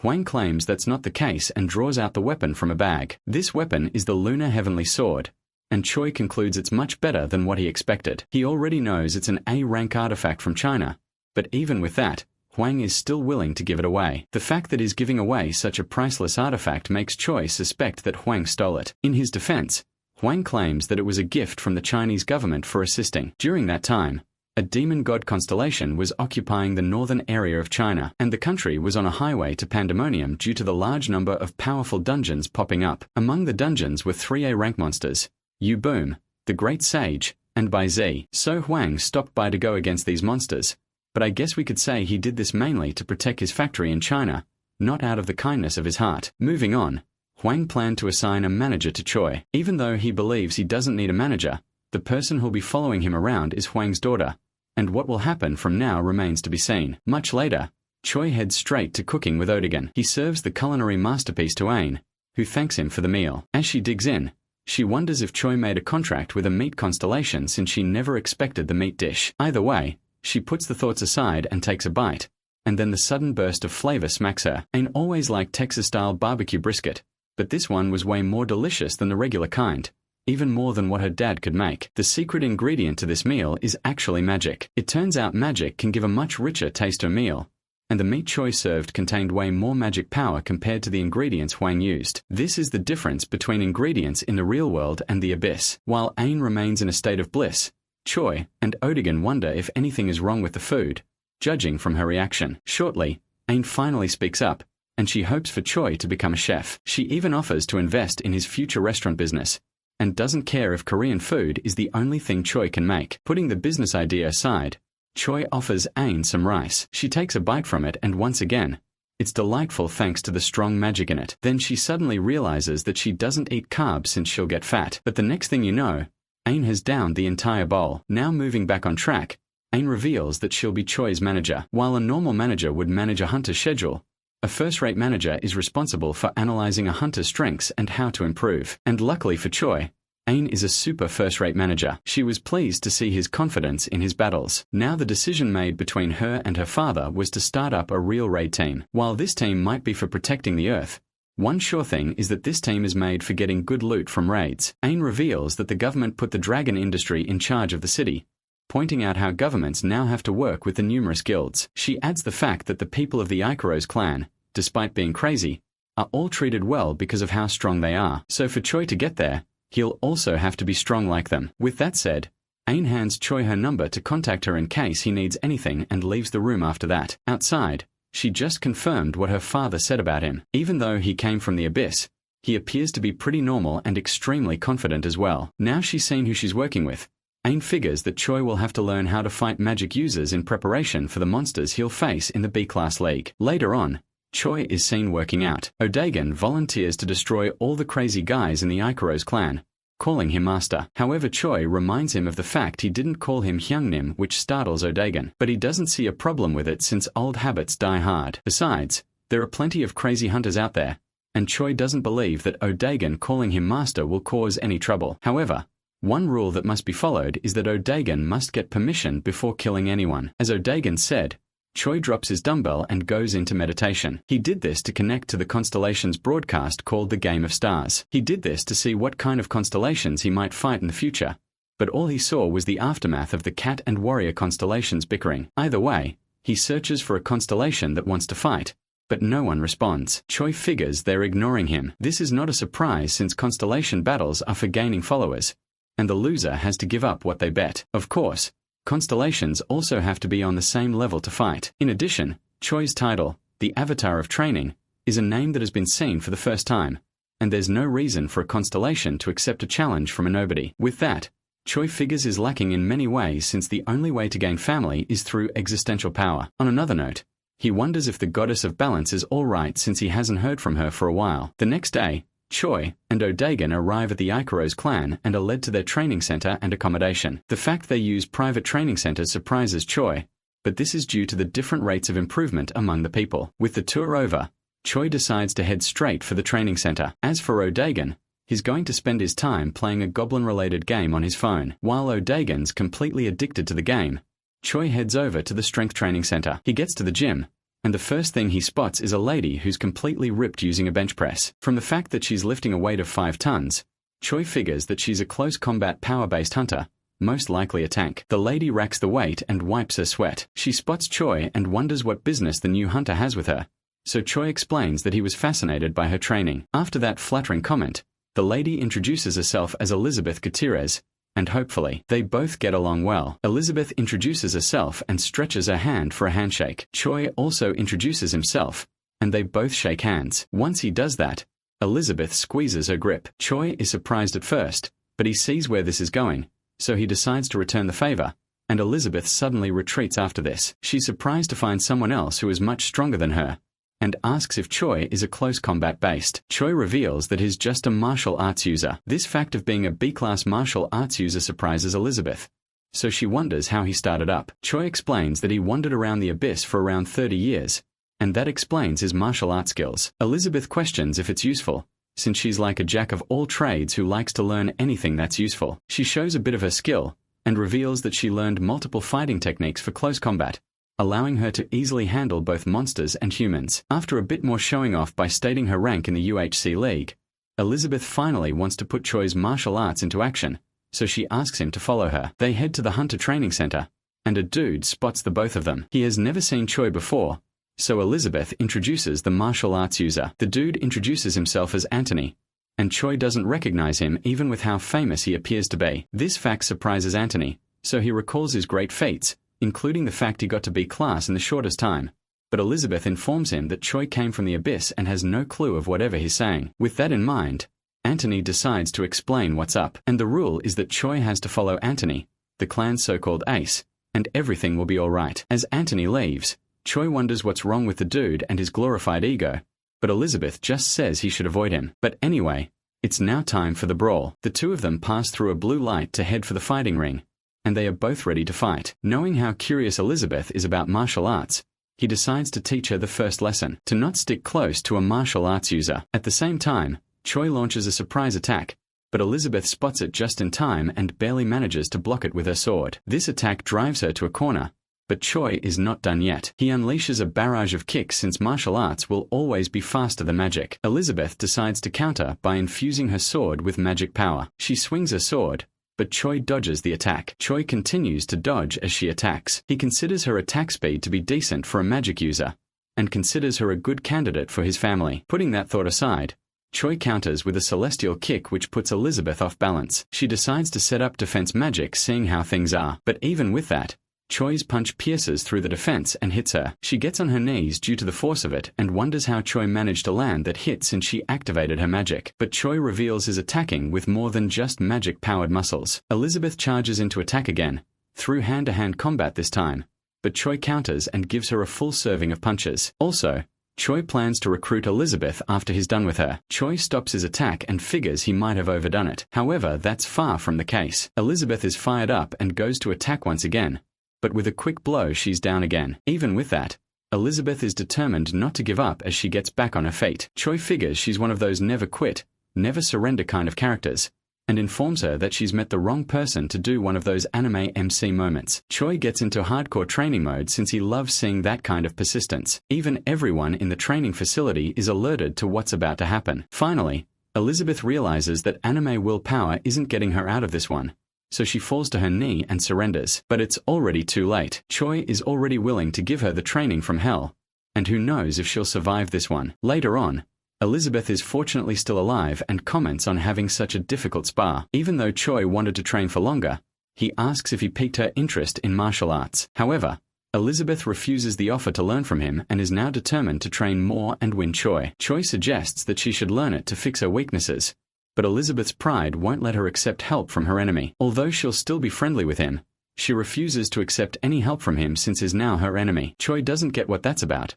but Elizabeth bids him farewell and leaves. The cat constellation pops up, telling Choi to be more considerate, but he can't make himself lose on purpose either. Now Choi has seen how hard it is to find followers. The next day was the Icaros's training day, and Choi arrived at the virtual training center with Odigan, who's probably in the realm of brain rot now. Shortly, other hunters show up at the place, including Richard Parker. He meets with Choi, and he reveals that he joined Icaros due to a few circumstances. This allows Choi to analyze that the Parker family got no clans. Soon, Hunter Ernest, the clan's instructor, shows up, and everyone is suddenly uptight. He introduces himself to the hunters, noting the newbies present. He glances over to Choi and asks what a hunter's strongest weapon is. Choi confidently answers that it's oneself. His philosophy for this answer is that one can't do anything if they don't believe in themselves. This was why he could spend all that time training in the abyss, because he believed he could get stronger. Even with how insightful that sounds, a few hunters laugh at this since he's confidently wrong, but Ernest says he's correct. This shocks the hunter who looks like Cyclops from X-Men since the answer was different last time. But Ernest says whatever a person believes in is true. Then he asks for the other newcomers' answers. Richard believes it's a strong existence, while Richard believes it's teamwork. He believes this since humans, who are generally weaker than monsters, have to work together. Even the powerful S-rank hunters can't enter dungeons themselves, hence his answer. The fact that humans are normally weaker than monsters and the uncertainties that lie within dungeons mean that the hunters have to be prepared for all situations. Speaking of unexpected, Ernest, out of nowhere, creates a ball of energy in his hand and then disperses the magic to pair up the hunters for the training. At first, Choi is thankful that Odigan is by his side, but he quickly realizes he's not his partner. His partner is the overgrown ego savant, Anthony. He plans to deal with everything with his oh-so-mighty magic, while Choi wonders why a constellation like himself has to deal with him. Now partners have been assigned, Ernest casts a high-class hallucination technique. Various portals open up and wyverns emerge from each of them. These monsters are said to be ranked at B-class or higher, and this fact makes the hunter scared. Everyone except the newcomers,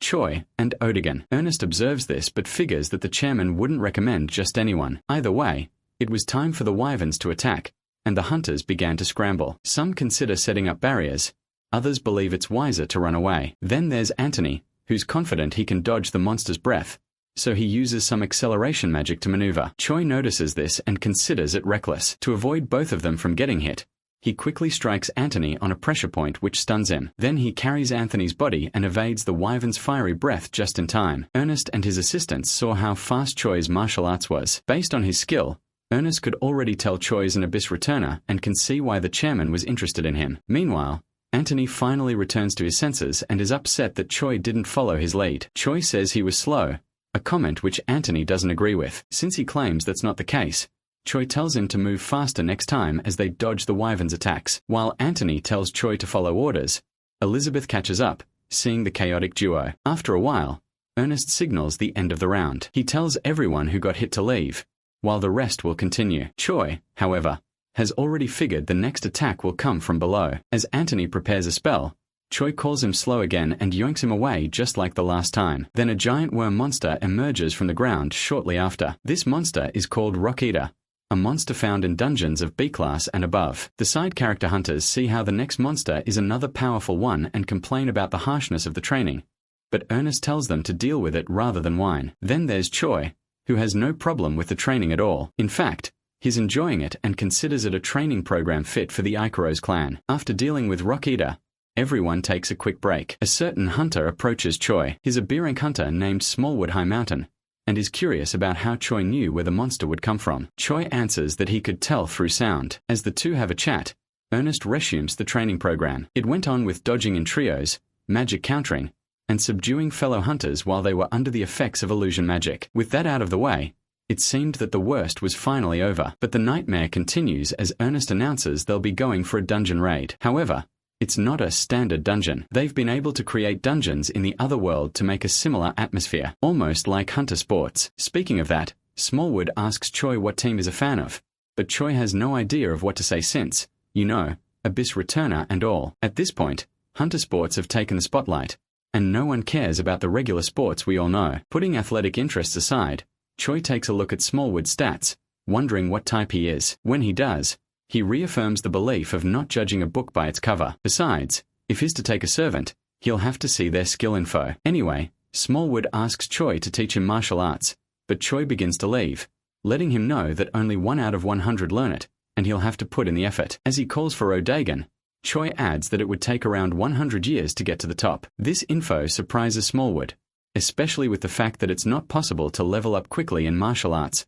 unlike magic. Choi points out that Smallwood knows more about martial arts than he thought. This is because Smallwood has been a fan of martial arts from his younger days, but he couldn't learn it because the first generation of martial artists had all retired, leaving no possible way to learn it. And now, it's Smallwood's lucky day. Choi gives a gaze of pure evil, which the Cat of Lava approves of, and he volunteers to teach Smallwood martial arts and raise its status as well. Without any delays, Smallwood heads to training, and he regrets every decision he made. He complains about Choi hitting him, but Choi tells him to be quiet. Smallwood still tries to complain, but Choi smacks him to be quiet. From what he remembers, mags can use physical reinforcements. However, Smallwood clarifies that they use magic to pull in magic from around them, not using the one in their body. Choi thinks that method is a pain and suggests using his own magic, but Smallwood believes doing that will only make things harder. So, Choi places his hands on Smallwood's back to regulate the magic using his inner strength. While that may seem helpful, it may just burst a vein or an organ in Smallwood. Still,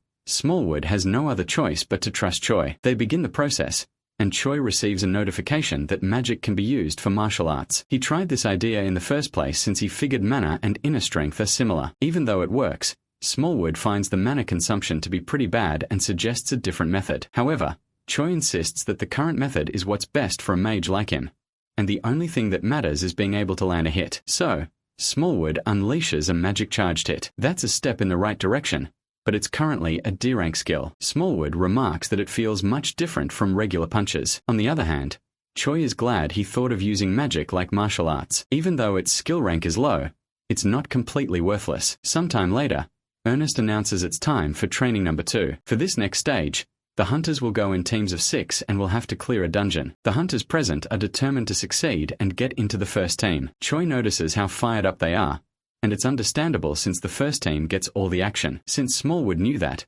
Choi wonders if he was in the first team. Smallwood says he's not a member but has had his share of battles, so Choi calls him out for being weak. As Smallwood tries to defend himself, Ernest reveals several screens that show which team every hunter is in. From the get-go, Choi notices he wasn't teamed up with O'Dagon and wonders if it was all set up. Then there's Elizabeth, who doesn't seem to like her team. I wouldn't blame her. She got teamed up with a hunter fresh from the Abyss, a newbie hunter, the dude with serious main character syndrome, a sneak, and one normal dude. At this point, Elizabeth is worried that her streak of being on the first team will be broken. Smallwood notices that Anthony wants to be the team leader, so Choi easily hands over the title to him. He asks Elizabeth if he's any good. He describes him as an all-rounder with a lot of rare skills, but his personality is not the best. Choi had no intention to form a contract with him from the very start, but it wouldn't hurt to look at his stats. He scans Anthony's stats, but this time, he's shocked to learn he can see his skills as well. The cat informs him that this is possible since his constellation's eye has improved. But putting that aside,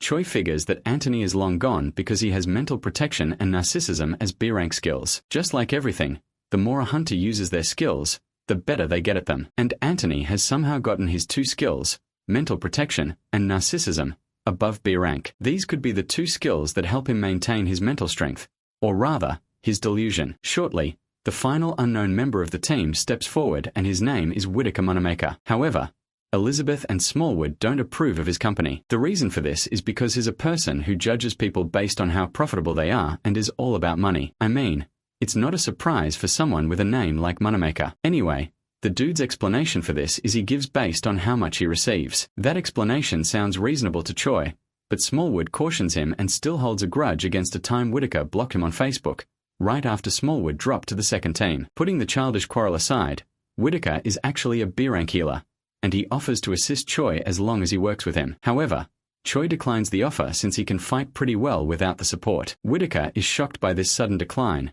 and he continues to offer his services like any bag chaser would, but Choi still declines. In the end, Whittaker leaves defeated, believing that Choi is still not used to Earth after dwelling in the abyss. One time skip later, and the team has arrived at the dungeon. Elizabeth explains that it is a forked road trial dungeon, and the goal is to clear it quickly without facing the opposing team. Before they venture further, she suggests confirming their supplies, but Anthony only wants to focus on magic. Elizabeth tells him to leave if he doesn't like the idea from earlier, and he does exactly that. He decides to venture in front, which Elizabeth finds rather stupid since he could get ambushed in close-range combat, and Elizabeth is the pro at that. Even though Anthony is more of an all-rounder, Elizabeth claims to be much better at close-range combat. However, the delusion is strong in Anthony. He believes he's better than Elizabeth, and she is one step closer to launching him into orbit. In the end, Anthony decides to stay in front while the others support him from behind. However, a certain hunter doesn't care about that. That person is Choi,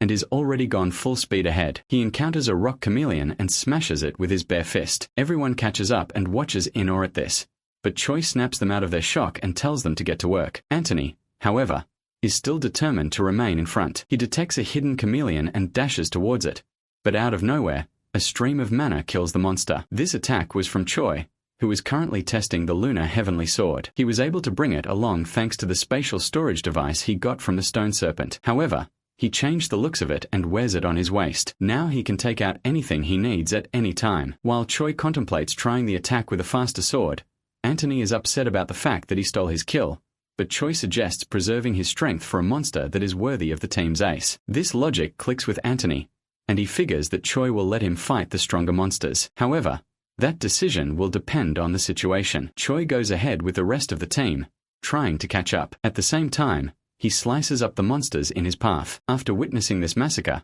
Anthony smacks himself and begins to reaffirm his title. Then he steps up, determined to get serious with the monsters. With that, the two of them dash forward, leaving the team behind. As for Elizabeth, she thought Anthony would be the only one giving trouble, but now there's problem number 2. Meanwhile, in the Situation Room, an official asks Ernest if he's placing Anthony in the first team again since he's good at combat. While that fact is true, his teamwork level is in the negatives. On top of that, his slow growth is a sign he's not interested in training properly, and he would do even worse if placed in the second team. Ernest, however, decides to watch him a bit longer. If things remain the same, he may have to make that decision. Another official draws Ernest's attention to what's happening in the dungeon. The attention is currently on Choi's team, and they're currently working together to wipe out the monsters in the dungeon, including Anthony. Ernest finds this fact unbelievable to see that everyone in the team is actually working together. Several slain monsters later, Elizabeth is surprised to see such teamwork, considering the team's combination. What's even more surprising is that Anthony was fine with Choi having him as backup. Anyway,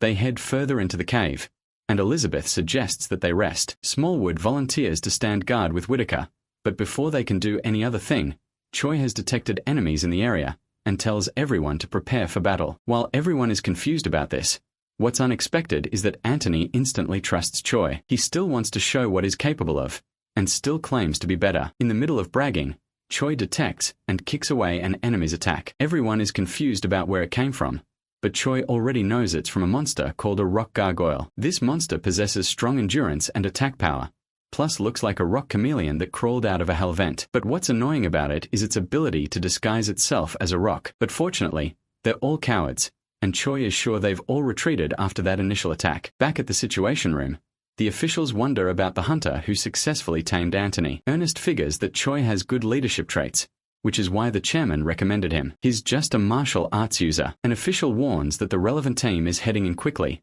which would be dangerous. But Ernest figures that they'll know what to do, and it will serve as a lesson if they get wiped out. After all, he also considers luck as an important skill. The Forked Road Trial is a dungeon where information isn't released to the public. China invited an A-class hunter team to this same dungeon 17 years ago. Even though the monsters inside it are at B-class, the difficult combination of monsters in the dungeon raises its difficulty to A-class. The officials figure that the trap would be too difficult for the team, but whether they'll survive remains to be seen. At the dungeon, Choi braces himself for an incoming attack. A gargoyle charges straight for him, but he easily defends himself and obliterates the monster in a single punch. Everyone back at the situation is shocked by this, and they figure that Choi has some past experiences with gargoyles back in the abyss, so they can't help but wonder how long he has been there. Elizabeth figures that attack just now was a trap, and suggests setting up camp to give the team a chance to scout the area. Choi considers that a good idea, even though they're exposed on all sides. They could retreat through the road if things get bad. Elizabeth wonders if the rock gargoyles would attack them if they don't move,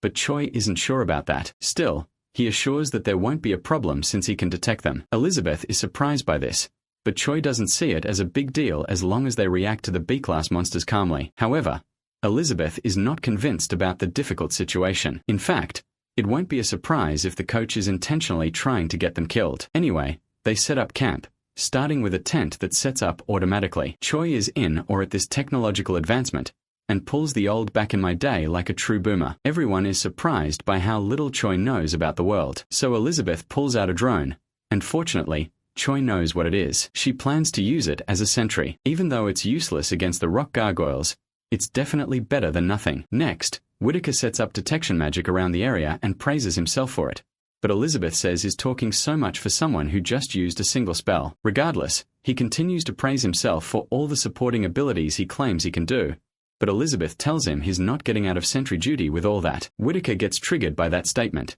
and denies the fact he was trying to escape sentry duty, asking who she thinks he is. From that question, the team all give their generous answers, showing how little they think of him. With that, Whitaker runs over to Choi, complaining about how harsh his teammates are to him. The others wonder why he's quickly warming up to Choi, but it's most likely because he has seen how valuable he is. After all, the martial arts user and abyss returner, Choi, is the one who led the team through the raid so far. Whitaker tries to get Choi to open up by asking for his interests, but we all know Choi is a gym bro, so his main like is bench press. Other than that, there's the side lateral raises. With that failed attempt, Smallwood calls the other two for a meal. They all sit together, going through their rations. What they'll be having is a meal pack with Huang on the cover, and Choi is frankly embarrassed by this. The team doesn't seem to enjoy the taste of the meal, but Choi has no problems with it. Seeing their dissatisfaction with the current meal, he volunteers to do the second thing he was born for, cook up something. The team is surprised by this since they don't have the necessary ingredients,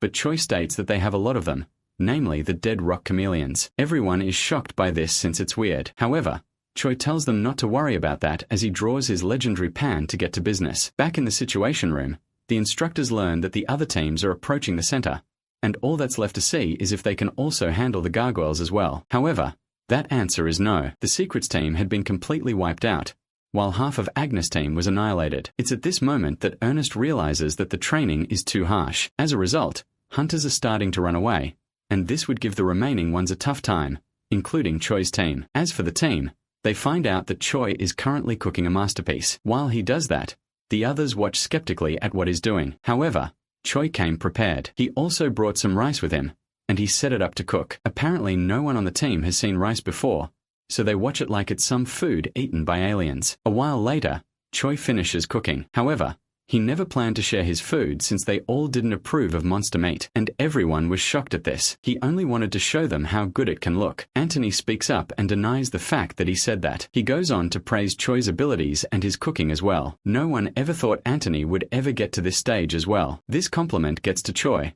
so he decides to bless Anthony with his cooked meal. Anthony, who has now been saved from doom, thanks Choi and digs straight in. He commends that the food is delicious. Not only that, it also recovered his magic power, and this leaves Anthony amazed. As for Choi, he thinks about how he will go about his next cooking. Since the alternate world is a virtual world, the ingredients he used are bound to respawn. As he continues cooking, Elizabeth has finally had enough, so she goes to Choi along with Whitaker, and they betray Smallwood. But Choi has enough food to spare for everyone, and is the only one who remains on Smallwood's side. As for the instructors, they watch with surprised looks as the team has a feast. While Ernest finds this fascinating, his assistant thinks they should stop them since the food might be poisoned. But if that were the case, Ernest believes that they would have spat out the food and figures that Choi has a skill that lets him cook monsters. The instructors believe that he learned this skill by cooking monsters in the abyss, since there's nothing there to eat. But one doesn't need to eat anything in the abyss, since the air is full of mana. So the final theory is that Choi learned how to cook,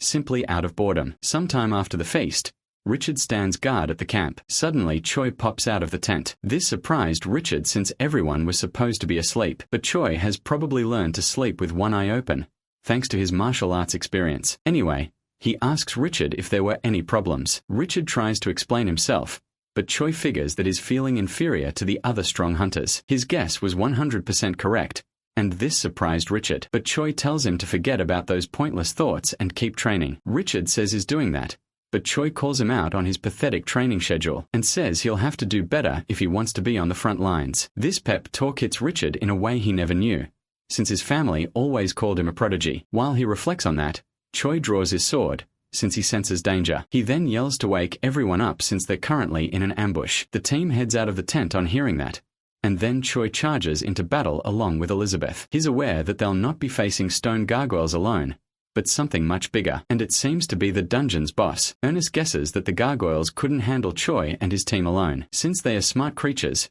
they returned with a stone hunter. This giant worm monster travels through the ground. Its diet is basically rocks, but that won't stop it from going after hunters as well. Not only that, the gargoyles seem to have enraged the boss. With how dire the situation is, Ernest figures it's curtains for Choi and his team. Still, he refuses to back down. As the monsters charge forward, Choi uses a celestial footwork ability to quickly counter and eliminate the monsters. Richard prepares to use an ice spell, but the ground below him prepares to erupt. The stone hunter emerges from the ground beneath Richard, but Choi rescues him at the nick of time. Since it's a stoneworm monster, Choi fails to resist the urge to call it Onyx from Pokemon. Then the monster screeches, probably upset by this nickname, and launches some most likely acid spit at Choi. Fortunately, he dodges by leaping into the air. He considers taking out the monster without his blade since he's a B-rank hunter, but he quickly puts that thought aside and slices the monster, breaking its stone armor apart. Since that was super effective, he slices and dices up the monster. Meanwhile,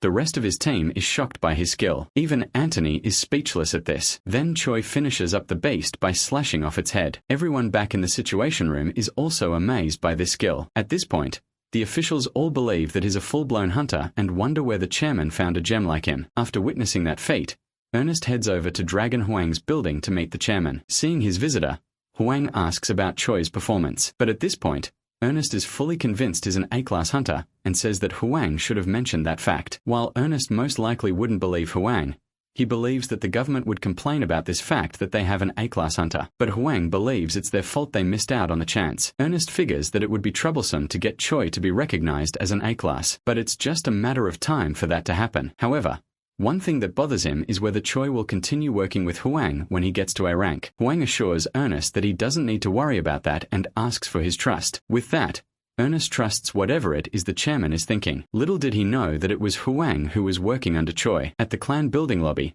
a bunch of hunters gather round to see who's been assigned to Team 1. It's not a surprise that Choi and his team made it to the first team, and a few hunters are doubtful that a mere martial arts user made it there with his own power. Then Anthony pops up behind the hunters, calling them small-minded for that. One of the hunters is upset with this comment, but another one calms the dude down. Anthony decides not to waste time with such insignificant hunters and heads outside. The only hunter he places his attention on is his rival, Choi, so he decides to help him out more as a commemoration for getting into Team 1. At the same time, a rich lad in a Koenigsegg Gemera speeds by, and inside it is Choi and Odigan, with the money man as the driver. Whitaker explains he was checking out Choi's abilities, and also mentions the time he helped out the chairman of Frostdust. While he rambles on, Odigan loses at his mobile game. This pisses him off, so he orders Whitaker to quit the yap and just drive. Whitaker complies with this, although he plans to make a good relationship with Choi, and not with whoever the other person is. It turns out Whitaker met Choi in his native habitat, the gym. Choi spotted him and figured that Whitaker wanted to train, so Choi abducts him and takes him to do some leg presses. As Whitaker procedurally dies, he explains that's not what he wanted, so Choi takes him to do some deadlifts instead. Whitaker then collapses on the ground after the workout, and finally explains that he wanted to take Choi around the city. At first, Choi declines the offer, but after a bit more nagging, Choi isn't in a spot to decline. Back to the present, Whitaker explains they're in Hunter City, which is basically a city about hunters. He adds that since they're from the Ikaros clan, they're pretty much the nobles of the city. However, Choi believes that being a hunter isn't about receiving privileges. Odigan suggests beating up Whitaker, but Choi says that they should leave him be and let natural selection do its thing. After those mean comments, they finally arrive at Chinatown, a place famous for black markets. Choi wonders if the government allows illegal trading. Whitaker explains that it's all legal unless they export to other countries. This allows them to buy rather questionable goods easily. As the gang stops by a shop, a few shady guys spot their target from an alleyway. They want to kill their target who humiliated their master. This target is most likely Choi because the people are affiliated with the Warrior of Madness and Blood, and who else would that constellation have beef with? A few shopping sprees later, and Whitaker is surprised. He's surprised at the number of ingredients Choi and Odigan bought. However, it's not so strange when you recall that Choi is the Gordon Ramsay of monster ingredients. Anyway, now the shopping has been done, the gang heads over to the auction site, which is at the basement of a pagoda-looking building, surrounded by a pretty impressive magic barrier. A guard immediately recognizes Whitaker and offers to guide them inside. When the gang gets in, Whitaker mentions that they'll have to rent and change into different clothes. After all, they have to follow basic etiquette. Along with that, the other rules basically fall under the lines of keeping everything a secret and not causing any trouble. With that, they head into the auction site, which looks like a fancy club for suspiciously wealthy individuals. Now the gang's fully dripped out, Whitaker figures that it would be a while until the auction starts. In the meantime, he heads over to play some roulette, claiming to have never lost before. Choi watches Whitaker go gambling, and wonders if they're letting him win since he's a hunter from the Ikaros clan. Meanwhile, a guard reports that there are 3 hunters from Ikaros. The person he's talking to instructs him to pay extra attention to serving them. The guard also adds that 2 of them are new members. While more info is needed on both of them, one thing that's known as one of them is a pro hunter that won the recent UHC preliminary fights and also a martial arts user, and this fact shocks the person the guard is talking to. The reason for this shock is that the Manhwa sect, the sect that owns the illegal auction site, is a martial arts clan that represents China's martial arts. But as martial arts got weaker over time, they hid their identity from the world. So you can't blame them for the surprise after learning that the Ikaros clan has a martial arts user. One guard considers asking Choi what kind of martial arts he uses, but a different guard considers that outrageous since that could reveal the clan's identity. So he instructs the guy to prepare the auction instead. Speaking of that, Choi,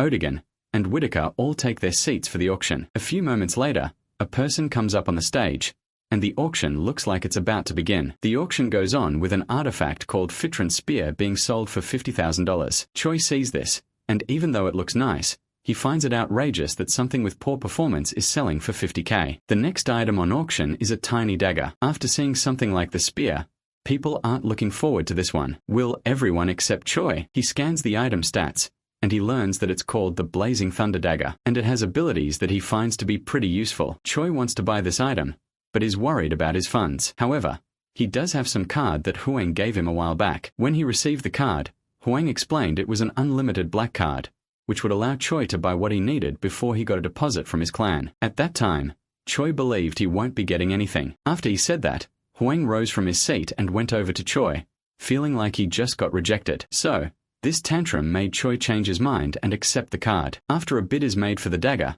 Choi figures it should be fine if he uses the card. He also wonders why the dagger is so cheap, and Whitaker answers that it's probably not a good item since the people who come to the auction area are people with perception-related skills. Seeing that no one is interested in the item, Choi gladly prepares to make a bid, which surprises Whitaker. He raises his sign and finally gets the dagger for $8,000. Whitaker says that Choi is just wasting his money, but Choi figures it's nice to have something one would never forget how to use, which begs the question of where he would use it. Shortly, a person comes over and grabs Choi's shoulder. He wonders who the person is, but the person is a follower of the warrior constellation, and he heads straight to violence. The surge of mana in the air causes a commotion in the crowd. Some guards come over to settle the issue, but more of the constellation's followers show up and blast them away. Choi can tell the attackers are B-ranks and figures the warrior isn't brainless after all. Anyway, he's sure they're here to take revenge for what happened before. Then the warrior constellation mocks Choi and dares him to make it out of the situation. While Choi figures is acting pretty confident for someone who can't face him head-on, he knows this is a perfect opportunity for himself, too. He proposes a constellation battle in the name of the undefeated avatar of training. However, the warrior ignores him since he has never heard of such a constellation name before. Following that, Choi figures the warrior is just a chicken who sends out his minions. This taunt gets to the warrior, so he decides to accept Choi's constellation battle if he survives. As things heat up for battle, the crowd continues to panic. With that in mind, Choi decides to move things away to minimize collateral damage. He heads for the main stage, and the minions follow him as well. The minion announces he sealed off the place to prevent any escape, but Choi states he's the one who's actually trapped with him. O'Dagon decides to fight first and summons his weapon. Choi thanks him for the thought, but he has decided to take this one alone, despite O'Dagon's protest. He uses an ability called Celestial Finger and fires a beam of mana at his enemies, but they block the attack. Suddenly, Choi quickly closes up the distance between his opponent and stabs him with his sword. A guard who's currently watching the battle recognizes Choi's technique as martial arts on an incredibly high level. The enemy that Choi thought he defeated grabs Choi's hand and begins to take his blood. However, this doesn't faze him. He grabs the dude's hand instead and uses the fundamentals of absorption, an ability he learned from a Nightmare Demons. This time, he uses the technique in reverse and completely blows up the guy. After seeing this, the other minions fire attacks at Choi, but he effortlessly dodges all of them. Since that's not working, they decide to rush him in close combat. That was a mistake because Choi slices up the attackers. After that, the warrior gathers his power from his dead minions and possesses one of the living ones. At the same time, he gathers blood from around and amplifies his power. A cheap move if Choi were to add. Right now, the possessed henchman has as much power as an A-rank hunter. So, Choi considers that the smartest thing to do is to dodge the man's attacks and let him destroy himself. But if he did that, the innocents around would probably suffer the consequences of the rampage. To avoid that, he uses a skill called Subdue the Strong, Assist the Weak, which will increase his strength if he fights the warrior's minion without dodging. The two of them charge and they clash blows with each other. However, Choi managed to deflect the henchman's attack with full counter. This allowed him to deliver the finishing blow to his opponent by stabbing right through him. After he defeats the henchman, the warrior finally acknowledges Choi's strength and accepts the constellation battle. Meanwhile, the Cat of Lava and the Constellation of Dreams watches everything unfolds. A while later, the guards begin to clean up the aftermath of that battle. Another guard apologizes for the blunder of letting in someone like that without proper identification, but Choi says it's okay and is willing to keep it a secret. He asks if he can leave, but the guard has something on his mind. He asks if Choi could spare some of his time to tell him about martial arts. Choi and Odigan arrive are brought to a room for this discussion. Choi talks to the guard from earlier, wondering how he learned martial arts. The guard is surprised by this question, so Choi figures he may have asked an insensitive question from his excitement of meeting a fellow martial artist. The guard clarifies that it wasn't a problem, but is curious about how Choi knew about his martial arts. To answer that, an elderly man steps in. He asks Choi if he's familiar with the Manhwa sect. Choi recalls this as the one clan that was famous in China 30 years ago, including the fact that Li Xiaowen is from there. Speaking of that person, Choi finds the old man to be pretty familiar. Then a few moments later, it finally hits Choi that he's speaking with the one and only Li Xiaowen, and he is shocked by this. After that realization, Choi immediately asks Li for an autograph. This action surprises everyone, so Choi wonders if he's not allowed to have an autograph from their expressions, but the guards assure him there's definitely no problem with that. Anyway, Li complies with this request, and that's one thing off Choi's eternal bucket list. With that out of the way, he learns that the clan hunters present are part of the Manhwa sect and wonders what they want to ask him. Without any delay, Li asks Choi to teach him martial arts, which is pretty shocking to hear. In the past, China treated any hunter who refused to pledge their loyalty mercilessly. As a result, many hunters used the Great Invasion as an excuse to leave the country to either live independently or seek revenge. These are the kinds of hunters in the Manhwa sect. They plan to return someday, Although that was not easy to do, the sect's leader, Li, lost one of his arms and legs due to the Great Invasion. On top of that, his martial arts were slowly getting weaker. Even with how dire things were for the clan, they considered it too late to learn magic, and so they stuck with martial arts. Things would have changed for them if they had a martial artist who got to the peak realm, but no one, not even Li Xiaowen, was able to reach that stage. Well, that was the case until Choi popped up. The elders went to see what the commotion earlier was about, and they were speechless when they saw Choi's fight. From that moment, they immediately knew he was the one, and thought of bringing him over. Currently, Choi is the strongest martial arts user the clan knows, and the members present can't help but wonder what the secret to his strength is, guessing if it's the authority from the avatar of training. Choi mentions that the constellation doesn't help with training, but the cat of lava stops him. He suggests lying about it to recruit them, and Choi agrees with this. After all, he'll need to have servants as a constellation, so Choi says that the avatar helped him. After that, he instantly notices the increased faith directed towards the avatar of training, namely himself, and this increased his existential power. From that power surge, Choi figures this is how other constellations gain strength, but is still lost in the entire thing. Then the cat comforts him, saying that all great journeys begin with a single step. In exchange for learning marital arts, Li offers his and the clan's full loyalty. However, Choi doesn't need all that. He mentions that the current proposal is too sudden, so he asks for some time to think everything over. The clan accepts his request and will wait for a reply from him. Sometime later, Choi goes to meet Huang, who wonders how life is going for him and the Ikaros clan. Even though things are good, Choi admits there are a lot of strange people there. Huang finds that to be usual, and also considers Choi abnormal as well. However, Choi reads Huang's mind concerning that one remark, but Huang denies ever doing something like that. He figures that Choi must have used his almighty constellation powers to read his mind. Even though that's possible for a constellation, Choi simply read his mind through Huang's open emotions. Putting that aside, Choi asks if Huang is familiar with the Manhwa sect. Huang recalls them as that ancient martial arts clan in China that was destroyed first during the Great Invasion, and destroyed once again when Li Xiaowen manipulated his ranking. However, Li wouldn't have done this on his own. Huang believes he was ordered by the government to do that. With that info, he wonders why Choi is curious about the clan, and asks if he's looking for them. But Choi reveals he already found the clan in the city, and this shocks Huang. He thought that the clan had died off or disbanded since there was no news about them. The fact that he's shocked shows Choi that Huang isn't the best at gathering information as the owner of the city. Huang doesn't take this comment lightly since he has so many reports to keep track of. He even mentions the time he hung out with the President of America. With that, Choi admits that maybe he's doing good, but asks him to stop telling such lame lies. Anyway, Huang tells Choi not to hold back from asking the clan to do some work since they probably knew what they were signing up for by asking for help. Moving on, Choi also mentions the fact that he'll be having a constellation battle with the Warrior of Madness and Blood. Huang is surprised by this since he's Choi's only servant, making his master way too unprepared. But the catch is that the warrior doesn't know Choi himself is a constellation,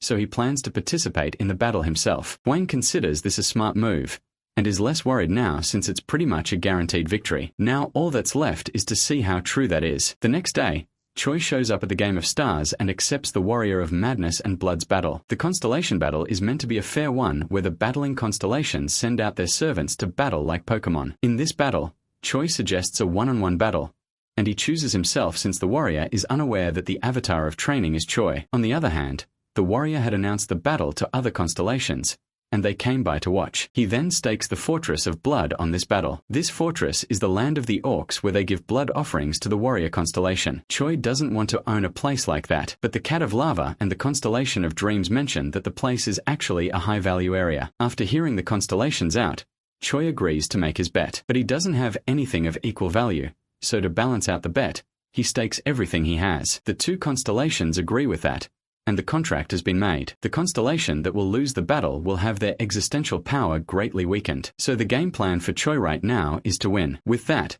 Choi gets teleported into the arena. He takes a look at his opponent who the warrior has sent out, Agree to the orc, looking rather huge and menacing. After seeing who he's up against, Choi figures that his opponent might be able to defend against his sword KI, and may be good in close combat as well. Meanwhile, the warrior takes a look at Choi's loot and is surprised that he has constellations under him. However, the warrior considers them weak, and figures that the avatar of training's servant won't be enough for his own servant. But somehow, a literal god still can't see that the avatar of training and Choi are the same person. Either way, the warrior orders his servant to unleash havoc and to display his authority. Next, We get to the territory of the Cardinal of Plague and Darkness, and we find the constellation just chilling. He had lost to the Avatar of Training, but Choi didn't take away his servants or territory. At this point, the Cardinal figures that Choi is a nice guy and maybe things wouldn't be so bad under him. That's what he thought until he spots a notification saying that he and some other constellations have been bet in a constellation battle. This event shocks him,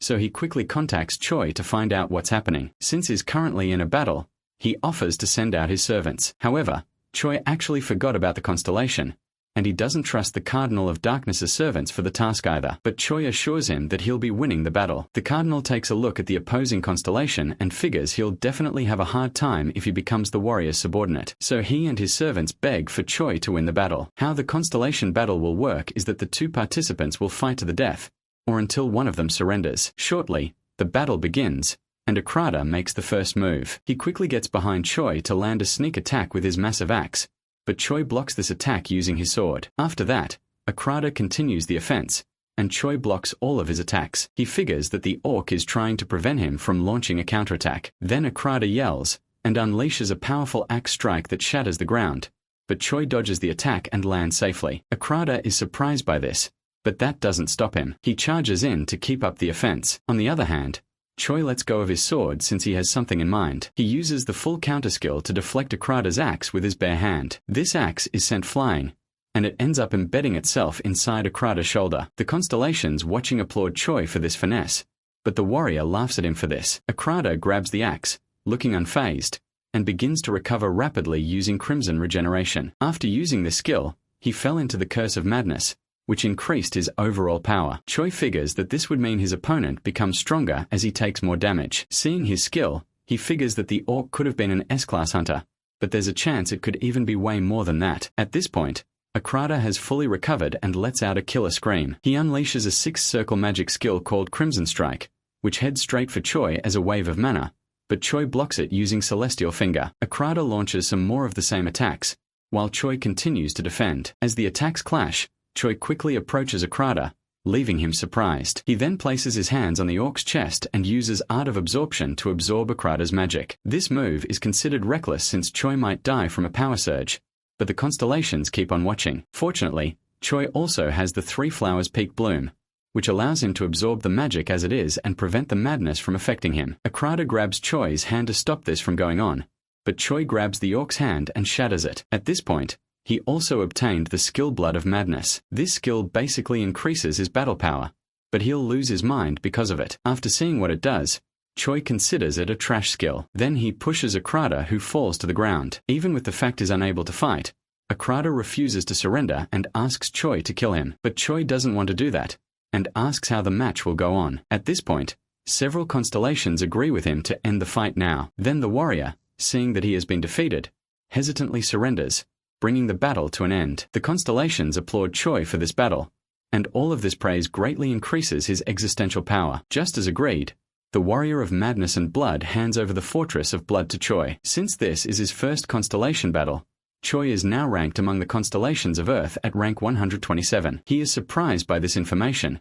but he'll have to have a look at it later because the goddess of balance invites him to her territory. From this info, he's relieved to learn she's still alive, but still, she's the one who kicked off Choi's crazy ride. Before he makes a decision, Choi gets into a meeting with the Cat of Lava and the Constellation of Dreams, concerning what to do about the goddess. The cat goes first, warning Choi to be careful of foolish constellations, and the Constellation of Dreams agrees with this point. However, Choi already knows this fact. The Constellation of Dreams figures that Choi wants to make an alliance with her, and is all right with that, but she warns him that the goddess could cause harm even though she doesn't have any ill intentions, and advises against allying if the goddess is going to give him disadvantages. However, the Constellation of Dreams is not against the idea of an alliance. She's basically saying that they should betray her if things start going south. Moving on, Choi acknowledges all that has been said and asks the two constellations about the constellation ranking. Of course, it seems they have no clue about this, so they both suggest that they ask the goddess, which leaves Choi clueless on which side his partners actually stand. After that meeting,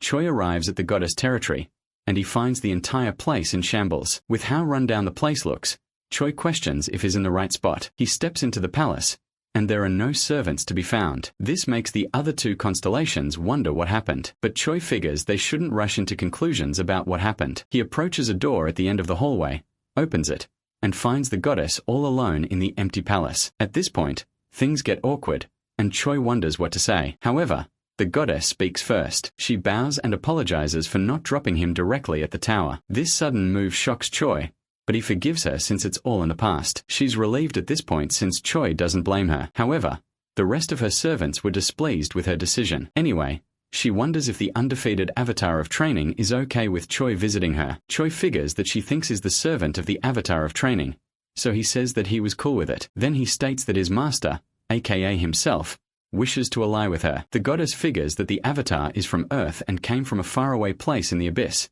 which is why he made that suggestion. Anyway, she decides to come clean about her situation. After a bit of fidgeting, she eventually reveals that she has nothing to her name now. Normally, the goddess was one of the strongest and highest-ranking constellations. Even other constellations brought gifts to her to learn about the future, and when that happened, her existential power would increase. But that was all in the past. Right now, she's just someone whose title of constellation is barely hanging by a thread. As for what led to this, she kept losing the constellation Pokemon battles. She sent out her strongest angel to find Choi, and that's where all the losses came in. The time she figured that was a problem, it was already too late. So Choi figures that the dire situation is just a result of the goddess's stupid decision-making. However, Choi explains that his master, again still himself, is looking for trustworthy constellations rather than strong ones. The world of constellations judges one on how strong they are, so the goddess felt touched and jealous at this statement. She asks if the avatar of training has any negative traits. Choi doesn't pass this moment to stroke his ego,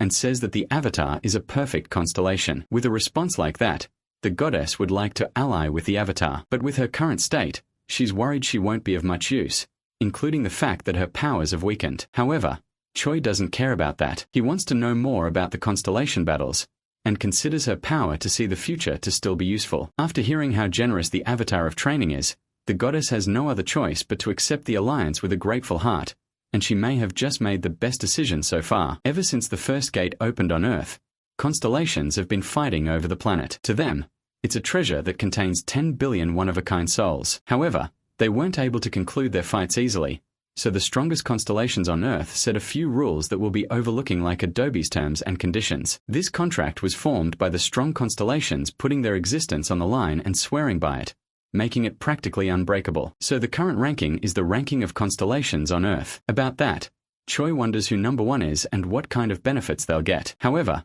the goddess explains that the number 1 spot is currently empty, and no one knows how to get there, but she believes it requires a huge amount of existential power. With that response, Choi wonders who's number 2 on the list. While constellations can't know the rank of each other, the goddess guesses that it's the master of slowness and silence. Choi recognizes this constellation, which I can bet is called Cthulhu, as the strong evil constellation that currently has a hold of northern China, and he wonders how many battles he'll have to win to get to rank number 2. Anyway, he asks what rank the goddess is at. She nervously reveals that she's at 1 in 98, several spots below Choi. Out of nowhere, she asks to give him her authority. While he's okay with it, the goddess decided to grant her authority as an apology, so she goes ahead and Choi receives the skill called clairvoyance. He gets surprised at this, especially since this power is of an unknown rank and allows him to look into a random point in the future for an instant. With everything settled, Choi heads out. He asks his allies what they think of the goddess. The constellation of dreams finds her more reliable than expected,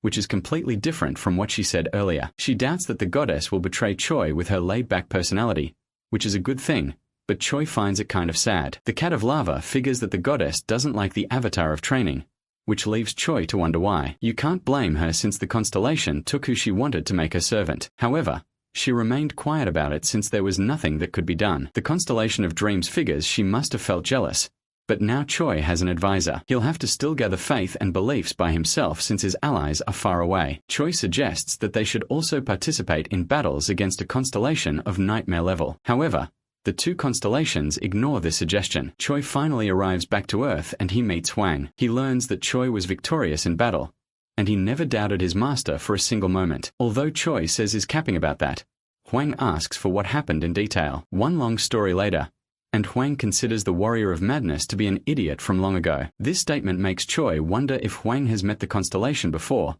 but that isn't the case. He has only met the constellation servants. As for the next plan, Choi decides to take a look at what he obtained and prepare for his next constellation battle that will happen later down the road. Before that, Hwang makes a request to Choi, but before he can hear what it is, angrily barges into the office. She demands to know why he isn't picking up her calls. As for who he is, she's referring to her customer, Choi. She has been trying so hard to call him, but Choi responds with, "Is that so?" This nonchalant reply triggers her, and she demands to know why Choi has been ignoring her calls. To answer that, Choi hands over his phone, and she learns that it's dead because he forgot to charge it. After seeing his phone negligence, reveals that she was calling to inform Choi about his upcoming match. It's pretty much expected since he's the star who passed the UHC preliminary matches. This notification alerts both Choi and Hwang, so wonders what happened. Hwang explains that he wanted to give Choi a task, but disapproves of that since Choi will be busy with his career. With that, she leaves,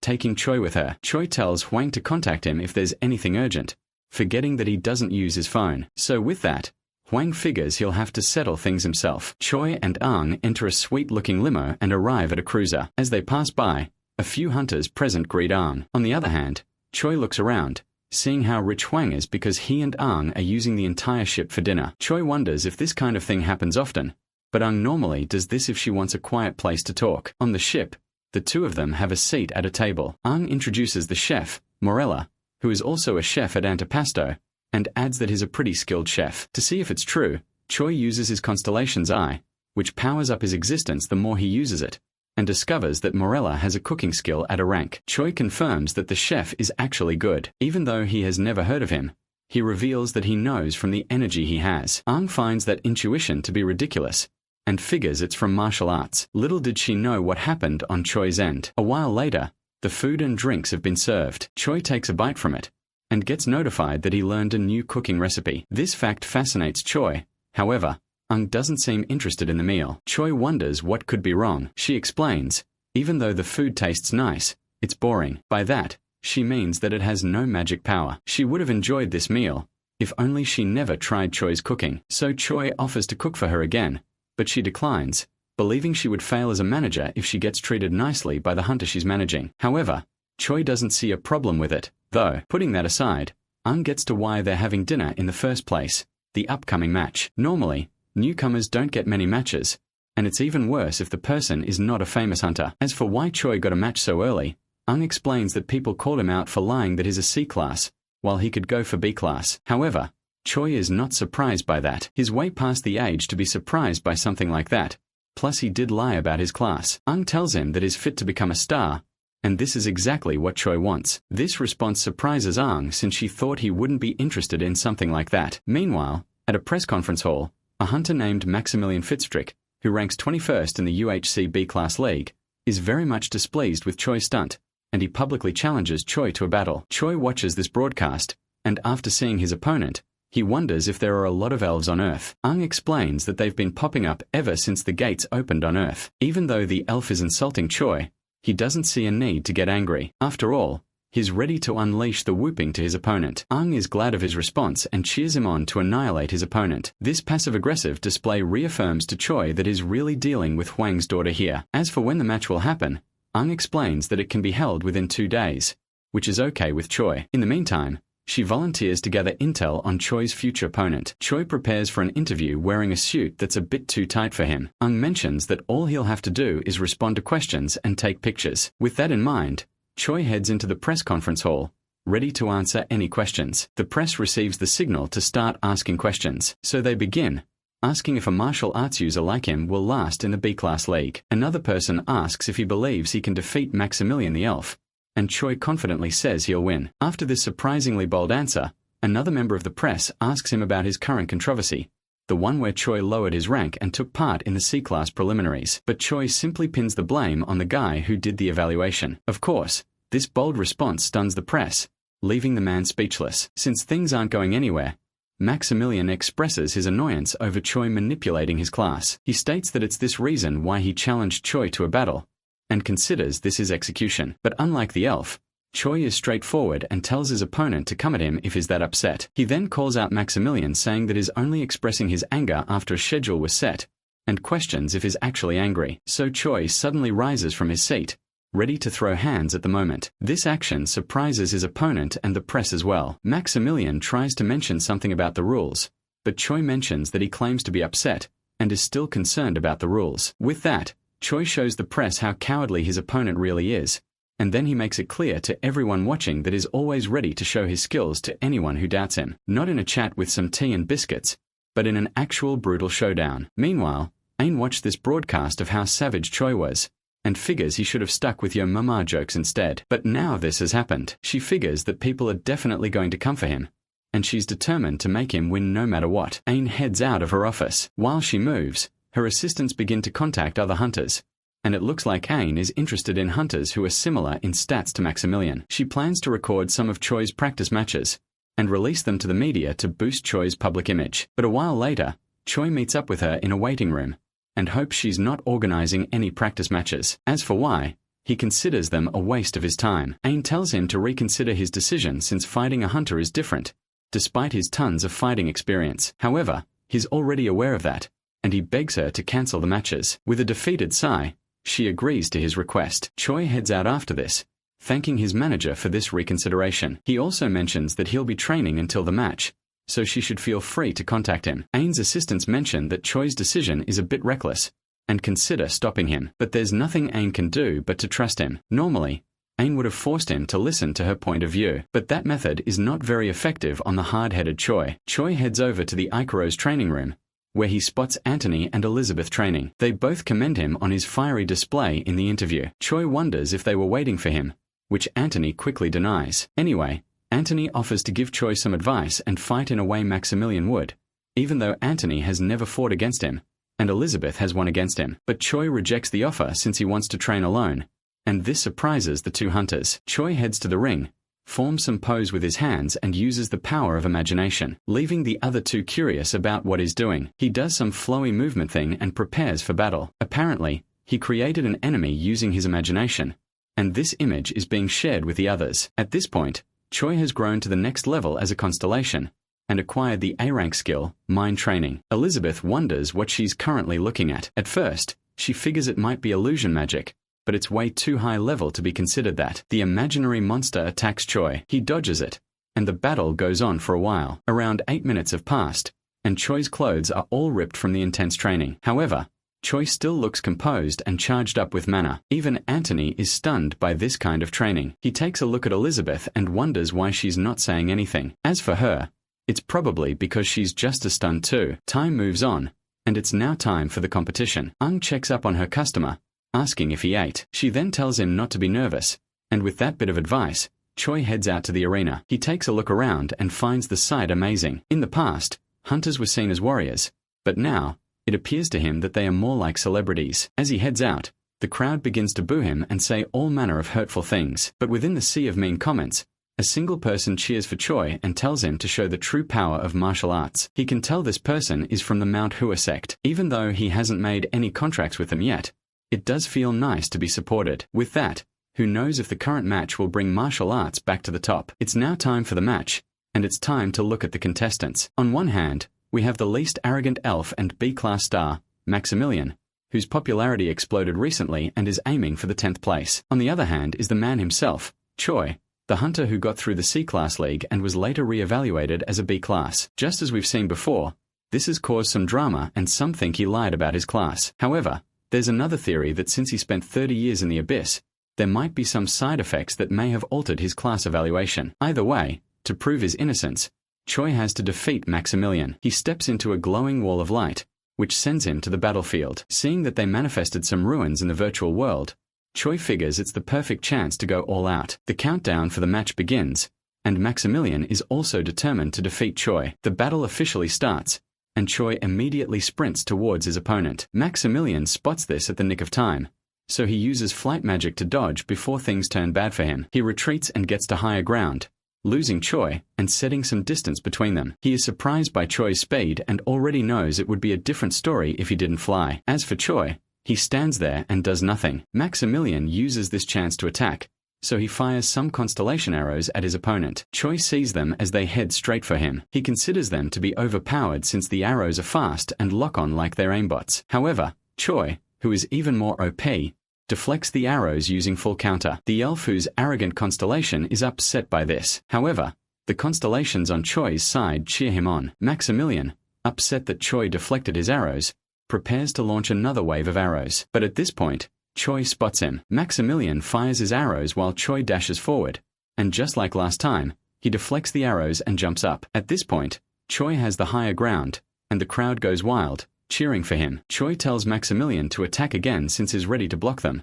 But Maximilian has a plan in mind. He does some fancy magic ability that lights up the sky. Then it begins to rain tons of arrows all over Choi. With this attack, Maximilian believes that things will be over for his opponent. The arrows move at full speed, but even with that, Choi considers them too slow and bland while he prepares himself. Using his super OP martial arts, he deflects every single one of the arrows. This feat shocks Maximilian since something like that should be impossible. Shortly, he runs out of magic and falls to his knees. At this point, things aren't looking good, but he gets rescued when the fighters get notified that the first round is over. This message surprises Choi, and he realizes that rounds start from B class. So with that, he heads out, willing to meet his opponent at the next round. Maximilian also goes to take a break and meets with a friend. He's outraged by Choi's skill and asks his friend to check him out, believing his opponent cheated somehow. But his partner advises him to forget about attacking and stay away from Choi to recover. As for how much magic Maximilian has recovered,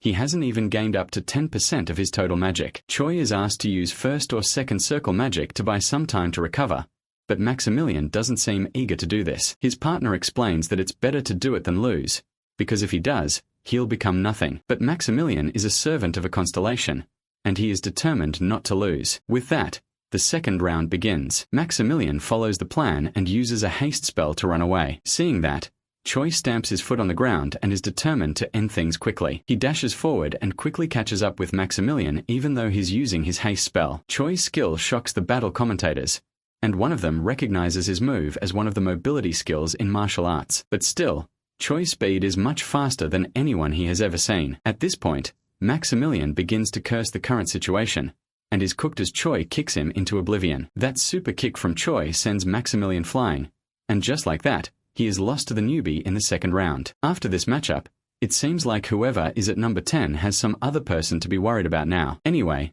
Choi steps out from the arena, and he gets interviewed right away. The interviewer asks how he feels about getting a flawless victory from defeating his opponent. But Choi doesn't feel anything, especially after defeating an enemy who was so weak. This smug comment turns the crowd who disliked him earlier to his favor, and they cheer for him. At this point, Choi has lived a life worthy of his constellation name. At the same time, his skill, Self-Conquer, gets activated, and several people have come to recognize and cheer for him. With this rise in popularity, Choi can feel the increase in his existential power, even though it's not by a lot. Out of nowhere, one of his skills, clairvoyance, gets activated, making his right eye glow with a bright light. Through the skill, he sees a vision of Las Vegas being destroyed by several monsters. He figures that this probably happened after people failed to clear a dungeon within a certain time, and with how it looks, it's a total disaster. Back at Hwang's office, he laughs with pure joy after watching Choi's stunning performance on TV. Then one of his assistants come over saying that he has a personal phone call. Hwang figures that it could be one of his numerous wives he married in the past. But no, it's a call from a hunter named Lee Chang-shik. Hwang is surprised to hear that since that's a person who never contacted him after a fight they had in America. Seeing that he called him from nowhere, Hwang can tell that Lee has definitely seen Choi's match. He answers the phone, and his suspicions are right. Lee goes straight to scolding Hwang about Choi's return, but Hwang reminds him of the time Lee cursed him when he left. Lee puts that aside and asks to speak with Choi, but Hwang tells him to call Choi on his own. Plus, he's not next to him. Lee knows that Hwang could easily put Choi on the phone if he wanted to, so he wonders what Hwang could want. Hwang tells him to apologize for what he said when he left to America, but Lee refuses, and this ends the conversation between them. With that dispute done and dusted, he wonders what Choi may be up to. Speaking of him, he heads through a hallway with his manager, Ain. She believes she failed as a manager for not knowing her client's full abilities, and figures she should have trusted him. She figured there was a 90% chance for Choi to lose the match, which is way too much. Seeing how depressed she is, Choi cheers her up, saying that she didn't get a chance to see his skill. But this comment actually sends her further down the depression rabbit hole, since it's the client doing the cheering up, and not the manager. Shortly, Choi is encountered by a couple of guys, and they instantly get on their knees, begging Choi to teach them martial arts. He figures they're from the Mount Hua sect that he met previously, and wonders why they're coming to him for help, instead of their masters. So to explain that, they recall a time at their headquarters where their master was teaching them the 100 spin step. One of them calls it a jump, and this simplification angers their master. The student didn't see any problem with it since he figured it was a skill, but this is another wrong move from him, as the tutor corrected them that it's movement arts. With that brief flashback, they explain that their elders' teachings are too old-fashioned and confusing to understand, so they came to Choi for help. Fortunately, Choi can relate with them, and they ask him to teach them before. Besides, this is also a good chance to increase his followers and existential power, so he agrees to teach them. He instructs the young martial artists to tell the other clan members that whoever wants to follow the avatar of training will be taught martial arts by him. Of course,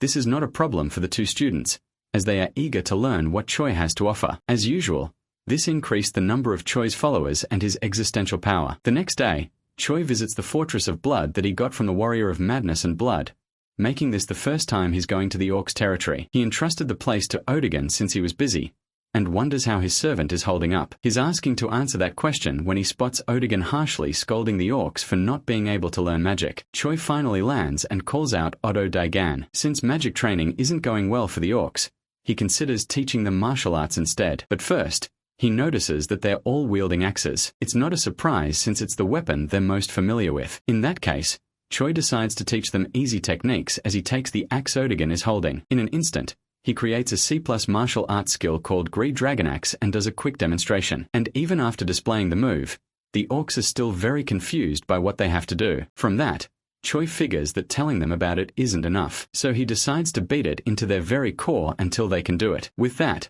things get very brutal for viewing. But one thing for sure is that Choi was planning to make them suffer until they get it. Several beatings later, a certain Orc manages to show what he learned. He charges for Choi and swings his axe, but Choi defends the attack. Fortunately for him, this one Orc named Gargantua managed to learn the Greed Dragon Axe technique. Choi commends the Orc for his efforts and for being able to learn the skill. However, Gargantua's troubles have only begun. The rest of his people say that he's using this as a chance to escape training and tell Choi that he can still go on, even though that's far from the case. So with that, Choi figures that the show must go on for him. This time, he'll have to use the same skill in complex scenarios. That, my friends, is how the Orcs found peace under their new constellation ruler. After that mass slaughter of a training session, Choi considers building some training grounds for the Orcs. He gets an idea from one of his allied constellations to check the constellation store in the Game of Stars. So with that info, he heads over there and finds a bunch of constellations selling various goods. Choi goes through the various notifications to find a constellation that sells buildings. Then he discovers that the Snake of Dancers and Drinks is selling buildings. When he asks to see them,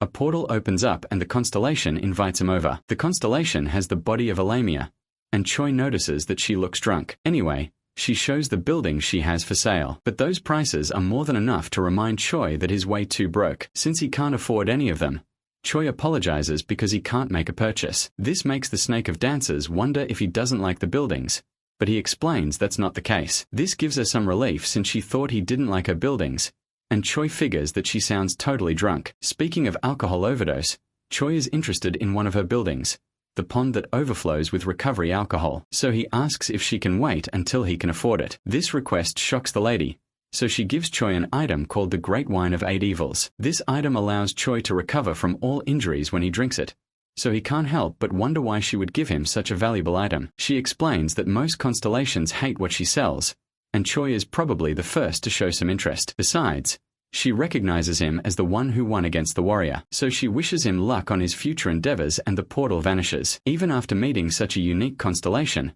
it still doesn't solve his problem. From the prices earlier, he figures that he can't buy any buildings, but shortly, he spots a notification that the wandering merchant that sells fate is asking if he's searching for something. So Choi goes to see what the merchant has to offer. The portal opens up, and Choi mentions that he's looking for something, but doesn't have enough soul stones. The merchant assures him that he has anything that a constellation might need. The cat finds this man fishy, and he has every right to be, because the dude is literally selling building loot boxes. I guess even gods might want to go for some gacha gambling. The merchant assures Choi that there are no tricks involved and even offers him a 200 soul stone discount for buying 2 boxes on his first transaction. Choi figures that a little gacha never hurt anyone, so he buys 2 of them, probably starting his gambling addiction. With that purchase, the Lord of Loot Boxes hopes he'll continue business in the future. With a newfound addiction to gambling, Choi heads to the Fortress of Blood with his goods. He tosses a box on the ground, opening it. A bright light shines from it as chaos flows out, deciding his fate. This one contained a model of an ancient temple that grants his subordinates the ancient warrior strength skill. But since it's a rundown building, it will collapse after 30 days. He doesn't find that to be so bad, So he opens the other one and a bright light shines from it as usual. But the power of fate from this next one is stronger, meaning he'll get better grade loot from it. And things were right. Choi's next building is a Shining Elf's temple that allows his subordinates to learn a skill called Elf Shining Arrow. From the name alone, this is obviously an elven building, and the Shining Arrow ability is a skill given by the constellation the Arrogant Elf of Light to his servants. With that fact, Choi figures that the constellation must have sold the building because he didn't need it anymore. Anyway, he places the building on the terrain like it's SimCity. However, the cat states one problem with this building. None of Choi's subordinates can learn Elf Shining Arrow, but he figures he has nothing to lose by keeping it anyway. Besides, he feels it will come in handy later in the future. With that settled, Choi decides to tell Huang about the prophecy he received earlier. Choi heads to the office back in Los Angeles, and he meets with Huang, who addresses him as Fist Star. For what that's about, Huang had come up with a new nickname for Choi, but Choi himself doesn't find it to be that impressive. Since Choi will be up next against the top 10 of the B rank, Huang tells him not to underestimate them since they're mostly servants of constellations. But Choi believes that everything will work out. Besides, he's a constellation. Putting that aside, Huang reveals that Lee Chang-sik contacted him, and Choi is shocked by this. Huang is displeased with this shock of his even though he never said anything. Anyway, Choi forgets about whatever childish beef he has with Lee, and goes to why he came. He explains the vision he saw of Las Vegas using the clairvoyant skill from the goddess of balance. With that explanation, Choi is determined to head over there and stop the trouble. But Huang doesn't allow him to go there. While it may be because Huang wants to steal all the glory, the main reason for not allowing Choi is that he's not in control of Las Vegas. Despite his claims of hanging out with the president, Huang figures that it's probably better for Choi to go there, and they might suspect him if he goes there himself, considering how he lived in the past. Besides, Choi is a new hunter, so people there are bound to be less suspicious of him. Fast forward a bit, and Choi arrives at Las Vegas. The clan in charge of the city is Black Cactus, and Choi wants to meet with the clan's leader. However, one of the guards named Carlton refuses to grant him entry and says that Choi should have made an appointment. Since it's an appointment he's looking for, Choi makes one on the spot. This arrogant comment annoys Carlton, and he demands to know who he's speaking with. So Choi introduces himself, and the name is a big shocker to Carlton. It appears even people in Las Vegas already know of Choi's victory against Maximilian, and Carlton is a fan. Anyway, the clan leader is inside the building, and Carlton and the other guard's job is to filter out the weaklings who are looking for the leader. He makes a call, and shortly, he receives the order to let Choi into the building. With that, they head in. When they meet the clan leader, Carlton receives the scolding of a lifetime for his unnecessary gatekeeping. Choi witnesses this harsh scolding and considers checking out the leader's level. Her name is Roxanne, and she's currently at level 288. Choi figures she would be useful, but Roxanne wants to get straight to why a member of the Ikaros clan is meeting with her. So Choi explains that the clan will lose against the upcoming monsters, so he wants to help. However, Roxanne doesn't appreciate this comment, and she creates a ball of fire, preparing to roast Choi for that. Choi explains that a B-grade dungeon will show up in the city, and it will explode. This phenomenon called a dungeon explosion happens when a dungeon isn't cleared in time, causing monsters to overflow from it. Of course, monsters released in this manner could even become a new kind of natural disaster for humanity. Roxanne is a bit suspicious about Choi knowing about the dungeon, so he explains that it's some new Dragon Industries magic. Even though he's offering to help, neither Choi nor the Ikaros clan has any plans to clear the dungeon. What Choi plans to do is to take care of things from the outside if the dungeon explodes. With that plan, Roxanne figures that he's a first-generation hunter. These kind of hunters were considered heroes and were always on the side of citizens, but Choi doesn't know anything about what that could mean. Anyway, Choi plans to get involved only if they can't clear the dungeon. Roxanne trusts him on this one, but she makes it clear that he will most likely regret his decision if he lies to her. So with that said, she permits him to stand by within the vicinity. Choi takes watch with Carlton on the streets of Las Vegas. He figures that a B-grade dungeon means a B-grade boss as well. So, he concludes that Roxanne will have to get involved and wonders how powerful she is. Carlton, on the other hand, is confident in her abilities, but he accidentally calls her Roxanne New Nim, revealing that they're siblings. Shortly, Carlton receives a broadcast that a dungeon has been discovered on his walkie-talkie. This dungeon was located at an abandoned building on the outskirts of the city, and several hunters gathered in the area. This confirms what Choi said was true, even the fact it's a B-grade dungeon. A hunter approaches the dungeon portal to check it out and gets shocked to learn that only one person can enter. Back in the city, various hunters evacuate the civilians from the city. However, none of them seems interested in running away. In fact, they want to see what's happening. Choi stops by this one couple in a car, telling them about the evacuation order, but it appears running away is far from their priorities. This nonchalance makes Choi wonder if he's actually in the vicinity of a dungeon. Rather,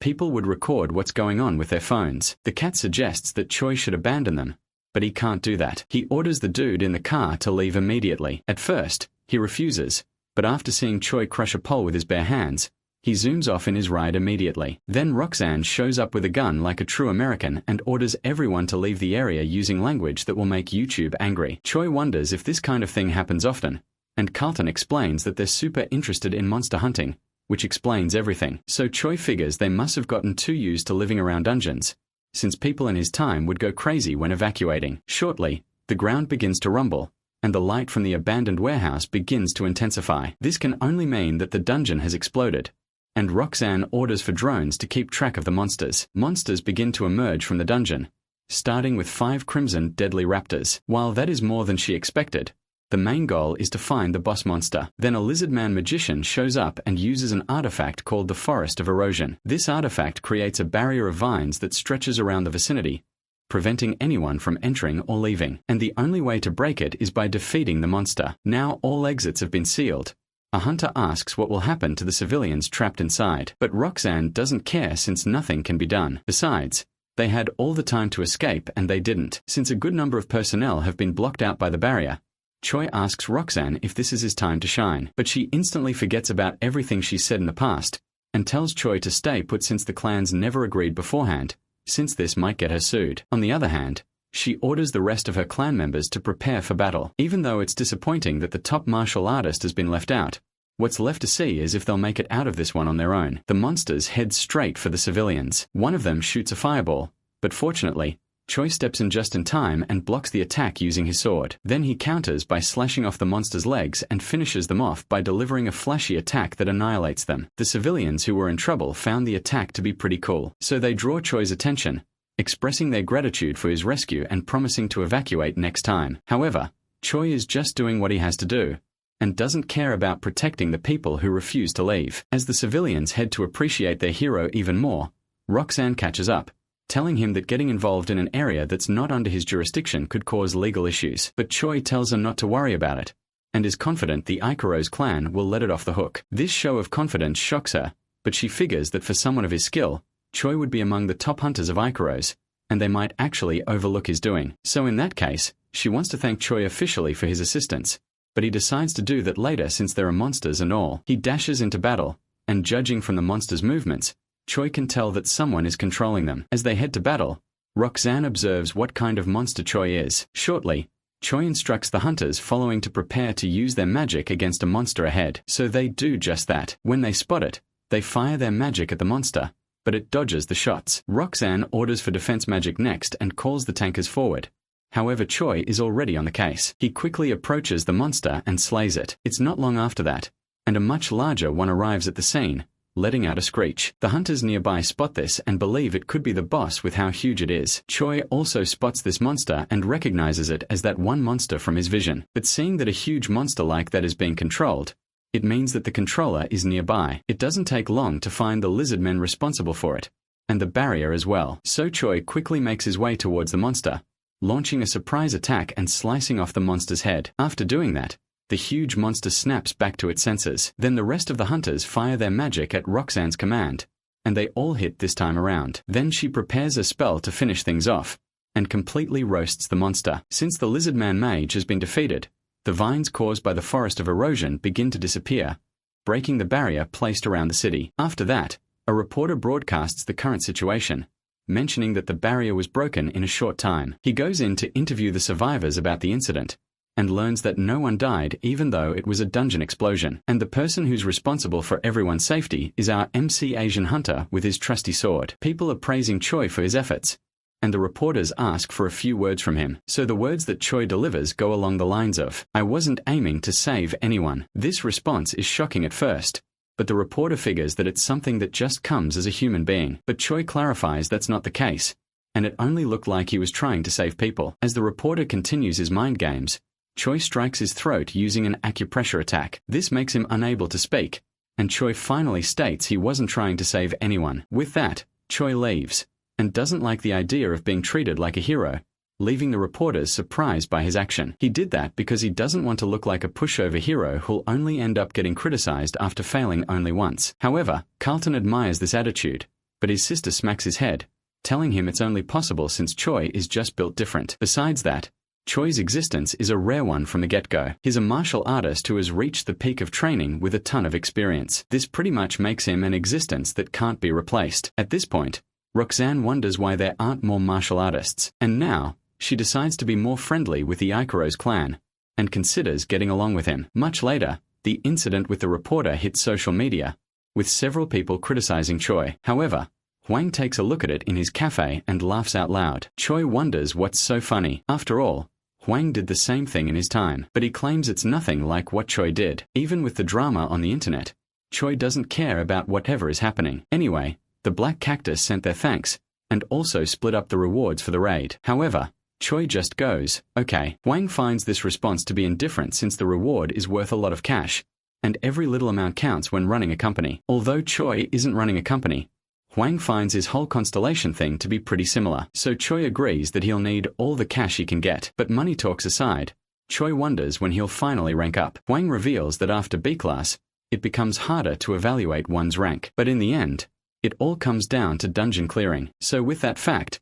Choi takes his leave to begin his martial arts classes. Who he'll be training will remain a mystery to Hwang, but he believes that he must be teaching the Ikero's clan's hunters. But that's not the case. He'll be training the Mount Hwasax members in one of the Ikero's clan's training centers. As they head in, they're all so fascinated by the place since they only trained in rundown gyms. Now that they get to use Ikero's gym, they're all excited to use the high-tech equipment it has to offer. Shortly, a hunter presents herself to Choi. She bows and introduces herself as Iris Lee, the representative of the Mount Hwasax young hunters, making her the best among the hunters. Judging from the name, Choi wonders if she's related to Xiaoyuan Lee. Luckily, his guess is right because Iris is his daughter. Of course, Choi is surprised to hear this, and he instantly offers her a protein shake, almost like his before a celebrity. This sudden action takes Iris aback, but it appears Choi is a fan of Xiaoyuan Lee. He goes on to yap about all his feats, forgetting that they're meant to be doing some training. So Iris snaps him back to reality,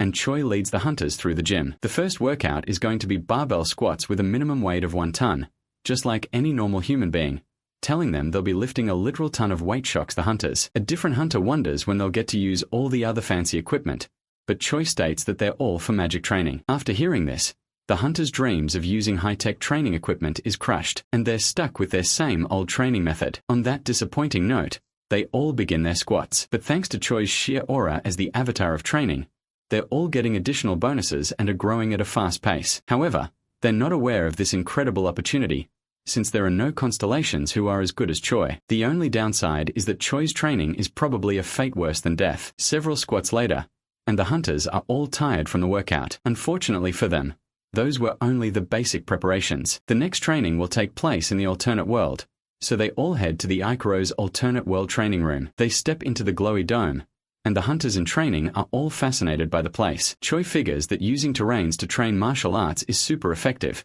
so he turns the room into a swampy area. The area restricts everyone's movements, and they're all alerted by this. Shortly, they spot a training dummy before them, and figure it's similar to something they have in their normal gym. A hunter points out that it looks stupid, especially with that face. But the dummy was having none of that. It charges forward and delivers a rising knee strike to the hunter that said that, sending him flying. After seeing that, the rest of the hunters decide to attack, but it's too OP and continues to whoop them, making everyone pissed at the doll. So Choi states that they'll be doing regular workouts outside, then fight against the wooden puppet until they move on to the next training stage. With that said, Choi leaves the training room, waiting for whoever will succeed in defeating the dummy. Since that's how it's going to be, the young hunters charge in for battle and aren't willing to let some walking bundle of sticks get the best of them. As that happens, Choi arrives at the Ikero's clan's resting room, along with Anthony and Elizabeth, who talk about Choi's most recent match. While Anthony and Elizabeth have a rather unreasonable argument, Choi,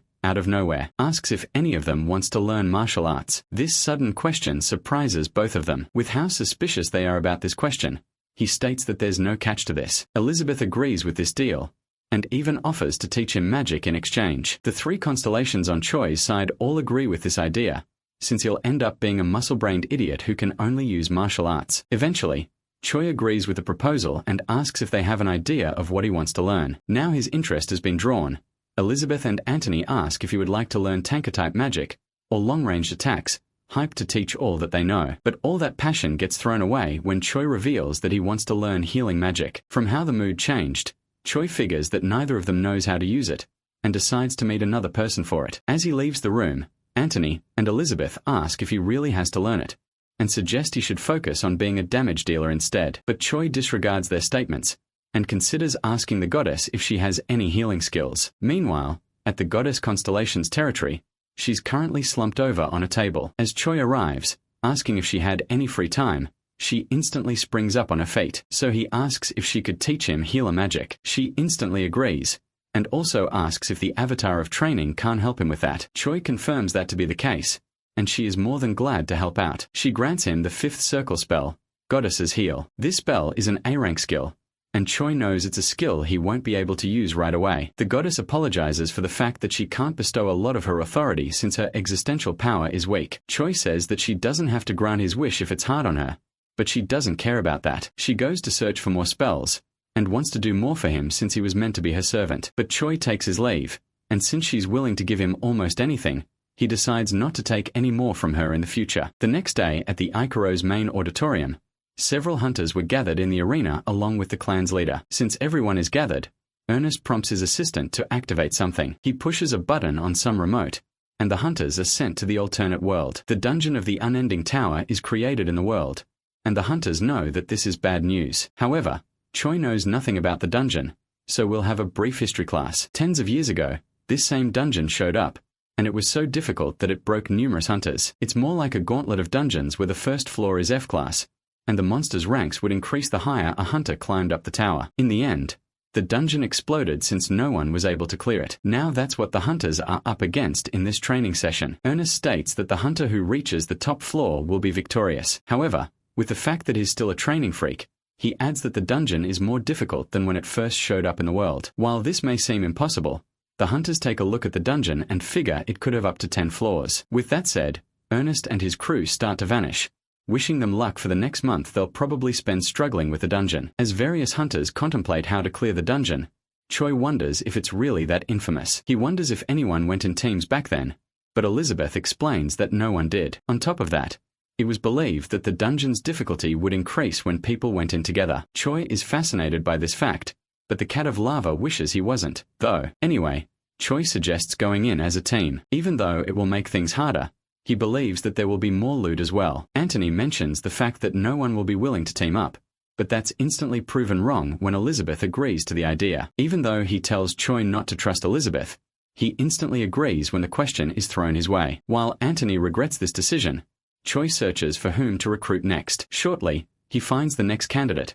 a lady who's wearing a school uniform. He uses his constellation eye to scan her info, but he can't see her core or the constellation she's a servant of. All he can see is her name, Ilya Perseblodovina, and the A-rank skill she has. Elizabeth spots who he's eyeing and reveals that she's one of the Ivy League students. Apparently, there are several private schools that teach teen hunters, and the Ivy League is the most popular one. Hearing that name, Anthony reveals that he did go there as well, even though the guy who asked is nowhere to be found. Shortly, the girl glances back and she approaches Choi and the crew, speaking a foreign language. Since Elizabeth doesn't know what she's hearing, she brings out a translation device. But somehow Choi knows a language, and she speaks with the girl, asking if she knows English. Unfortunately, she doesn't, and can't help but wonder how Choi knows a language, since it's from a minority race. So Choi explains there's a skill for it. Little did she know that skill is called being a literal god. Other than the strange language, she also knows how to speak Russian, which she can't use thanks to her contract, and a bit of Korean. Although one could say she learned this from tons of K-pop and K-trot. Meanwhile,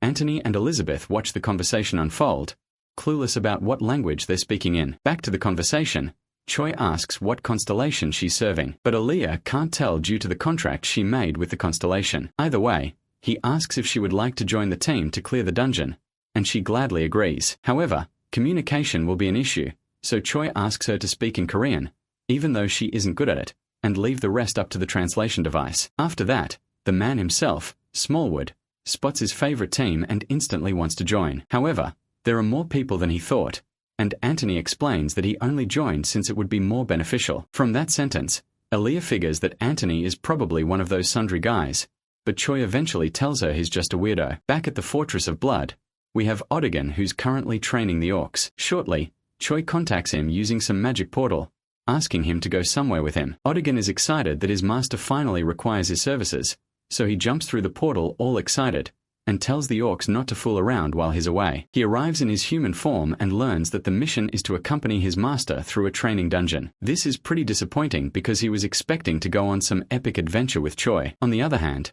Anthony and Elizabeth recognize him and figure he's probably one of those background hunters. This triggers Odigan, and he is now pumped up to show them what he's capable of. Anyway, Choi calms him down and states he'll be the team's healer. However, this fact surprises Odigan. Even though he knows how to use healing magic, it's not where he specializes in. Still, Choi convinces him to use healing magic for the time being. The team heads into the dungeon, but before they continue further, Choi offers some beginner-class martial arts books, courtesy of the undefeated avatar of training, which again, is still himself. Even though the titles sound a bit lame, everyone in the team checks them out. Choi states that more books will be on the way after they learn the current batch, and they are all grateful for it. Although, since the martial arts books are all free, Ilya wonders why the Constellation is teaching martial arts for free, asking if he's a pushover. But Elizabeth believes that is not the case. To begin, the team goes up against an army of skeletons. Choi decides to distract them, so he sprints and quickly gets behind the monsters. Then he attacks with his sword,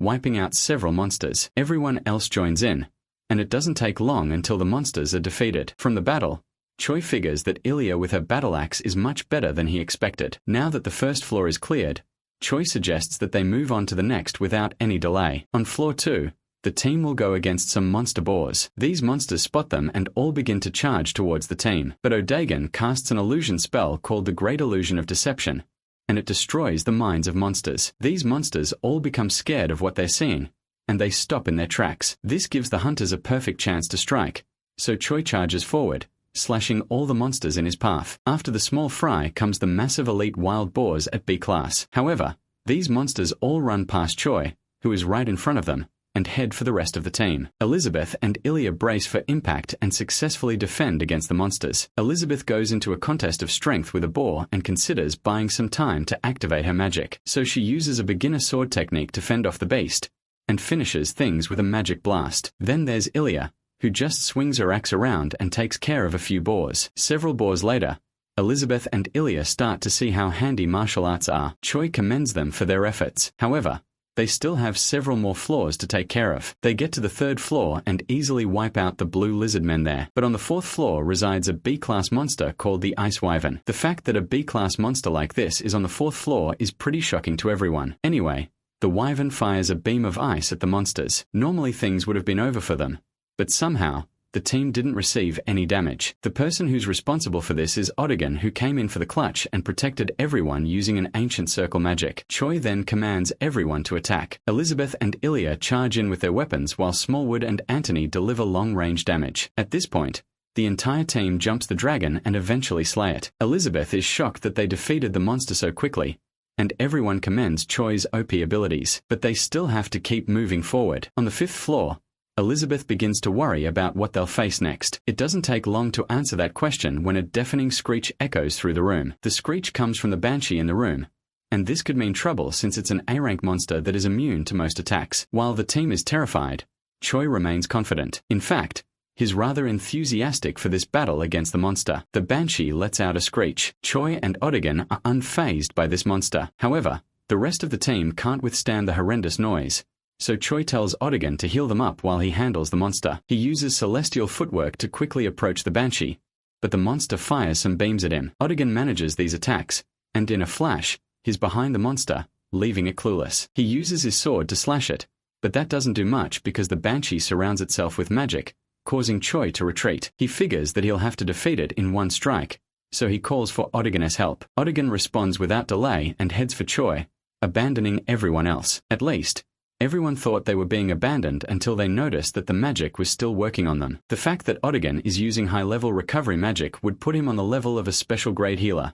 and probably much better than Whitaker. Anyway, Choi asks Odigan to cast strengthening magic on him, something that'll be strong enough for the banshee. So, he casts several spells, making Choi glow in a light of her penis. Then he charges towards the banshee for a rematch, and he rips through the monster in a single stab. With how he attacked the monster, he could tell that the strengthening magic was stronger than he thought. At this point, the monster lets out a scream, realizing it's in trouble now. But before it could do anything, Choi chops it in half, and after a while, the defeated monster explodes. After this, a notification pops up, stating that the dungeon has been cleared, ending the alternate world. This fact shocks everyone since the dungeon isn't supposed to be over. As all the hunters are returned to the auditorium, several hunters question why such an infamous dungeon has only 5 floors, but it appears that the dungeon wasn't an exact replica of the real thing. From this, Choi realizes that this was done since anything can happen in an actual battle. With that, Ernest shows up and tells the hunters who passed that they'll be going to New York. It turns out that a dungeon popped up there,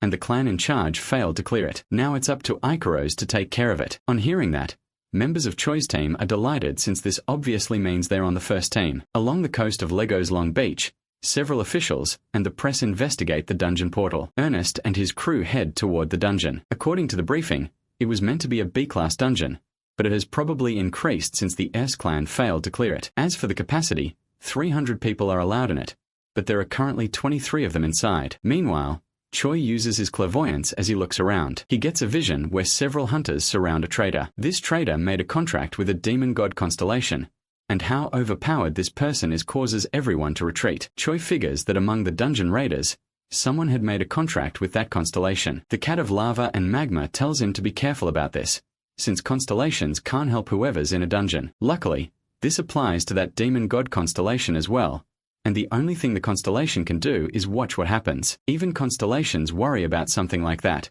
so the cat tells Choi to be careful. But there's no need to worry, since in this case, the constellation himself is entering the dungeon. The team decides to have a few beers before getting to work. Smallwood offers Choi some, but he declines since he's scared of losing his physique. However, that was only a joke, and Choi mentions that he's not a big fan of alcohol. This is the person who was considered buying a pond of literal magic alcohol. Anyway, Aaliyah shows up, wondering if they're not going to come up with any plans. Since it doesn't look like they'll be doing that soon, she decides to scold them for that, calling them ill-mannered. But Choi is fascinated that someone learned Korean just from binging K-dramas. Speaking of Aaliyah, it hits Choi that she's a servant of an unknown constellation, and considers that she could be the traitor even though the clan scout has verified her details. To test that theory, Choi asks her to come along with the team into the dungeon. After having a break, the Icaros clan steps into the portal that leads to the sanctum of defeat and laziness. As they head in, the other hunters present believe that the loot will be stolen from them, but that won't stop them from following the Icaros clan after they finish up preparations in an hour. We get back to Team 1,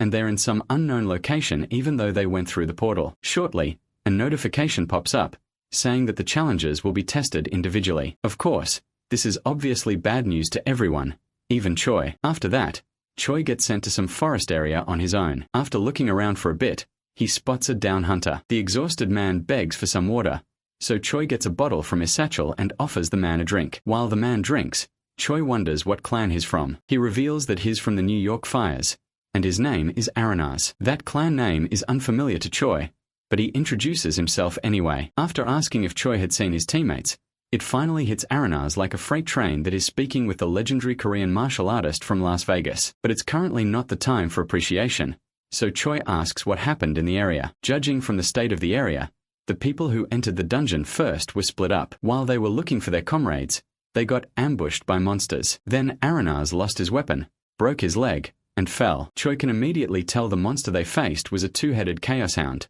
and that made it difficult to teleport. Aranaz asks if Choi saw the rescue squad of the New York Fires outside the dungeon, and unfortunately, he didn't. This fact confirms that the people outside don't know what's happening inside. With that, Choi figures that they have no other choice, and he gets up. Aranaz begins to panic, thinking that Choi wants to kill him and steal his equipment. But Choi wants to treat his wounds and has no reason to do that. This show of kindness seems absurd to Aranaz, since he believes no one would so willingly do that. Anyway, Choi gets to his broken leg and decides to help realign it. As we can see, that was definitely not a fun experience. Next, Choi decides to use his newly acquired recovery magic. However, he confesses he's not good with it, so he asks Aranaz to be quiet so he can focus. He uses Goddess's heal to heal Aranaz's leg. When he does this, his existential power begins to increase since he has been worshipped, making the Goddess's heal become stronger. Just like that, the leg has become as good as new. Now that is done, Choi leaves,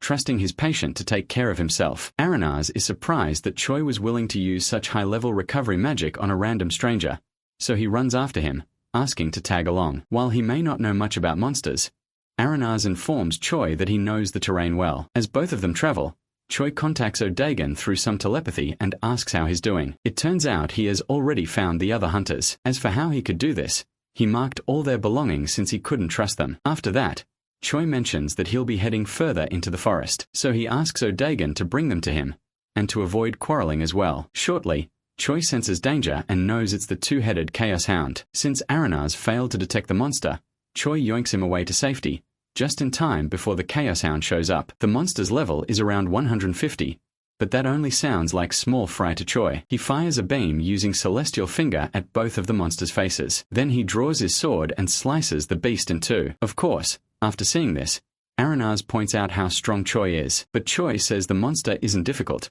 as long as one knows how it attacks and counters it. He picks up the monster's core and proceeds to slice off some meat from the monster. This act shocks Aranaz, so he asks what he's doing. Choi mentions that the meat has no poison, which makes it safe to eat. Besides, Aranaz did lose all his rations. Seeing this, Aranaz figures it's something members of the Ikaros clan know, but still, the idea of eating monster meat grosses him out. Shortly, Choi hears something, and it's the sound of hunters gathered somewhere. He heads towards the direction of the sound, but Aranaz believes he didn't hear anything. Still, he follows Choi through the forest. After a while of walking, they spot several hunters in the distance, and Aranaz is surprised by Choi's intuition. He also spots and recognizes one of the hunters, whom he calls Ijidor. Of course, this hunter is relieved to see Aranaz alive, and he wonders who the mystery hunter beside him is. It doesn't take long until the hunters learn that Choi is from the Ikaros clan. This shocks them, including the fact that someone like him rescued Aranaz. This fact that a hunter helped another hunter from a different clan for free seems almost ridiculous. At this point, Choi's existential power begins to rise due to some worship. He begins to wonder what's causing this. Then he notices Aranaz trying to convince his comrades about the charity he received since they don't believe him, but Choi orders him to stop. Aranaz refuses to listen, so he receives a chop to the neck, knocking him out. The rest of the clan members watches this happens, and finds the fact he hit another clan's hunter with everyone watching to be crazy. A little while later, one of the hunters recognizes Choi as the hunter who attacked the reporter that praised him. Anyway, Choi wonders why many people are gathered in the current area. To answer that, his attention gets directed in the direction of some enchanted-looking hourglass, and he can feel strong magic coming from it. No one knows exactly what it is, but one thing for sure is that it's summoning magic. The thing that will probably be summoned is the boss monster, so Choi believes that everyone is waiting so they can kill it right when it spawns. Putting that aside, Choi remembers the trader from the demon god constellation, and figures the person could be in the same location too. So he uses the constellation eye to scan the hunters in the area,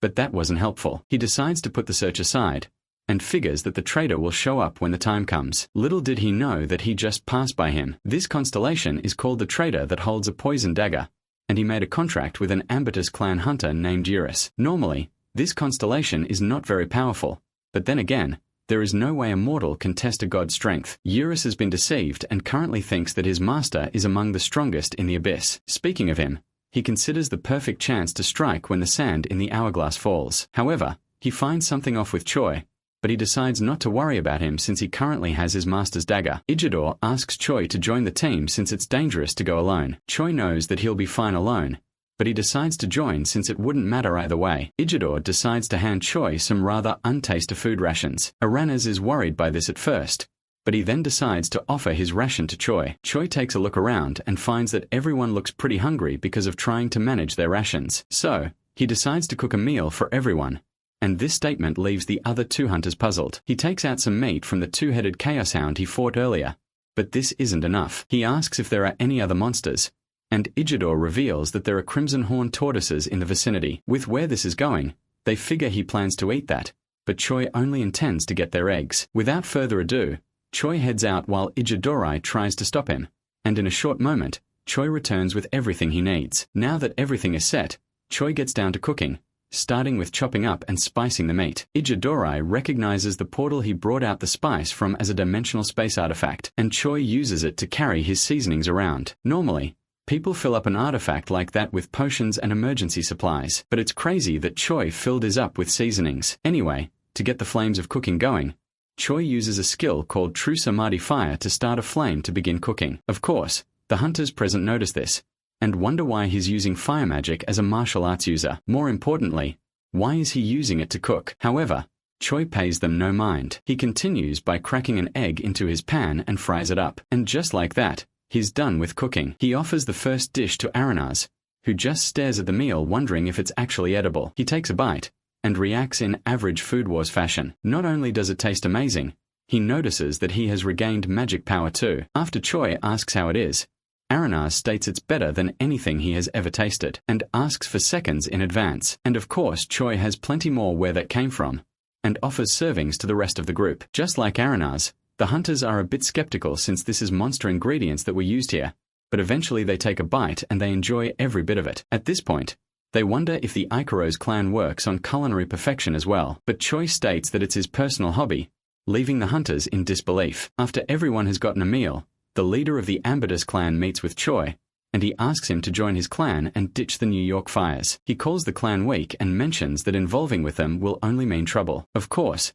Ejidor doesn't appreciate the slander of his clan, and the both of them face up with each other, with Choi trying to calm them down. Shortly, Eurus calls his master's attention, wondering if there's a need to bring another hunter with him, but the clan leader reminds him of how he ate most of Choi's cooking. The meals recovered everyone's magic and stamina, and Eurus knows it'll be hard to do a surprise attack now. Then all the sand finally fell through the hourglass. When that happened, a bright light begins to shine from it, and the night of defeat and laziness spawns in. It doesn't take Sherlock to know this is the boss monster, so the hunters prepare for battle. The massive knight emerges from the ground, towering over the hunters. Everyone is in panic, wondering what kind of a monster it is, while Eurus decides to attack when everyone is exhausted. The knight finally introduces itself as a servant of the goddess of defeat and laziness, and asks who'll be the first to take a test. Along with the knight being a servant of a constellation, the dungeon is called the Sanctum of Defeat and Laziness. So Choi wonders if this place is the demon god constellation's trap. Normally,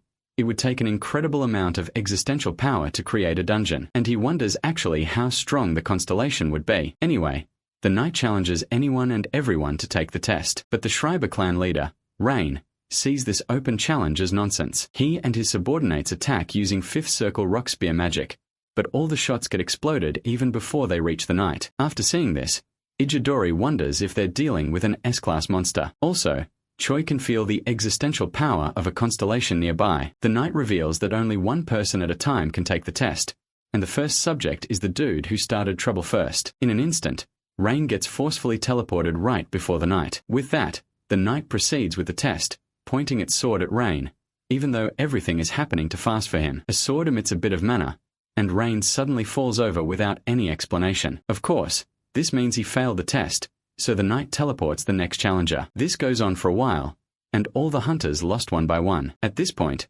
everyone is confused by what exactly they have to do. Shortly, Rain regains consciousness, and everyone is relieved to see this. Even the leader of the clan doesn't know what to do about this. He mentions that he lost every urge to fight the moment he clashed with the knight's sword. At this point, everyone wonders what to do concerning the current predicament. Out of nowhere, Choi challenges the knight. His two friends from the New York fires try to stop him from heading to his doom, but he has already made up his mind. Since Choi is ready for the test, the knight draws his sword and points it at Choi, starting the test. The Knight of Laziness uses the restraint of laziness on Choi to bind him with black chains. He figures this is how the knight overtook the hunter's will to fight. This is the goddess of laziness constellation authority. It can make anyone want to just kick back and not do anything, and they're hard enough for a mortal to escape. However, one thing the constellation doesn't know is that our boy here is the undefeated avatar of training. From this ability, Choi figures that the goddess of laziness is the complete opposite of him, and is not determined to lose. Through the power of sheer willpower and his desire to grow stronger, Choi breaks free from the restraints. The knight informs him that he passed, and Choi is shocked to learn that's all for it. So, the knight explains that the test is to see if one has the will to overcome laziness, which is difficult to do, and permits Choi to meet with his master. He raises his sword into the sky and a beam of mana exudes from it. At this point, the power that was maintaining the dungeon has disappeared, and the whole place will disappear soon. However, all this still doesn't sit right with Choi. He looks around and finds several two-headed chaos hounds charging in their direction, even though the knight had permitted him to meet his master. So Choi figures that the monsters are still a part of the test. The knight says that they are, confirming Choi's suspicions about the test being over. The monsters head for the area where all the hunters are gathered. Choi knows if they arrive, it will be trouble, so he figures he'll have to protect everyone. As for the hunters themselves, they don't even know about the doom that is slowly approaching and still think the dungeon has been cleared. Even with how dire the situation is, Choi decides to embrace it. After all, he didn't become so strong just to chicken out. So he activates 2 skills: subdue the strong, assist the weak, and self-conquer. The benefit of this is that his existential power will increase if he protects the weak. It takes a while for the remaining hunters to notice the monsters on the way, thanks to their drones that were destroyed. They thought they had already dealt with everything, but since this is a special dungeon, they'll have to hang on until it disappears. Additionally, the number headed towards them is pretty shocking since they aren't even dealing with monster waves. Amidst the panic, Choi takes a deep breath and he yells for everyone to gather in a single spot. Choi argues that it will make them an easy target, but Choi tells them to gather anyway. Honestly, this bit is the most important part of his plan, and he considers what kind of martial arts he can use at his level. So he gets an idea to attract the monsters' attention. He sprints forward at full speed, heading towards the monsters. The monsters spot him and try to launch a quick one, but Choi dodges them. Then he uses his celestial finger ability and fires a beam of magic at the monsters. This plan of his works, and the monsters start to chase him in a frenzy. Choi goes around doing the same thing to several other monsters, until he has the whole gang chasing after him. While the monsters chase him, the hunters are in disbelief at what they're seeing, but Rain snaps them out of their amusement and orders them to back Choi up. At this point, the monsters are all gathered in a single spot, so the plan is to use area of effect spells. They begin firing, but a few hunters express their concern that they might hit Choi, but he tells them to keep at it, stating that he'll dodge their attacks. So with that, they continue firing at full force. Sometime later, a huge 2-headed monster called a Diacus shows up. This 4-armed monster leaps into the air and tries to attack Choi, obliterating the ground in the process. It doesn't take long for the monster to realize that Choi dodged the attack when he quickly counters by slashing the monster. Seeing that the monster has been weakened, the remaining raiders use the chance to fire at the monster. At this point, they all see the true power of a martial arts user, and how helpful he is to the squad. However, the attacks aren't enough to stop the monster. The Diacus charges straight for Choi, but he draws his sword, and the next thing you know, he turns the monster into a tunnel. With that monster and the other 2-headed hounds all slain, Choi figures it's finally over. Then everyone begins to cheer for him. They all head to him and comment on how cool he was during the battle. Well, everyone except Juris. He wanted to kill as many people before the dungeon raid was over for his master, but now, he has decided to get rid of the most dangerous person in the bunch. At this point, Juris has decided to get rid of Choi. While everyone is distracted, he sneaks up behind Choi and goes for the kill. He could feel his dagger sink into something and figures that taking out Choi was pretty easy. At least that's what he thought until he noticed that Choi defended against the attack by moving Juris' own hand into the blade's way, causing him to stab himself. Choi questions what he's doing, but Juris frees his hand from Choi's grip and retreats. He could tell that Choi had always been suspicious of him, and Choi orders him to surrender. Regardless of who his master is, he believes that Juris currently can't do anything. However, Juris isn't going to call quits there. He begins to yell, drawing everyone's attention. As various hunters arrived at the scene, Juris claims that Choi attacked him, showing the injury from the dagger. Choi denies the accusation, saying he was trying to defend himself, but Juris says that he's lying about it. The hunters go for the drones to see recordings of the incident, but they can't find much since they were covered up. Juris goes to his clan's leader, pleading for help from him, but the Ambitus clan leader already trusts Choi and doesn't see why he would do something like that. Not only that, several hunters trust him as well, and Juris doesn't seem to have the best impression from his clanmates, so they figure he was probably jealous. Juris mentions that they're only supporting Choi because he fed them, even though he's the one who ate the most. Itadori finally steps up stating how he believes Choi is innocent and tells Juris to back off. At this point, no one wants to believe him. With that, Juris has finally had enough, so he draws the dagger embedded in his wrist and releases a poison fog in the area. This just confirms everyone's suspicions that Juris wasn't a good guy. A hunter with an axe steps up to the scene. He's confident he can handle Juris since the guy is a C-rank hunter while he's a B-rank hunter. Even with that,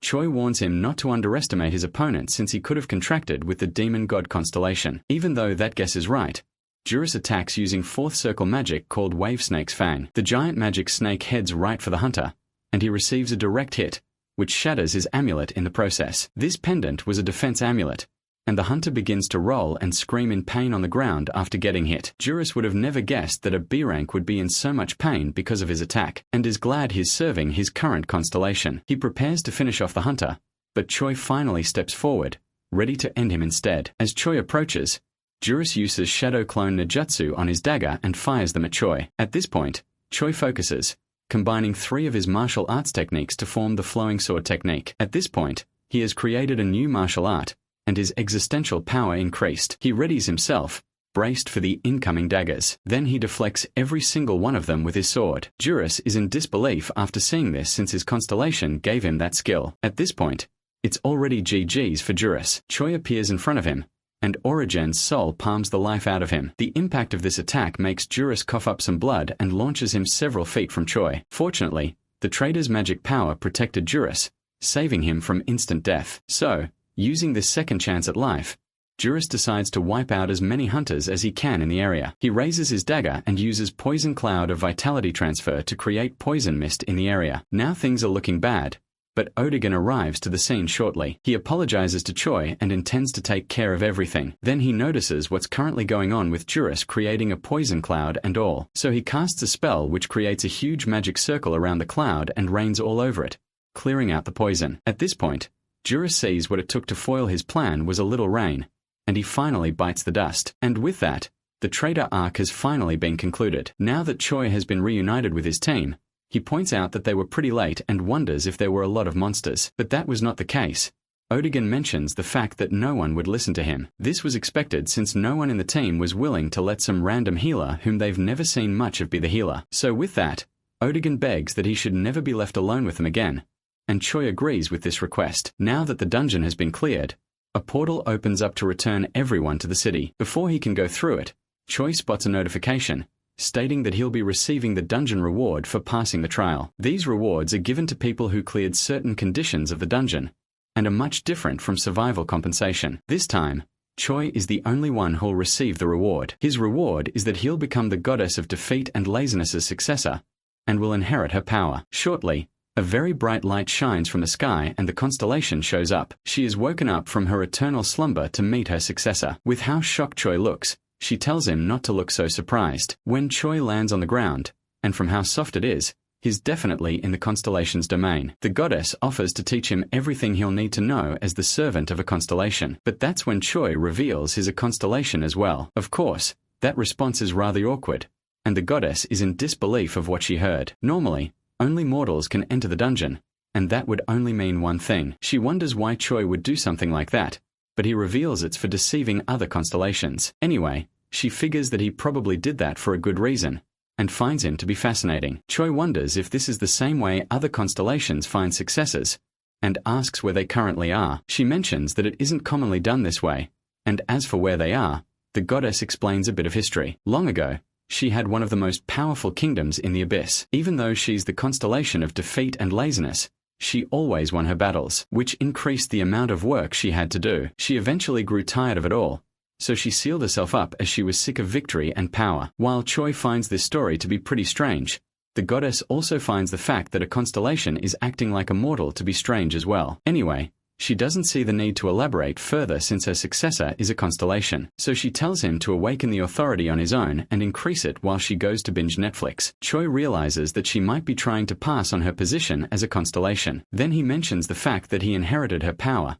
and his existential power hasn't budged, so he wonders what could be the problem. The answer to that is that the goddess doesn't have much existential power left, making it pretty much useless. The goddess tells him that her authority is far more important than existential power. But Choi, on the other hand, doesn't feel it's alright for him, as the undefeated avatar of training, to receive authority from the goddess of defeat and laziness. From this statement, the goddess decides to educate him a bit. She tells him that victory and defeat are two sides of the same coin, along with training and laziness, like someone losing a battle on purpose or taking a break to become stronger. As a young constellation, Choi needs to train, according to his nature. But as time goes on, he'll fully understand his powers, and become the very characteristic he stands for. While other constellations are busy starting wars with each other, the goddess tells Choi that the most important thing is to awaken the true strength of one's characteristic. At this point, Choi has been enlightened. He has come to realize the characteristics of a constellation, and his existential power increases. This enlightenment he has received has no bounds,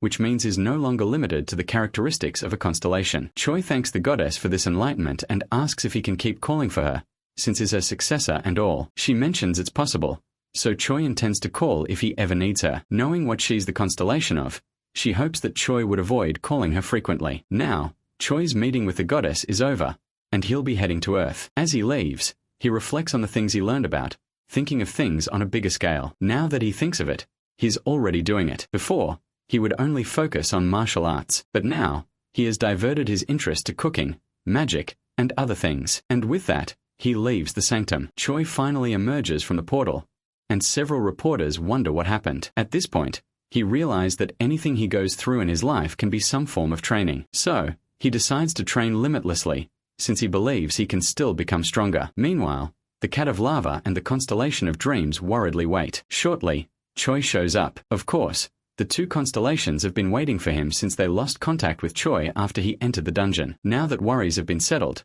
Choi mentions the whole story involving the demon god Constans. The constellations figure that nothing could be wrong with the contract he made as long as he can handle it well. However, Choi doesn't know how to use the authority in relation to defeat and laziness. An idea is to experience defeat by being lazy, but that makes no sense to Choi. Moving on, Choi wonders if there's any info about the trader that holds a poison dagger. The Constellation of Dreams reveals that the constellation doesn't seem to be too strong, and ranks around the same level as Choi. However, there are several rumors that the constellation specializes in trickery, which could mean that his servants could attack at any time. On top of that, the Constellation of Dreams mentions that Choi's name has started gaining some traction in the Game of Stars. After what happened with the warrior and madness and blood and the dungeon, he has caught the attention of several constellations. At this point, Choi figures that he'll have to be more careful with how he does things. With that arc done and dusted, a bus stops at a parking lot and out comes Ikerose's Team 1. The team stopped over at Hunter George, a restaurant that is popular in New York. The reason for this fame is that the restaurant is one of the few in the world that cooks monster meat. The team heads in,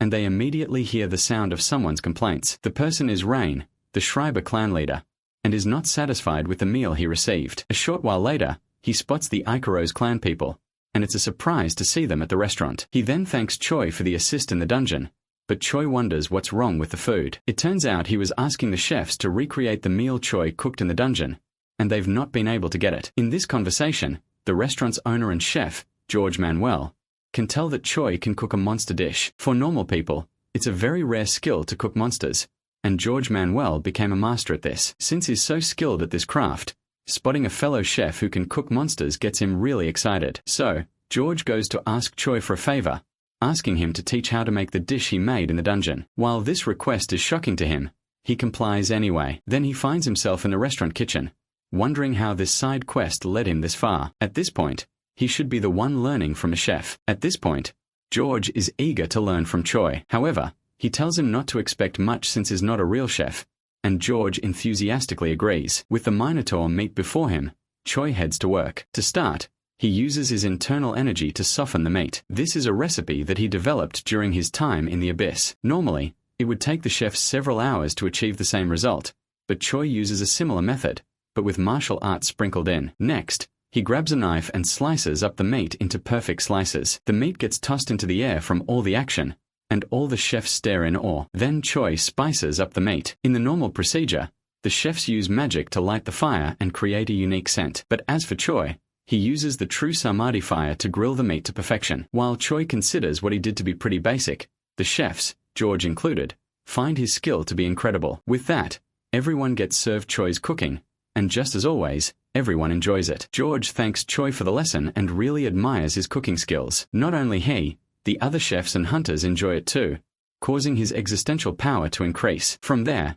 his Abyss advanced cooking skill leveled up. After that scenario, Choi heads back to meet Hwang in Las Vegas, and tells him the whole story. In the past, Choi was the kind of guy who'd eat nothing but chicken breasts, but fortunately, he has grown out of it. Hwang asks about what happened in the dungeon. Choi basically dismisses it as nothing, and also talks about the weak demon god constellation that attacked him. Hwang tells him not to summarize it so casually. But anyway, looking at that information, he can tell that Choi did a good job, probably because he's a constellation. Anyway, Hwang figures he called Choi in at the perfect moment, so he calls someone over. The person he called is Nguyen Bao, the the president of Dragon Artifact. As for what this company does, Huang explains the whole thing behind monster cores. They are basically aggregates of monster mana, and currently companies are using them for energy businesses. Some of these companies even make artifacts out of them, and the company leading this field is none other than Huang's subsidiary, Dragon Artifact. As for why Huang introduced the company's president to Choi, artifact development requires a hunter to test them out, so he wants Choi to work closely with the industry. With that fact, Choi leaves the office with Bao. However, Huang had another plan in mind. Apparently, he also wants Choi to get used to the place, because he wants him to be president of the company later down the line. On the way, Choi wonders what he'll have to do concerning artifact development, so Bao explains that a lot of people are interested in the business, which makes what happens behind the scenes pretty fierce, so Choi's strength is necessary. As for what he has to do, Bao asks him to find a certain researcher. This researcher is Ronald Tartan, an outstanding scientist who managed to develop the latest third circle magic in an artificial artifact. This would mean he has the techniques that have exceeded the existing limits. Dragon Artifact tried to make a formal contract with him, but he suddenly disappeared even though he was willing to sign up. So, the theory is that some other organization pressured him out of it, and the most suspicious is Fable, an organization that is owned by the Parker family and is one of the best in the industry. In case you're wondering, yes, it's Richard's family. Anyway, Choi realizes that he'll have to go to Fable to retrieve the researcher, so he heads off right away since it'll probably be a piece of cake. At first, this response shocks Bao since it's reckless to go alone, but Choi suddenly gets a message from the Manhwa sect guys saying that they're done with the first trial, so he changes his mind and decides to use this mission as extra training for them. The fact that Choi won't be going alone gives Bao some relief, because Huang had always mentioned how reckless he is. Fast forward to some time later, Choi and his students arrive at the Fables gates. Choi briefs their students on their infiltration objective, to retrieve Ronald. However, he wants to filter out the people who meet the requirements, so he asks for the people who are confident in their speed and are stealthy. In the end, it's only 2 people who meet this condition. Choi makes it clear that they don't need to follow him if they'll only end up being in danger, but Iris mentions that they're very willing to participate. With that, Choi and 2 hunters follow him. The rest of the hunters watch, confident that their master has a plan to get past Fable's tight security. Suddenly, an alarm starts ringing out of nowhere. This doesn't mean that the stealth mission has failed in like 5.4 seconds. It turns out it's from the other side of the wall. So Choi orders his students to stand by while he focuses on hearing what's going on. Within the facility, the guards are dealing with someone who's a servant of a constellation named the Master of Twisted Delusions. This name rings a bell for Choi since that's an evil god constellation that took over Mexico. The fact that a constellation took over an entire country would place it around the top 20 in rank. Since Choi ranks 127th, that constellation will be tough for him to deal with, so he decides to ask the goddess of laziness for more info. Speaking of her, she's having the time of her life binge-watching some anime until Choi finally reaches out to her. Of course, this surprises her since she was expecting Choi to contact her once every 1,000 years. But that aside, Choi asks if she knows anything about the Master of Delusions. She does, and considers him a brat on top of that, which is pretty shocking. From way back in her day, the constellation always followed others around, and he usually hung around with the Master of Slowness and Silence. This is another evil god constellation, and is one of the most famous ones. Even though it hasn't done anything noticeable recently, one of its major feats is conquering northern China during the Great Invasion. The fact that the Master of Delusions was in cahoots with a constellation like that would mean it's a strong constellation as well. Choi asks the goddess if she knows anything about the Master of Silence. She mentions that's also a strong constellation too, but tells him to focus on the current target, which is the Master of Delusions. So with that info, she believes that Choi will let her have some peace at last. But no, Choi intends to keep contacting her until the battle is over, which is pretty disappointing to hear for a goddess who wants to chill. After that conversation, Choi informs his followers that Fable's hunters are dealing with an intruder, so that means they'll have the chance to retrieve Ronald. But before they head in, Choi decides to run in while holding both of them. They wonder if he'll be okay while doing that, and the hunters quickly learn that the answer is yes when he grabs both of them. He takes a look at one of the towers, and that's where the hostage is, according to Bao. So with that, Choi charges up and launches himself off the ground. He sticks his landing on the tower's walls and runs vertically up it like his from Naruto. Iris can tell he's using the true maneuverability art, and in a flash, they arrive at the destination. Choi gathers some energy on his hand and slices the tower's glass window with pretty precise cuts, causing it to shatter. Within the room, there is a man who has been tied to a chair and blindfolded. He questions who just barged into the room, so Choi introduces the team as a part of Dragon Artifact. But the question is if that's Ronald Tartan. After Choi introduces the team, Ronald realizes that Dragon Artifact has arrived to rescue him, so he asks for his blindfold to be taken off. Once the blindfolds are off, Ronald is aware of the battle going on outside and wonders what happened. He gets the gist that the people Fable's dealing with are a different set of intruders. Anyway, Ronald mentions that he wanted to contract with Dragon Artifact, but he ended up getting kidnapped. So with that fact, Choi figures that they can get him to safety. Before that, Ronald asks Choi to rescue his friend who's in the next room. Choi agrees to this request, so he draws his sword and slices up the wall between that room, revealing another person who's also held hostage. We learn that his name is Kim Chan-sung, and Ronald rushes for his friend to check on him. Hearing that name, Choi figures he might be Korean, so he uses his constellation eye to scan him. Looking at his stats, Choi can tell he's a hunter, but the other effects on him are very suspicious. So this makes Choi place his sword close to Kim's neck and demands to know what his objective is. He reveals that he came to rescue Ronald, a response that confuses the man himself. Choi stands down after hearing that, surprised the Korean clans would also have industrial spies. At this point, Ronald is confused since that guy was meant to be his friend, but Choi decides to hear the details later when they escape. Shortly, the ground begins to rumble, and they all spot a bright light in the sky. Only that bright light is the Shining Hallucinations octahedron, the master of Twisted Delusion servant. Or should I say, Ramiel from Evangelion trying to be undercover. Anyway, the floating pile of geometry spots Choi and his group, and charges in at Mach 5 speed towards them. But Choi steps in just in time to block its attack and deflect it away. After that, the building starts to collapse,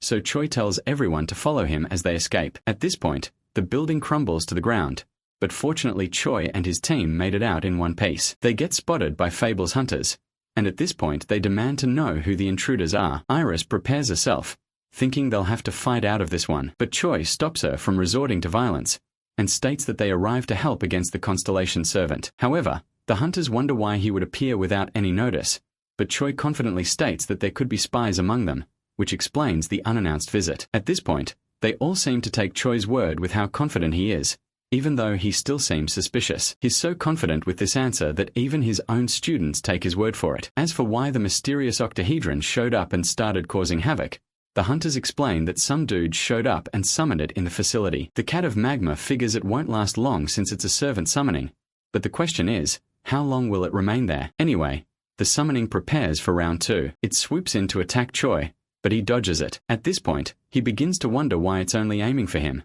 but the cat tells him that the constellation responsible is curious about him, considering all the attention he's been getting. A light begins to shine from the octahedron, and it wants to see what Choi can do. If Choi is worthy, he'll be guaranteed a place among the lowest ranks of servants. Well, that's certainly one way of scouting someone in an offensive manner. At this point, Choi knows what he must do, so he instructs his followers to protect Ronald. Now it's time for the live-action battle of what I usually face in maths tests called man versus geometry. Budget Ramiel charges towards Choi, but Choi blocks the attack with his sword. The clash lasts for a while, until both of them are sent flying in opposite directions. After that, the two of them go head-to-head, clashing with each other several times around the area. After doing this several more times, the octahedron starts to crack. From there, it unleashes a purple shockwave, sending Choi back several feet. Then the shape floats higher into the air with some purple chains emerging from it. These chains target and wrap around Fable's hunters. As this goes on, Choi contacts the goddess of laziness. Wondering what is going on, she explains that it's an authority that causes others to betray their allies for a while. At this point, several hunters in the vicinity have been turned evil, looking all shadowy with red eyes, demonstrating the Master of Delusion's authority. After the hunters have been converted, they immediately charge for their comrades who were unaffected by the spell. With how things have escalated, Choi orders Iris to summon the rest of the Mount Hua sect to enter. On the other hand, he activates his go-to skills for a situation like this, that subdue the strong one and self-conquer. Now he's ready to take on the challenge. One of these transformed hunters goes for a victim, but Choi steps in and strikes the attacker's throat using acupressure block, launching the dude away. That's one down and several more to go. So Choi charges forward, eliminating the evil hunters in his path. The rest of the Mount Hua sect arrive at the scene, and as usual, they admire Choi's incredible martial arts skills. However, a Fable hunter is worried that Choi might hit the normal hunters, but Choi knows what he's doing. The magical octahedron also admires Choi's skill, and mentions that he might be qualified to become its servant. But Choi doesn't appreciate this smug comment from the live-action math homework,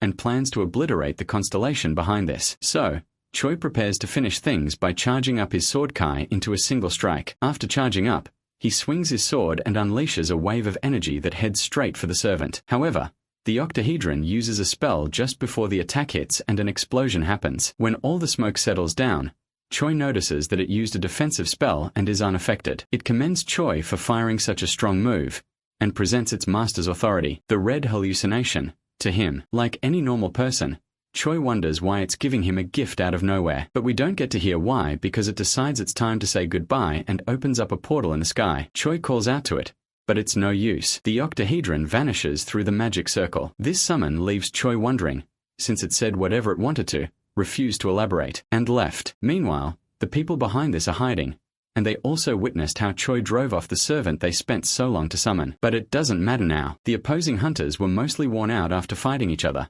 so they saw this as a perfect chance to attack. So with that, they charge in to finish things off, confident they can do some damage without the servant of their constellation on their side. Choi spots the incoming attackers and tells his followers to maintain a formation. Since Choi has led and trained mortals, he has just awakened a new authority called the six-man sword formation. This skill is at a rank, and is a formation where the strength of mortals are gathered in the avatar of training's name. On top of that, those who trust Choi will also receive extra bonuses in addition to the skill. So with this power, Choi and his crew charge into battle. As expected, the skill makes them all super OP, and they mop the floor with the attackers. The fact that Choi's team is winning confuses them since they were not fit enough to fight back moments ago. So the leader orders his group to retreat since they're not winning this one. However, Iris spots him trying to escape and puts him out of his misery. After defeating the intruders, the people of Fable clean up the aftermath. The hunter who seems to be in charge learns that Choi is from the Ikaros clan, and figures he might have come over to help his clanmate,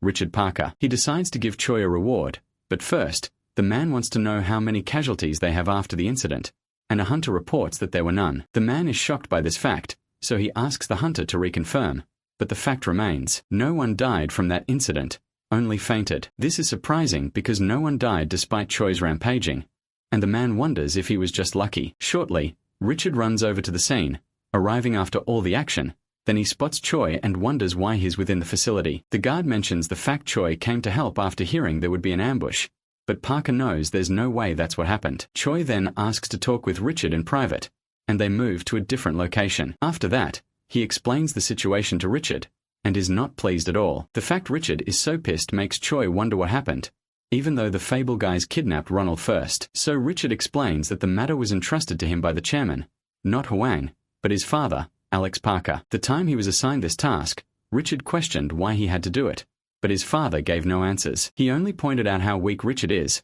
and tells him to come back to the family since he's ready to grant him a spot in the name of nepotism, basically giving Richard a last chance and calling him a useless bastard. From that story, Choi advises Richard to run away from home if he's being treated that poorly, but this is something Richard doesn't think he can do, so Choi places his hand on his comrade's shoulder, and mentions the fact he'll always be weak if he doesn't try to stand on his own. He also mentions the fact that Huang can help him out if he wishes to cut ties with his family and remain in the clan. Even though it sounds ridiculous, Choi tells him to think about it, and heads into a limo with his crew. As the vehicle drives off, Richard stands outside, folding his fist and contemplating what he should do about this dilemma. Back at the Dragon Artifact headquarters, Bao nervously waits for any luck on the rescue. Things look promising for him when a car stops at the place. Shortly, Ronald steps out of the car, and Bao is joyed to see him still intact, thanks to Choi and his group. Bao had heard of the invasion by the evil god Constellation servants, which explains his worry. Speaking of that, Choi mentions that the Mount Hua sect hunters helped as well,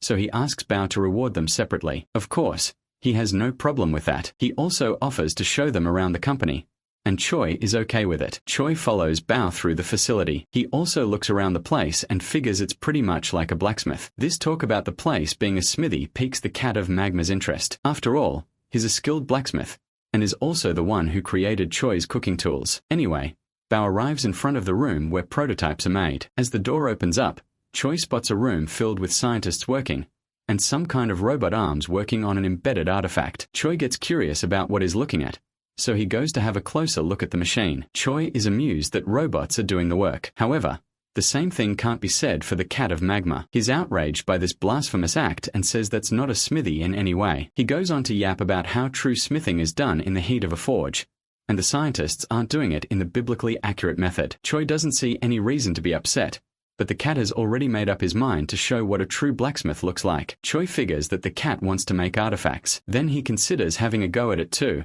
and the cat agrees to help. So he asks Bao if he could make some artifacts. While that request is pretty uncanny, Bao wonders why Choi wants to do something like that. He says that he wants to try it out, and would like to be allowed to do it. So Bao eventually agrees with Choi's request. The robot arms back off from the artifact in the making, and the scientists watch, thinking that Choi is acting overconfidently just because he's a hunter. Plus, it's not easy to make magic artifacts. Anyway, Choi imbues his fist with internal energy, raises it, and slams the artifact. Of course, everyone is shocked by this absurd act, and the scientists rush in, questioning what he's doing. However, Choi intends to repay them if he ruins the artifact. The next thing they know, he continues hammering away at the artifact, slowly forging the item. At this point, the scientists are shocked that he's using martial arts on the azure iron rockment for artifact making. On the other hand, the cat considers Choi's martial arts to be useful, and tells him to keep hitting the rock several more times. It turns out that a fist imbued with internal energy is much stronger than any blacksmithing tool, so Choi can easily turn lumps of metal into dust, or in this case, a finely crafted sword. The cat commends his newfound ability to work as a forging hammer, and suggests imbuing some attributes into the sword. Since the azure iron rock has ice attributes, Choi decides to use martial arts with ice energy. With a confirm, Choi has finished making a frozen short blue sword with the skill Ice Energy Storm's blessing. As Choi takes a look at his creation, Bao wonders if he has done something like this before, but Choi mentions it's his first time, and tells Bao to check it out. He inspects the sword, and without looking deep into it, he can tell it's an amazing product. He hands it over to a scientist for further evaluation, and plans to give Choi the details when they finished. After that, Bao receives a phone call, and it's from Huang. Since Choi is in the company, he asks to speak with him, so Bao hands over the phone. Huang asks how the tour is going so far, also if he's excited to see how the Dragon Industries makes money, but Choi isn't moved one bit by it. Moving on, Huang mentions that Choi has an invitation from Alex Parker. Choi already knows he's the chairman of the Parker Group,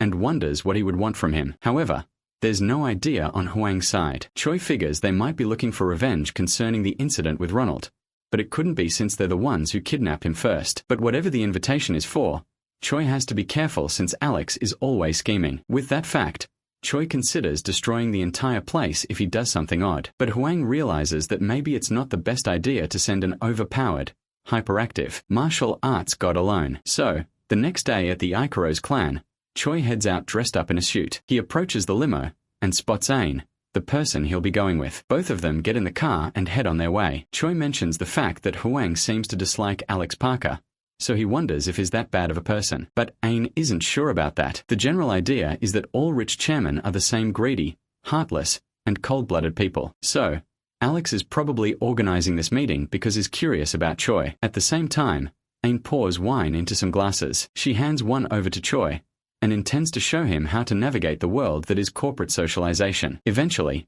Choi and Ain arrive at the venue. Ain shows off some of the famous, wealthy CEOs that are present, but Choi has no idea of who they are. Ain mentions that they're all presidents of various companies that belong to the Parker Group. So with that fact, Choi simplifies them all as those rich guys. Shortly, a man approaches them searching for Choi, and he mentions the fact the chairman would like to speak with him. With that, Choi and Ain follow the man along a corridor with some real heavy security. This makes Choi wonder how many guards a chairman needs. But I guess when you're ultra-rich, there's no such thing as too safe. Anyway, they arrive at a room, and the man knocks on the door, announcing that he has brought Choi. The person on the other side tells him to come in. As the door opens up, Choi spots the man himself, Alex Parker, head of the Parker Group, who is currently conversing with someone else. He tells Choi to wait a bit, so in the meantime, Choi scans him and senses an immense amount of magic power coming from him, most likely because he's carrying a lot of artifacts. The other person, Alex, is talking with rounds up the discussion, and takes his leave. As he heads out, Choi curiously scans the individual as well. He learns that the guy's name is Jerry Cooper. Along with having a mask skill that lets him hide his true intentions, he's a mad lad who's in contract with not just one, but two demon god constellations. After learning that, Choi finds the fact to be pretty interesting. It turns out he's the president of Fisk Food. After a short while, Choi wonders why he was even able to see Cooper's stats since his mask skill should have hidden his details. But it turns out that's a part of the goddess of laziness's power. Anyway, Alex tells Choi to take a seat, and Choi casually responds. Of course, and gets a bit uneasy from this response. Alex mentions the fact that Choi has been hailed as Korea's Fisk star. He offers Choi a cup of coffee and mentions that he wants to thank him. As for why, he learned the fact Choi helped to protect his facility against the demon god constellation, and also saved his hunters. However, it was still Choi who infiltrated the lab in the first place, so to properly thank him, Alex orders a case to be rolled in. This case contains a fancy-looking sword. This sword is called the Heavenly Sword,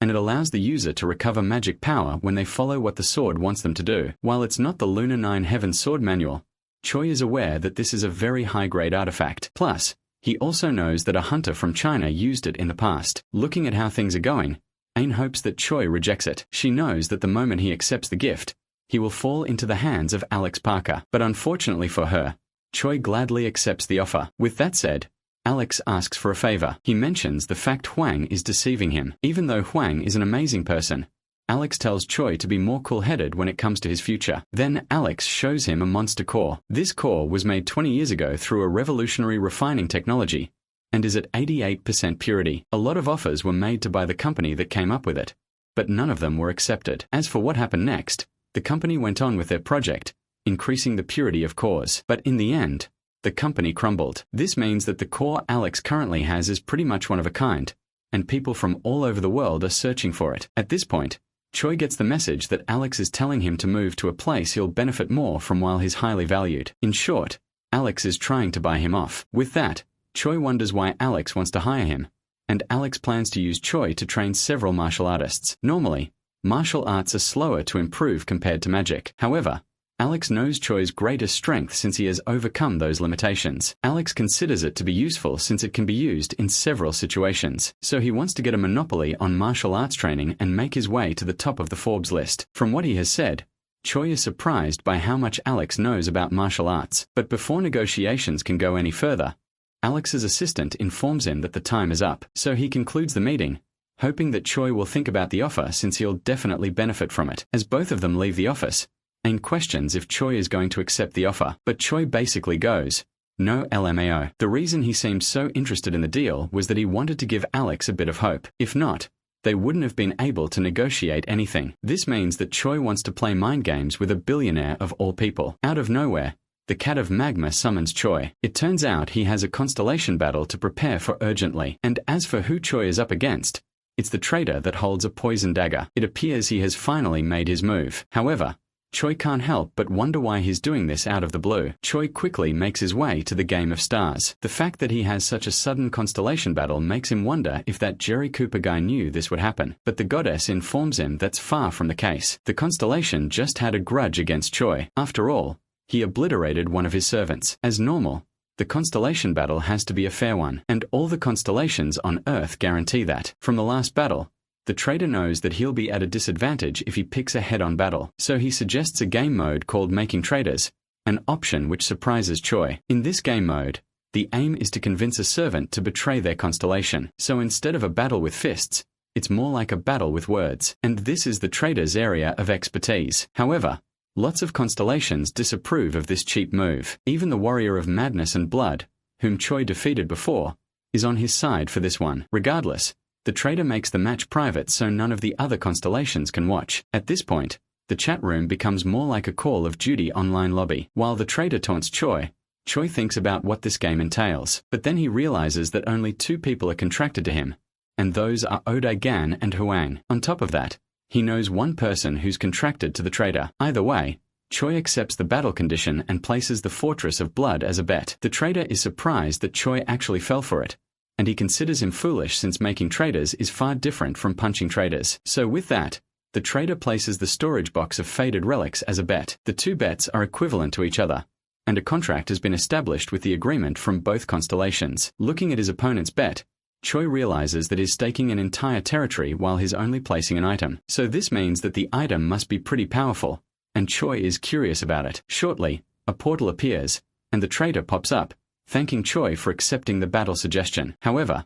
he already believes that the match has been decided and wishes Choi luck in trying to stop him. With that said, the portal closes. After seeing how confident his opponent is, Choi figures that he'll have to get started as well. Now we move to Parker's mansion where we spot Jerry leaving the place. He gets in the car, wishing horrible things towards Alex Parker, and his guards drive him away. As they move along the highway, a person stands before the vehicle. The person is a police officer and is stopping the car for a check. When the car stops, he informs the driver that he's been speeding and asks him to step out of the vehicle. While the driver has no idea what the officer is talking about, Jerry wonders what the problem is. So, guard number 2 decides to round things up quickly. Guard 2 steps out of the vehicles, planning to make the policeman regret his decision. So he grabs the officer's shoulder, and surprise, the policeman is none other than Choi himself. The guard demands to know who the officer is, but Choi quickly knocks him out with an acupoint block to the neck. The guard falls over. Then Choi opens the door to get in the vehicle. He then slams the door shut and orders the other guard to drive. Jerry, who is currently terrified, promises Choi will regret his decision. He then proceeds to offer Choi money, stating that hunters will be after him if he goes missing. But all the whining is only bothering Choi, so he chops Jerry's neck, making him unable to speak. Then he returns back to the driver, and this time, threatens him to drive. This threat is super effective, and the guard starts the car with no further word said. After driving for a while, Choi orders the car to be stopped. The moment the car stops moving, Choi knocks out the driver by striking his neck with the acupoint thing. Then he strikes Jerry's neck once again because yes. However, Jerry is still able to talk. With a weak voice, he asks what Choi wants from him, but Choi gets straight to the point. He questions why Jerry betrayed his constellation and went into a contract with another one. The fact Choi knows this makes Jerry think the traitor sent him, but that's not the case. So Jerry figures that he was sent from the demon of contract and order, but that's also wrong. Eventually, Choi reveals that he wants to recruit Jerry to the constellation that he serves, the undefeated avatar of training. On hearing that constellation name, Jerry wonders what kind of a constellation he is. Choi says that he's an amazing constellation, and now, Jerry has only one option. If he refuses the offer, the avatar of training will destroy whatever constellation he contracted with. Seeing that the avatar of training knows he contracted with 2 constellations, Jerry has no other choice but to trust in the new constellation. Once this happens, Choi's existential power increases. Now that Jerry has switched sides, Choi mentions that assassins may come after him, so he intends to protect Jerry for the time being. Jerry thanks him for the offer and begins to wonder how his life took such a rough turn that he has now contracted with 3 constellations. On the other hand, Choi receives a phone call from an unknown person. He steps out of the car to answer the phone, and the person speaking to him tries to convince him to take whatever Hwang has. At first, Choi is confused, but he quickly realizes that this is the traitor constellation speaking. It seems he contacted Choi, unaware that he's the avatar of training himself. Right now, Choi is known to be a servant of the avatar of training, which explains why the traitor called Choi to get him to betray his master. But little did he know that Choi and the avatar of training are the same person. Moving on, the traitor tells Choi to think about the great wealth Hwang has. While he does have a lot of cash, Hwang is Choi's servant. So Choi tells the traitor that his master says the constellation battle is over. The traitor is confused by this remark and calls this a bluff. Well, that's what he thought it was until the avatar of training declares his victory and has pretty much won the battle. This greatly shocks the traitor, leaving him to question how he lost so easily. But anyway, Choi heads over to the Fortress of Blood, checking out the storage box of faded relics he won through the battle. But he eventually decides to open it up later. Now, Choi's rank among Earth's constellations has risen to 125, and he realizes that his opponent was pretty weak since he only rose by 2 ranks. Choi stores his new artifact away, but at the same time, a portal appears. This portal is from the traitor, and he demands to know how his opponent won. But Choi dismisses the constellation and closes the portal on him, ignoring his question. With that out of the way, Choi turns his attention to the orcs who have now gone into farming, and is very pleased with the sight. With how things have progressed, no one would have thought that the place was once a horrifying orcs fortress, so Choi commends O'Dagon for his good work. However, the question is why they're all farming with axes, but Choi believes that they're doing it in the name of training, and is touched by this. After venturing into the rice fields, the orcs finally spot their master. They flock around him, and happily express their gratitude for the training they received. Choi commends them for their hard work, and the orcs are really looking forward to more training. This show of passion surprises Choi. At first they weren't trustworthy, but now, look at all of them working so hard in training. So with that, Choi gladly agrees with their request to expand the farms in the name of training, and everyone is happy with that. But before that, Choi wants to try cooking the newly harvested rice. Shortly, the orc, Gargantua,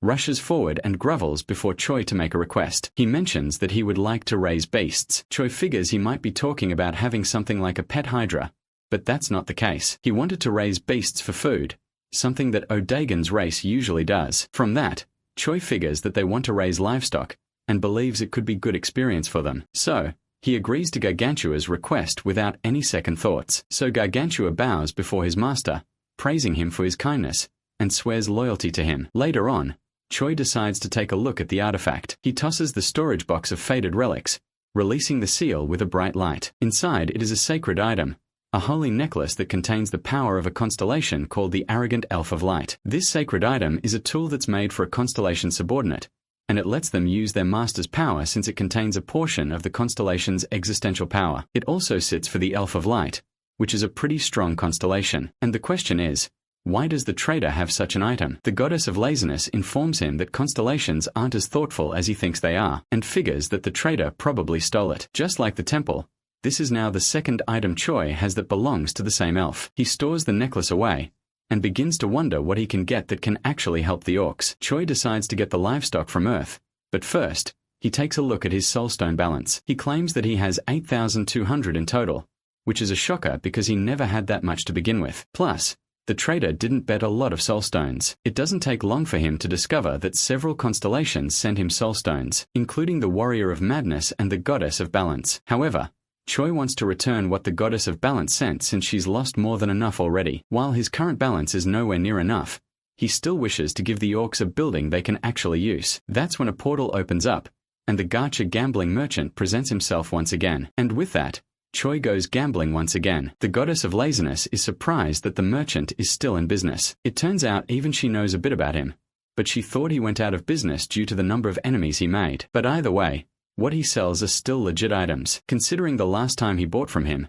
Choi believes that everything will be alright, so he asks the merchant for what's available. The merchant recommends an intermediate-grade servant box that came in for 10k soulstones. However, Choi is looking for buildings at the moment, but the wandering merchant tells him to pick servants who are good at constructing buildings, and Choi buys this idea. The goddess draws his attention, and mentions how she's surprised that he made orcs do farm work. But this time, Choi wants a servant who can teach the orcs how to construct buildings. At this point, the goddess realizes something. She realizes that the orcs are probably able to farm thanks to Choi's authority. So this means that the Avatar of Training's authority allows one to do things they couldn't do before, and finds the skill to be pretty interesting. Still, Choi doesn't have enough money for the servant box, so he asks the merchant for a discount. This request leaves the merchant speechless, so he reminds Choi of the fact that he won a constellation battle, and asks how much of a discount he wants. Choi bargains him down to 7,700 soulstones, leaving the merchant speechless at how shameless his negotiating. But eventually, the merchant accepts the deal and hands over the box. With that settled, the portal closes up. Choi doesn't spare any time to open the loot box. When he does, some light and smoke emerges from it until it finally reveals a huge golem of fantastic rock, which isn't so bad. The cat of magma suggests its name to be Rocky, but even Choi knows that any servant would hate a name like that. So, Choi suggests Heavenly Pagoda Guardian King, and the name is self-explanatory, the Heavenly King that protects the pagoda. While no words are said, the golem is obviously pleased with this decision. Now naming has been settled, Choi learns it can control rocks. So, he asks the Guardian to teach orcs how to make buildings using rocks. But the golem is surprised by this task, and seems to be confused by what it has to do. Moving on, the next day arrives, and Choi meets with Ain at a cafe. She breaks the news to him that he has been promoted to B rank. However, Choi has aged to the point he doesn't get excited by news like that anymore. This is pretty weird for Ain to hear, considering he looks pretty young. Anyway,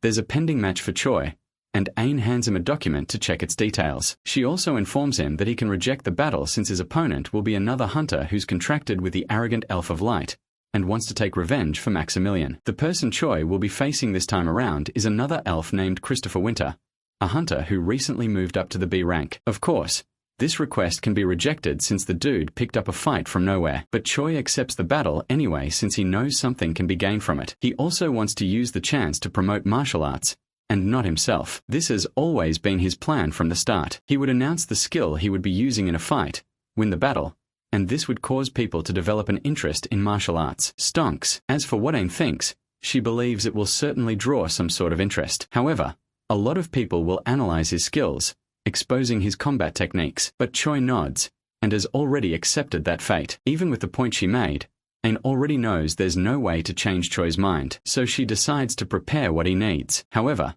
She informs him that there's no way he can practice alone. But that's not a problem since Choi has a training partner in mind. In the Ikero's training center, we learn that Choi's training partner is Elizabeth, and she gladly agrees. She's even cool with the fact the practice session will be filmed for promotional purposes. So now they have both agreed.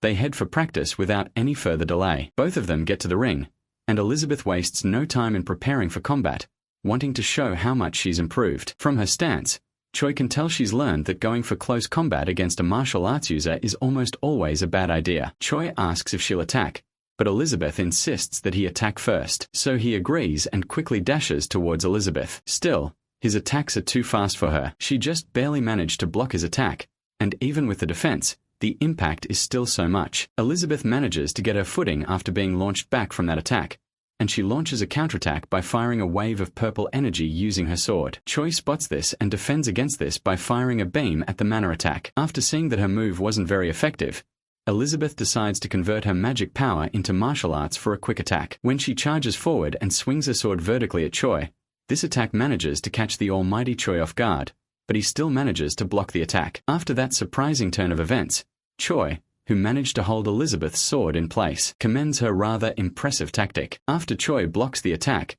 he finds it pretty impressive. However, it's not enough. He deflects Elizabeth's sword and then kicks her away, launching her across the arena. After training, Elizabeth expresses her frustration of how she lost in the lounge. Choi, after seeing her frustration, takes a look at her abilities. He notices that she has definitely improved, especially her martial arts, which has jumped to B rank. So Choi points out this fact and wonders if she ate and trained for the entire time. The fact that he knows this surprises Elizabeth, and she wonders if having a high enough level in martial arts lets one see other skills. However, Choi can't bring himself to tell her that it's a benefit of the constellation's eyes. At this point, Choi spots a notification saying that Elizabeth has developed respect for him, but she's hiding it due to her pride. This message surprises him, and he has now seen what it means to be a constellation. However, this moment of self-discovery is cut short when someone calls for Choi. The person is elf number 2, Christopher, the same hunter who contracted with the Elf of Light and Choi's future opponent. He introduces himself and stretches out his hand for a handshake, but Choi goes hostile, questioning if the elf got permission before entering private property. Christopher mentions that he didn't get any permission and doesn't see it necessary since they're both hunters. This right here is where he messed up. Choi prepares to make him regret that, thinking that he's probably one of those people who believe hunters are above the law. Christopher begins to panic, telling him that he wouldn't do something like that as a noble. Choi says he's capping about the nobility thing, but Christopher mentions that his account from the UK, so yes, he's a noble all right. After that rough introduction, Choi wonders what a UK hunter is doing in America. To answer that, Christopher announces that his master wants Choi as his servant. This info out of nowhere surprises him, but Chris figures that it's expected since Choi might believe he doesn't deserve his master. Of course, Choi isn't pleased by this comment as it sounds like Christopher is trying to pick a fight, but more importantly, Choi claims to have a master already, the undefeated avatar of training. However, the arrogant Elf of Light doesn't care and wants to take Choi either way. While that sounds like he wants Choi to betray his constellation,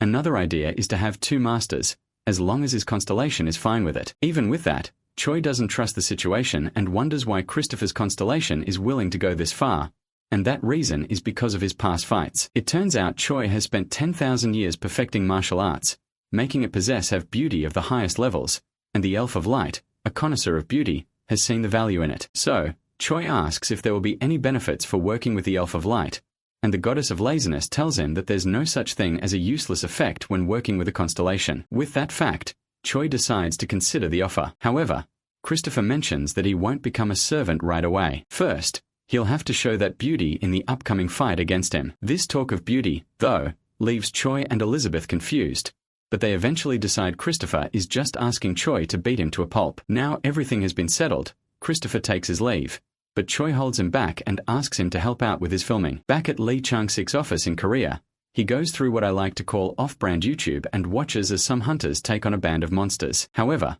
they don't seem to be doing well as a fellow hunter does the friendly fire. This hunter goes into an argument with his teammate, distracting him, and a monster leaps in the air to attack. Lee watches this sorry excuse for a team, noting how they have 0 teamwork. Then a different video catches his attention. It's a basic martial arts lesson from none other than Choi himself, which is surprising to see. He plays the video, and in it, Choi talks about martial arts and will be joined by Christopher. With introductions done, Choi prepares for combat to show basic fist techniques in martial arts. Lee is taken aback by this fact he's teaching martial arts for free, and questions what Hwang is doing. Little did he know that Hwang also just spotted it. He pretty much has the same amount of shock and questions Ain about it. He wants to know why he would upload something like that for free, but Ain informs him that the deal has already been done, and it will be part of image management and advertising. Hwang takes a look at the comments and notices that they're actually good. But that aside, the match interview is about to start. The members of the press mention this newly uploaded video,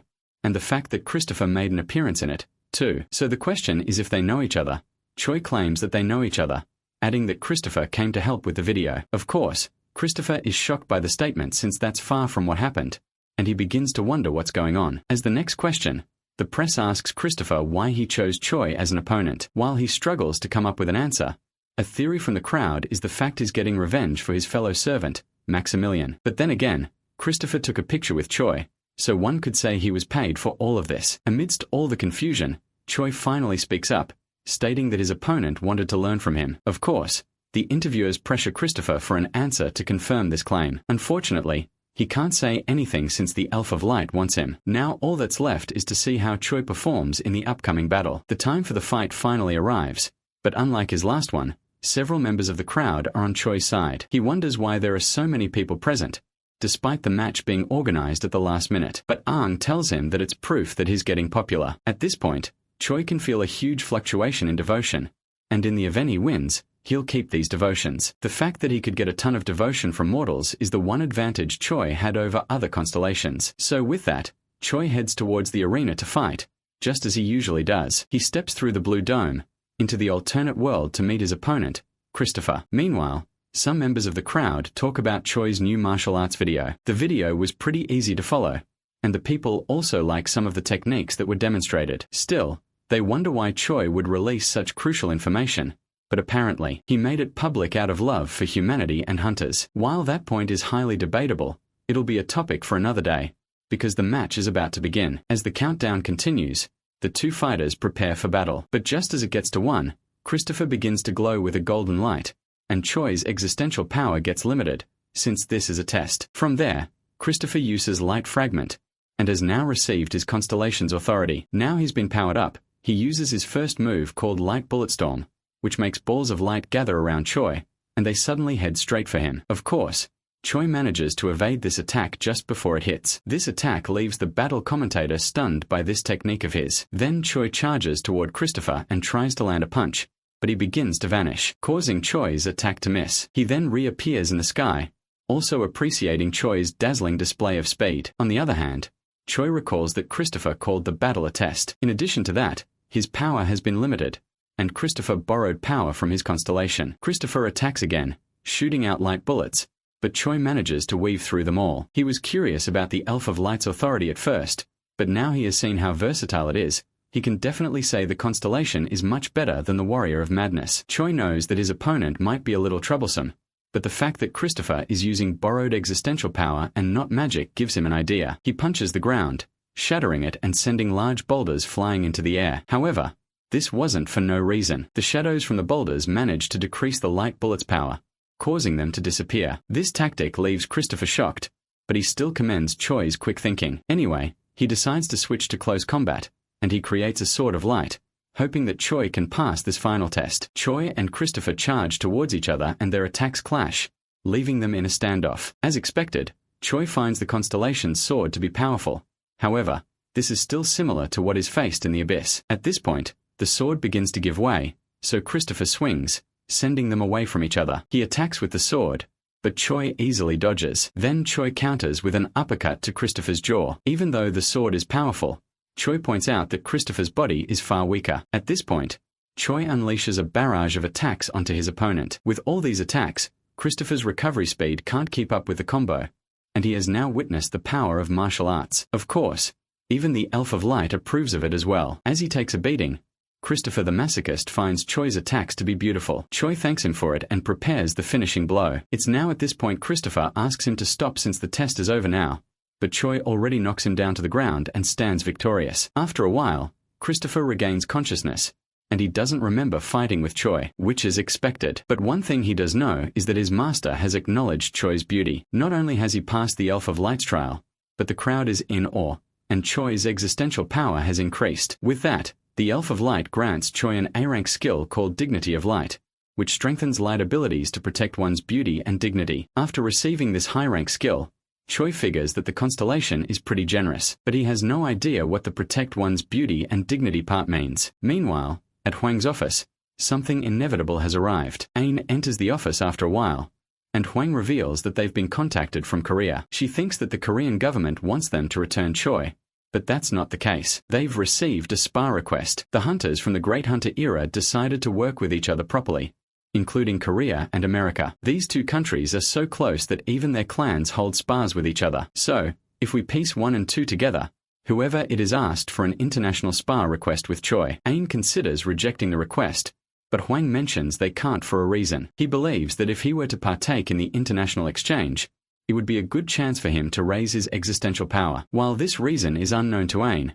she says that he should accept the spa if there's a good reason. She finds spas as a way for hunters to meet and learn from each other. This point makes Hwang worry that Choi might get closer to the people of Korea, a point that seems pretty childish in her opinion. Back at Ikero's clan's base, Hwang briefs Choi about everything on the phone, and warns him not to get so close to them. Then, to sum it all up, he tells him to do a great job as he always does. This spa reminds Choi of how long he's been away from Korea, and he figures it would be nice for someone to follow him. So he goes to ask the people he knows if they're down, starting with Elizabeth. However, she declines since she's busy practicing. Then there's Smallwood, who's unavailable to travel. Choi figures that no one wants to come along, but there's one option he overlooked. Anthony, who's annoyed with Choi leaving, mentions the fact that he was skipped. Choi figures that Anthony was waiting to be asked, and this is where tsundere mode kicks in. Anthony at first claims he's not free, but he decides to follow along anyway to show the results of his martial arts training. With that settled, Smallwood tells Choi to make Anthony try some sannaki. Smallwood knows it's a meal that boosts a hunter's magic power. But in the middle of the food discussion, Aaliyah, the K-pop fangirl, dashes to the scene, volunteering to tag along and votes for Anthony to be kicked out. Choi figures it's a good idea to bring her since she knows a bit of Korean. So with that, Choi decides that he'll be going with 2 of them.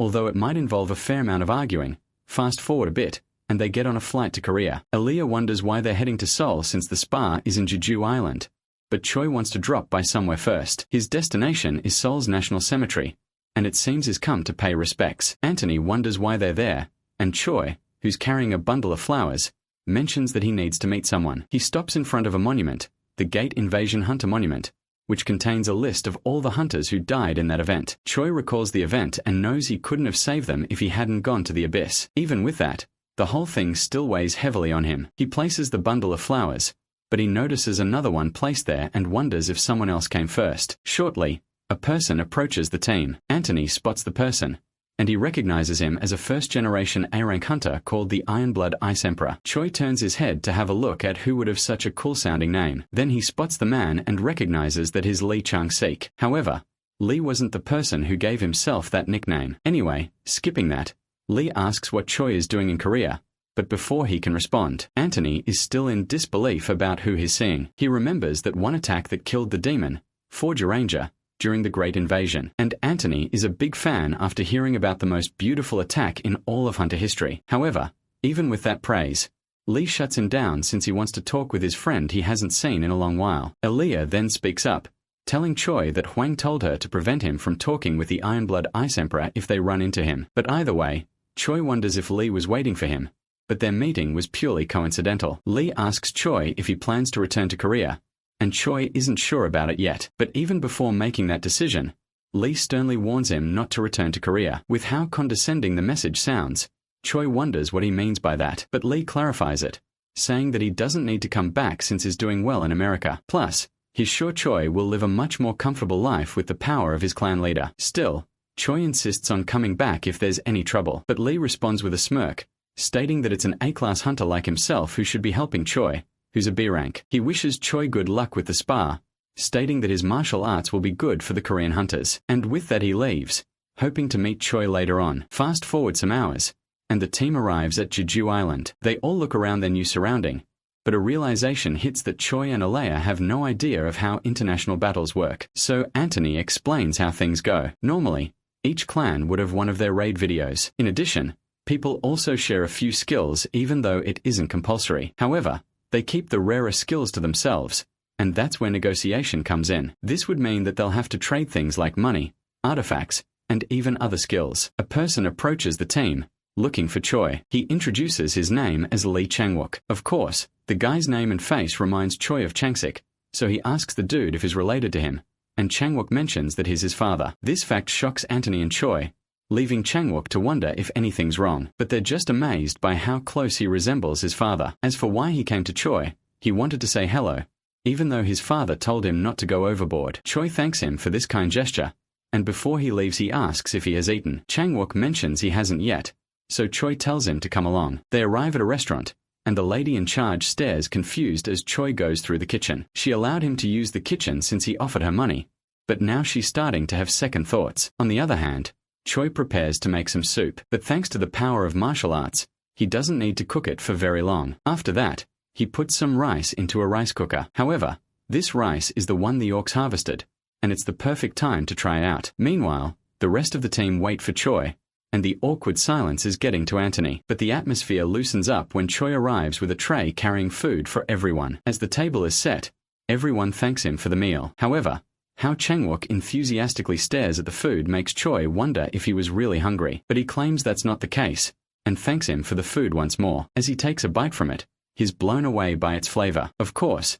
Anthony is glad that he came along for the journey. Even Alea seems to enjoy it, and she questions what Choi did to the rice. The owner of the restaurant watches as everyone talks about Choi's cooking, and doesn't get the hype behind it. So she dishes out some soup, tries a bit, and has now seen what they're all talking about. With that done, everyone heads out of the restaurant. Changwook bows and thanks Choi for the meal. He also mentions that his power has increased, and this surprises Choi. He activates the constellation eye and finds that everyone has been buffed by the Earth of Training. Choi knows that the Earth of Training is his territory, so he figures that they're getting the effect from the food he made with the orc-produced rice. The goddess of laziness informs him that it's a part of a constellation's power to influence things that are done by the constellation. So with that fact, the goddess reminds him that there are no limits to a constellation's power. With that, Changwook takes his leave since he has something to settle in his clan. As he leaves, Choi figures that he's just as nice as his father. But anyway, Choi decides to leave with his team, but before he can state where to, he gets hit with clairvoyance. In this vision, he sees a giant monster, the sea dragon, Argo. This monster will deal great damage to Asia's shores after breaking through a sea dungeon. It is also a wild and destructive monster that's at least a B-class. However, its size screams A-class plus. As you would expect, this disaster will happen near the Jeju International Airport, and according to the vision, the people there are unable to call for any hunters due to the harsh weather that comes with the dragon. This leaves the residents there in danger, as the monster runs wild and thrashes the whole area. After seeing this vision, Choi decides to inform Changsok and Hwang about it, with Elia clueless about what happened. Back at Hwang's office in America, he receives a message about this vision and what he should do. But seeing how things will escalate from simple spar to siege defense makes him wonder what on earth is going on in Korea. Plus the fact is releasing such dangerous info in a casual manner.